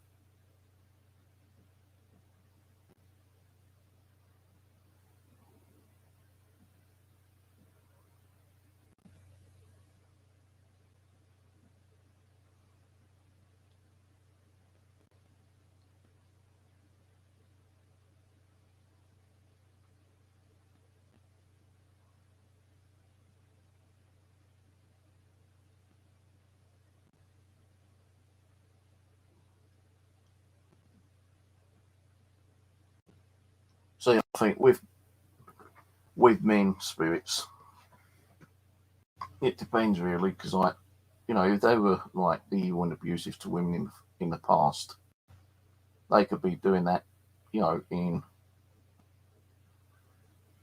you know, if, well, I don't know if reality is the word, but you know, if they dead and they abused women, they could, you know, still attack and abuse women,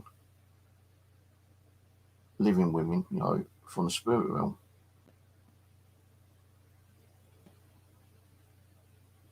Now, if it is a man, you know, would a male spirit attack a living man?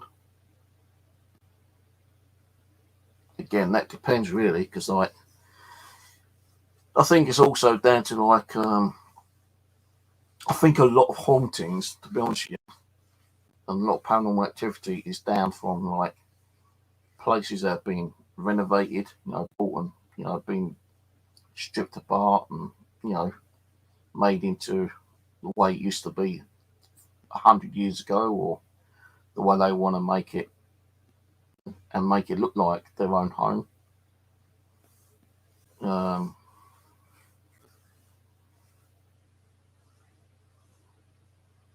So I think a male spirit would be more kind of like aggressive to females or even other males. Because if I'd lived in a house which I built myself and I lived there like, you know, 50 years, and I died, and then like 10 years later, you know, if someone comes in and start pulling my fucking house apart, I'm going to be pissed off, aren't I? And I'm going to probably try to take a little bit of revenge out on that person for, you know, stripping my house down and renovating it. Although the living person can't turn around and say, hey, you know, I'm going to strip your house down. But there's been stories where people have moved in and said, look, you know, they feel that there's some kind of form of spiritual energy. You know, probably someone who once lived there, probably built the house. They make peace before they can do any kind of renovations. There's been stories out there which I've seen and watched on YouTube and read about. You know, someone's moved in and they said, right, you know, if there is any spirits here, hope you don't mind, but we are going to do some renovating. We don't want you getting angry. We know it's your house, but it's now our house. We don't like it. You can leave. If you do like it, then we don't mind you being here as long as you don't cause us problems. And they give you a token, like a peace token kind of thing, and that keeps the spirit happy because he knows that they're not there to piss him off and destroy everything that he's built. They're not going to take every last brick down and rebuild it, are they? They're just going to be knocking a few walls down or something, So they kind of make peace to the spirit that may be there, and so you don't cause us problems. Take that back corner over there. Here's a peace offering token. Leave us be, and we'll leave you be, and that can happen. But when you don't do that, when you're not trying to make peace with the spirit, he's going to get pissy, isn't he or she. They're going to, bite your ass.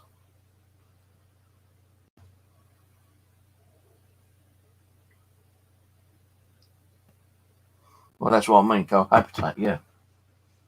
Live in harmony with each other, Just say, look, I'm not here to cause you problems. I know it used to be your house at one time, but, you're no longer a living person. Although I hate to say that, but, you're not a living person anymore. This house has been, unoccupied for, 10 years. We like it. We will try to renovate it as it used to be. And if you say that to them, I'm pretty sure the spirit might think, oh, well, it has fallen apart. They're going to renovate it to make it look like the way it used to be when I first built it. That's going to probably please the spirit more than piss it off. Because I'll tell you, if I had a house, right, well, it's tapping on the window and it's fucking raining. If I lived in a house and I died and it wasn't being used for 10 years, and someone came in and they just said, look, we're going to renovate it, make it look like new again, might have to do a little bit of knocking down and rebuilding, but we try to keep it to the original settings that it used to be. I'll be okay with that. But they're going to be knocking down walls, left, right, and centre, and stripping things out, and I wouldn't be too happy. God, fucking hell. Cold breeze went straight through my fucking arm then, and I ain't even got a window open.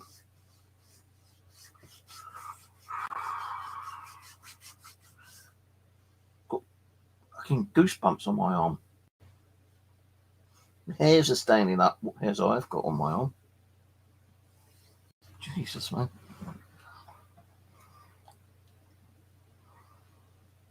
Now that's why, although this isn't my own house, it's rented, I don't even go in that living room that often, because I've always classed that as a spiritual room, a room where they can be together, communicate with each other, be friendly with each other. I'm going to have to go in there time to time and disturb them, and they're going to have to get used to that. At one time, I used to go to the door and knock on it, so, sorry, got to come in, guys, forgive me if I kind of disrupt your spiritual, peace, but I need to come in here. But I thought, well, fuck, so why have I got to keep knocking on the door? And one night I just went, after the night, I'm not going to knock on the door. I'm just going to come in. And if you don't like it, then you don't need to be here. Now, when I still go in there, I feel not as much, but I still feel different types of energies in there. Not long ago, I went in there and I felt the energy on one part of the living room kind of emotional. Well, near the chair, it was peaceful and quiet. So, like, you know, I don't mind being in there, but I'm not going to keep fucking, like, having to knock on the door no way.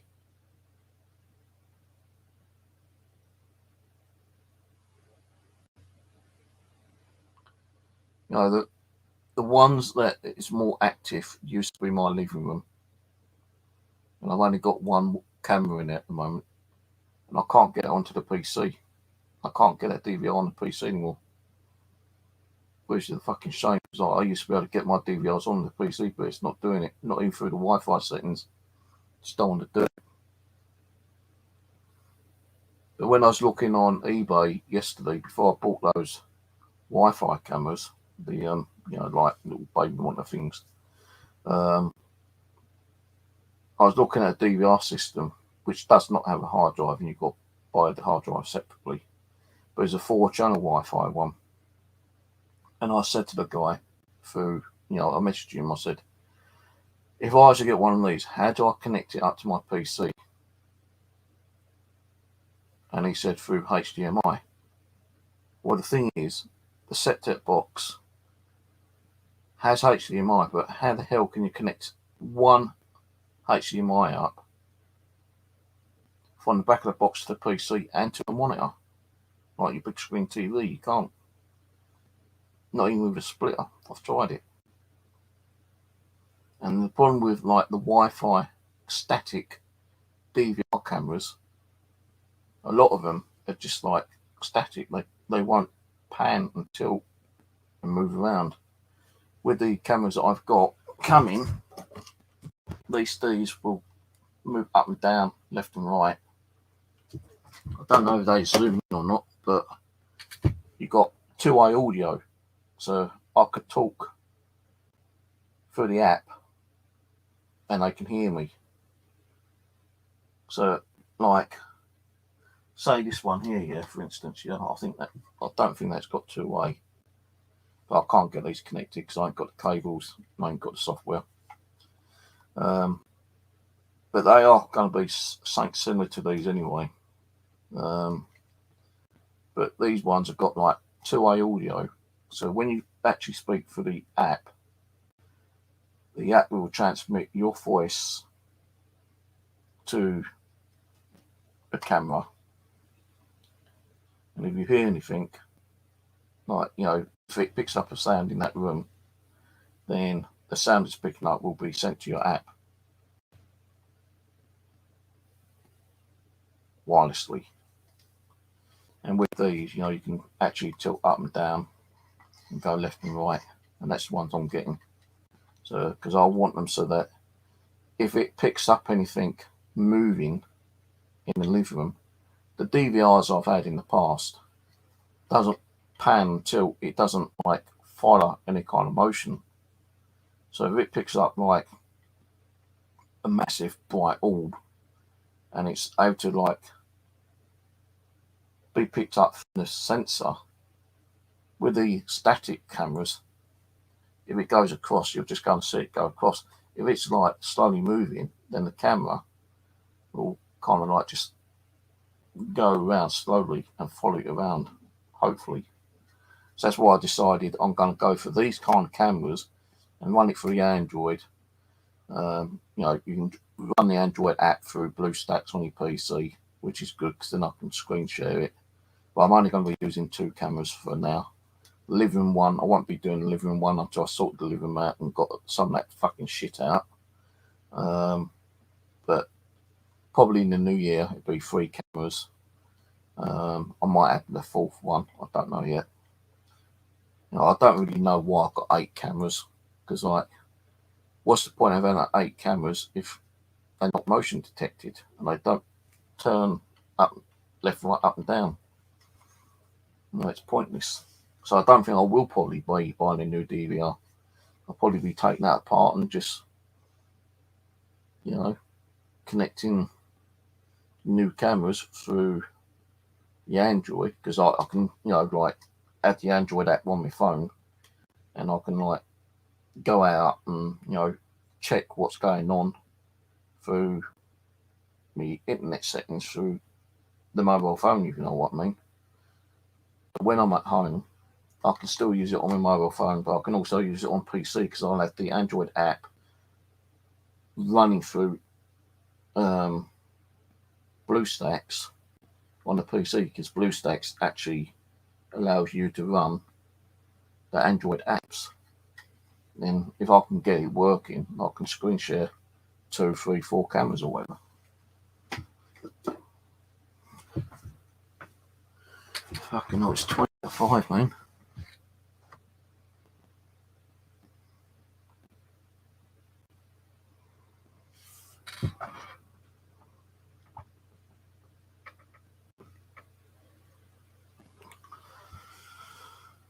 I don't think anyone died in this house. I know a police officer used to live here once before I moved in. Whatever happened to him, I don't know. No one knows what happened to him. I know in this area,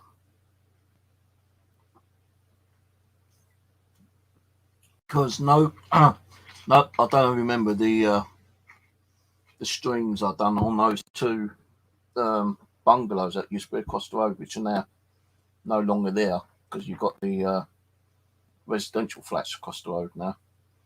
But when the bungalows were there, before me and Aaron got to do one, I did some research in there, and those 2 bungalows were the most serious and worst criminal parts of this area, because you had people in there doing drugs, there was prostitution, people got raped in there. There's even a murder in one of those bungalows as well. Now, I think the one that had the murder was where I got the rocking chair from. Because when I went upstairs, there's a mattress and there's a great big red stain there, which could have been blood. And I think that was on. I think I've actually videoed that and uploaded it. I'm sure I did. Because when I saw the rocking chair, I thought, well, what I'm going to do, that's one thing I want you to do, the rocking chair. All right, mate, I'll catch you later, yeah. Nigel, cheers for coming on. I'm going to bed and meet myself, actually. So otherwise, I won't get up to go out and get some fucking batteries today. Cheers for coming a member anyway, yeah. Cheers, bruv. Catch you later. Have a good one. Have a good week. Don't go out and get too wet on your investigations.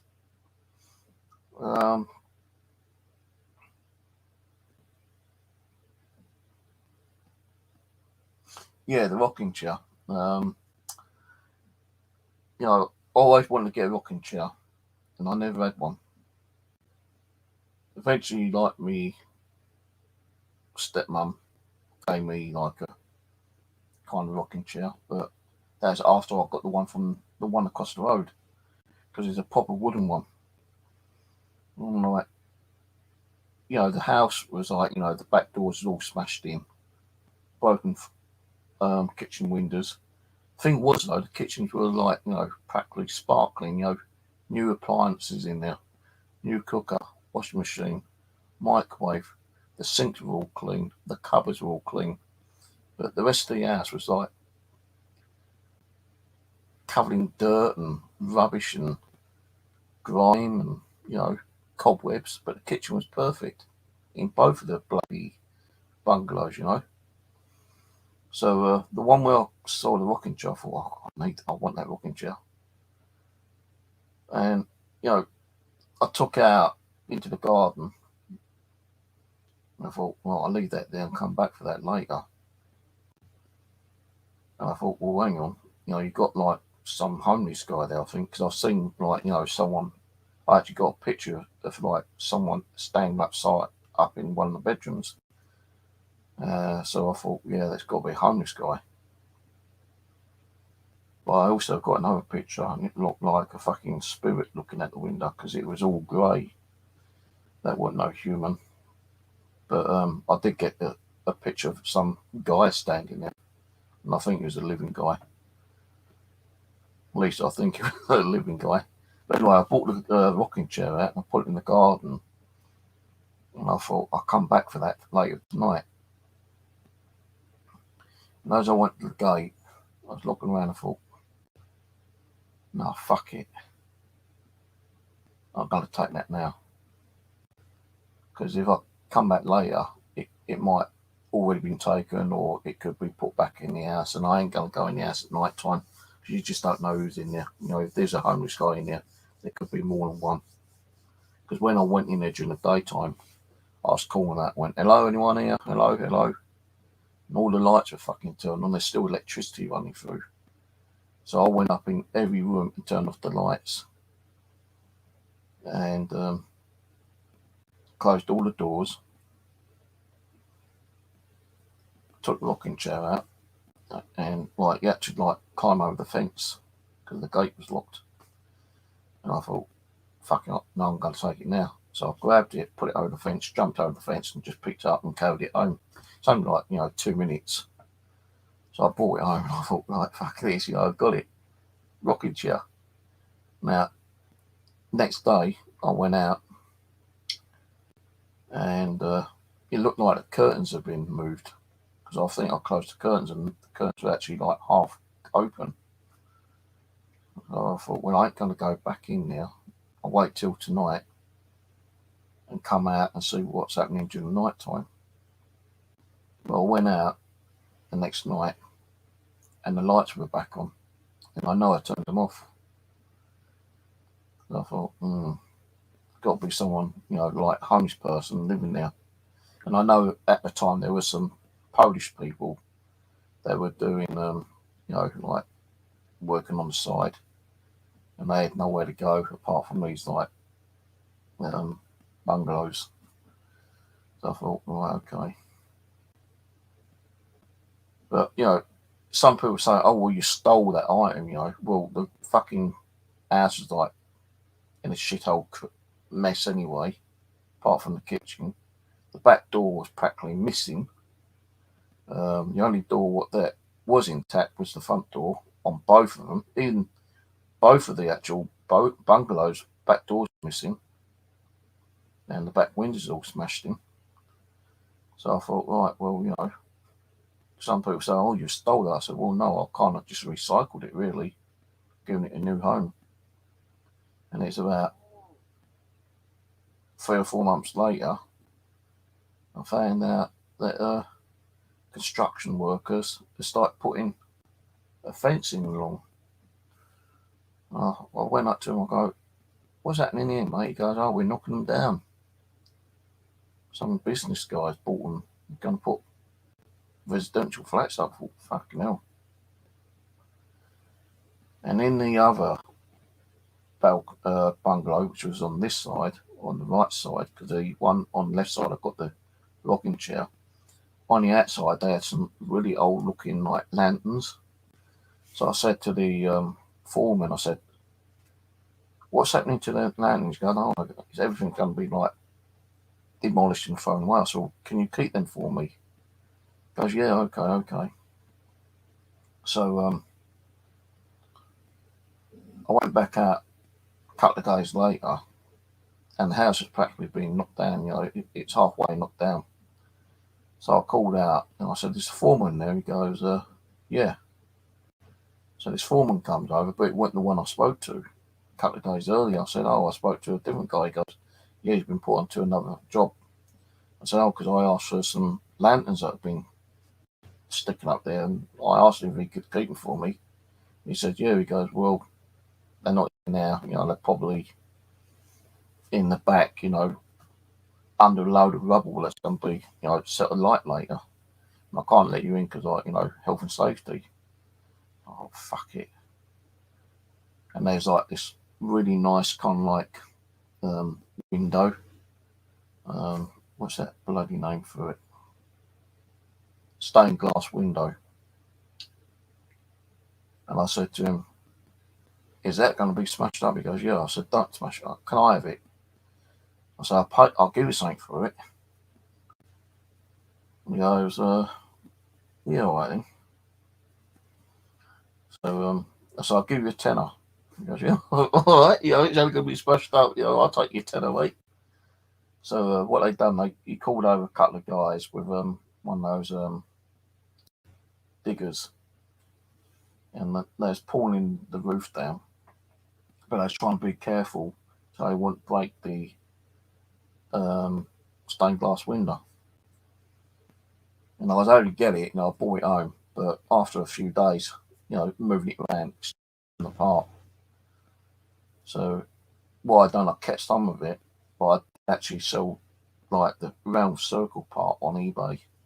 I got a nice little price for it. I got me fucking 10 quid back for that anyway. I think I sold it for about 25 quid.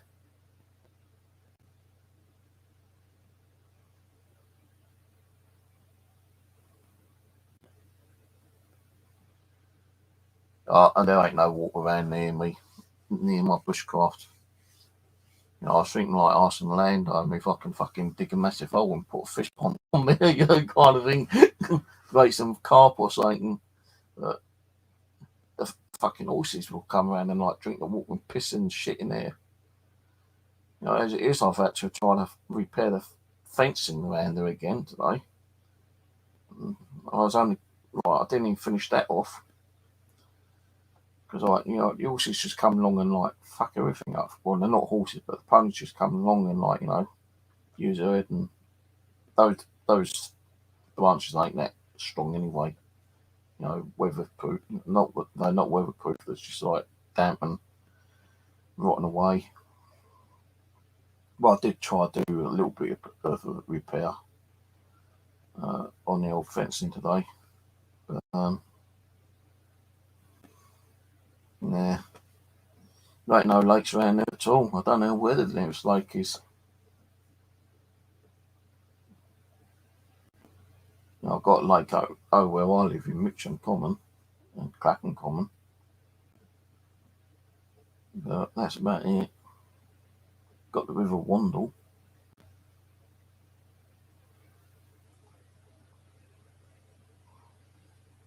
See, next time I go up there, when I go to the bushcraft, I just got to go up there to check, see if the water's still coming through the roof and into the tarp. And if that's still doing it, then I'm going to have to buy myself another one, those 12 by 12 or whatever it is, green tarps, which are about 14 quid. And probably strip the whole fucking roof off, all the tarps, and redo it again. Find out why the hell it's like, water coming through. Because when I went in there today, it was bulging that low. The tarp was like, instead of being straight, it's down like that. There's so much water I had to chuck out.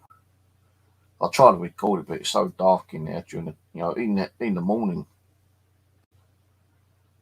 River Wandle, you can get trout, salmon, bream. There was carp up there last time. I think there's gudgeon. Someone mentioned that there's pike up there. And there might be a possibility of roach, but I'm not sure. But I know there's salmon up there because a friend of mine, Beamish, old guy, he works up near there. And he said, well, if you want to go up there one day, try to catch, salmon, I'll take you up there. So I met him up there one day, and he took the first cast out, using maggots, and within about 20 seconds, got a bite. And as you bring in the salmon must have been that big. Must have been about, 2 or 3 pounds, maybe a bit bigger. And as you bring in, just as we lifted out the water, the fucking thing jumped off. So, baited up again, cast out, and the salmon, takes different to the bait than other fish do. So, Beamish goes like, as soon as you feel the little knock, strike straight away. So, a couple of times I get these knocks and I'm trying to strike and miss them all the time. I was just about going to give up, and I felt this knock, struck straight away, pulled it in, little fucking salmon about that big, wasn't even worth taking home to cook. So that went back in. Then we just moved to a different location and we saw this fucking ghost carp. Tried catching that, couldn't, because it's near like a little waterfall thing. And it kept he kept kind of like going in where these like branches were, so we couldn't get it. Otherwise, we would have kept snagging up. But we had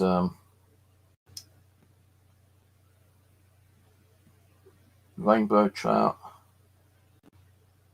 and we had, I think, yeah, there's trout up there, rainbow trout, and then there's like 2 different species of salmon up there.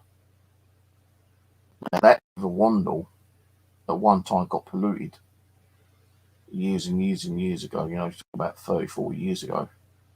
And it took over 20 odd years for it to like get cleaned up and allow the fish to get back. And certain parts of the Wandle, you've got to have like fish license and permits, but not all the way through it. You know, there are parts you can actually fish without a permit as long as you've got your fishing license. There's a lake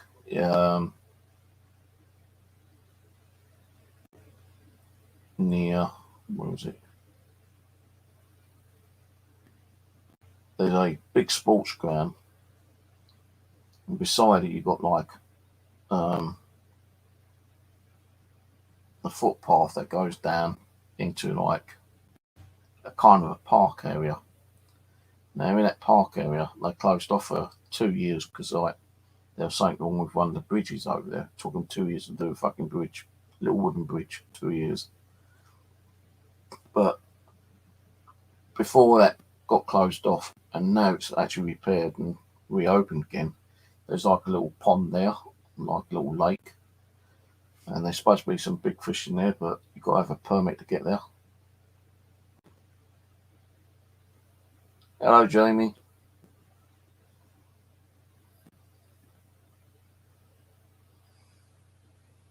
Guess where I was going to go the other day, but I didn't think about it. You've already been there. I saw your video. I thought, you bastard. You know, you beat me to it. I could have fucking met you up there. Box Hill. I was thinking about going. Look, now it's too far though. Surrey Downs, isn't it, I think? Box Hill. Near there anyway. I was thinking about going to go up there. I had a message through Facebook, I think it was yesterday, saying there's a guy who lives over near Epsom, and you know, there's a load of woodlands where he is, and he's sending me pictures of like different pine trees where he lives. So I was thinking about trying to get over to Epsom one day, Epsom Downs. So there's supposed to be like different woodlands over in that area where you get pine over there. But I don't need any more pine at the moment.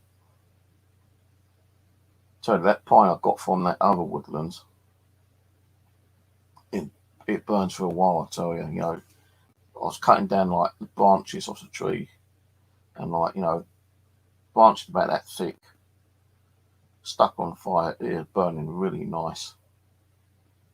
I don't think it's because of the residue, because like, you know, the ones with the fat wood, I kind of like, you know, took out the good ones, but there's probably still fat wood in some of the other bits, you know, but just ain't as much.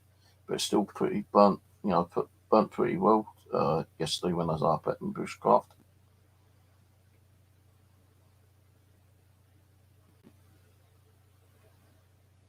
Banstead, yeah.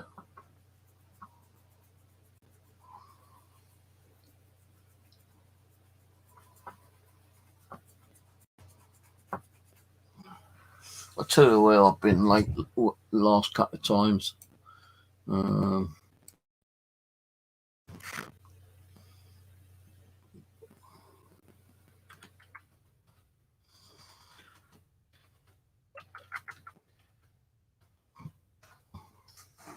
Got to type it out and I already remember. Addington Hills.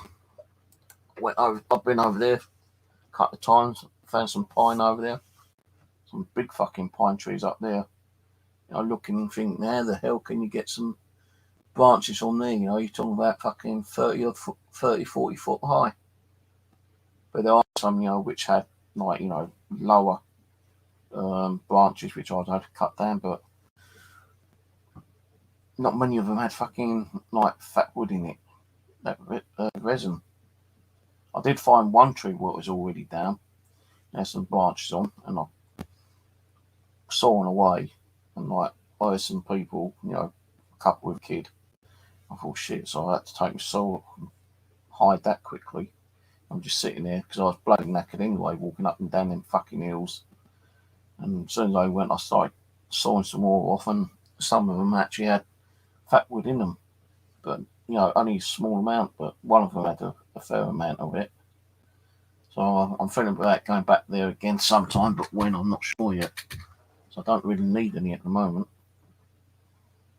So I won't be going to bushcrafting that much. If I do, it won't actually be bushcrafting. I want to be going out and doing some metal detecting over there at my bushcraft.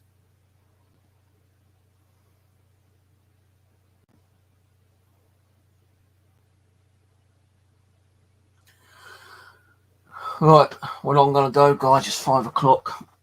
Cheers for coming on and jumping in. I'm not sure I'll be on tonight. Might be on tomorrow night. Talk about paranormal equipment, maybe. Tell you my thoughts about them. May as well leave Samantha in here tonight. She ain't going to bother me.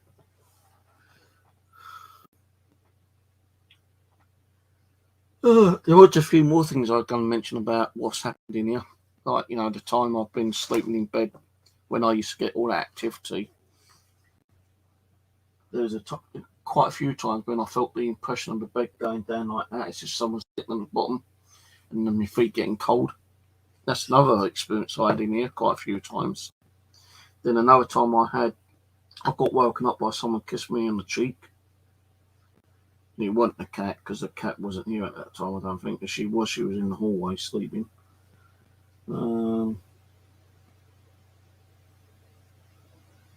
Dreams of you just about to go to sleep and suddenly you wake up and you see this great black mass.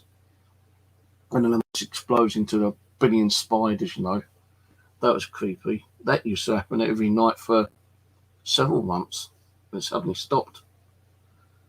And it went away for about several months, and it came back for a month or two, then went away again. Really weird. I still see a shadow figure down at the bottom near the door sometimes. Not they'll kind of keep looking there. Sometimes I'll see it at the corner of my eye, but I've been kind of trying to ignore it a little bit now.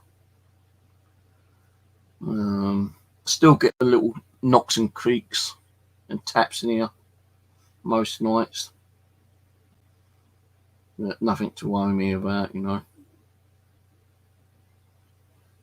But yeah, anyway, I'm going to go to bed, so I'm tired now. So I don't think I'll be on tonight. If I am, you'll know.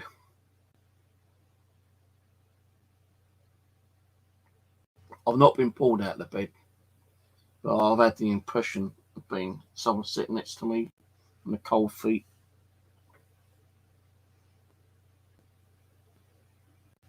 I've had the blanket pulled off me once, and that's it. All right, good night, everyone, or good morning. I'll catch you all later. Be good, kind to each other. Love one another. And I'll catch you probably tomorrow night. I don't think I'll be doing one tonight. Probably tomorrow night. Laters.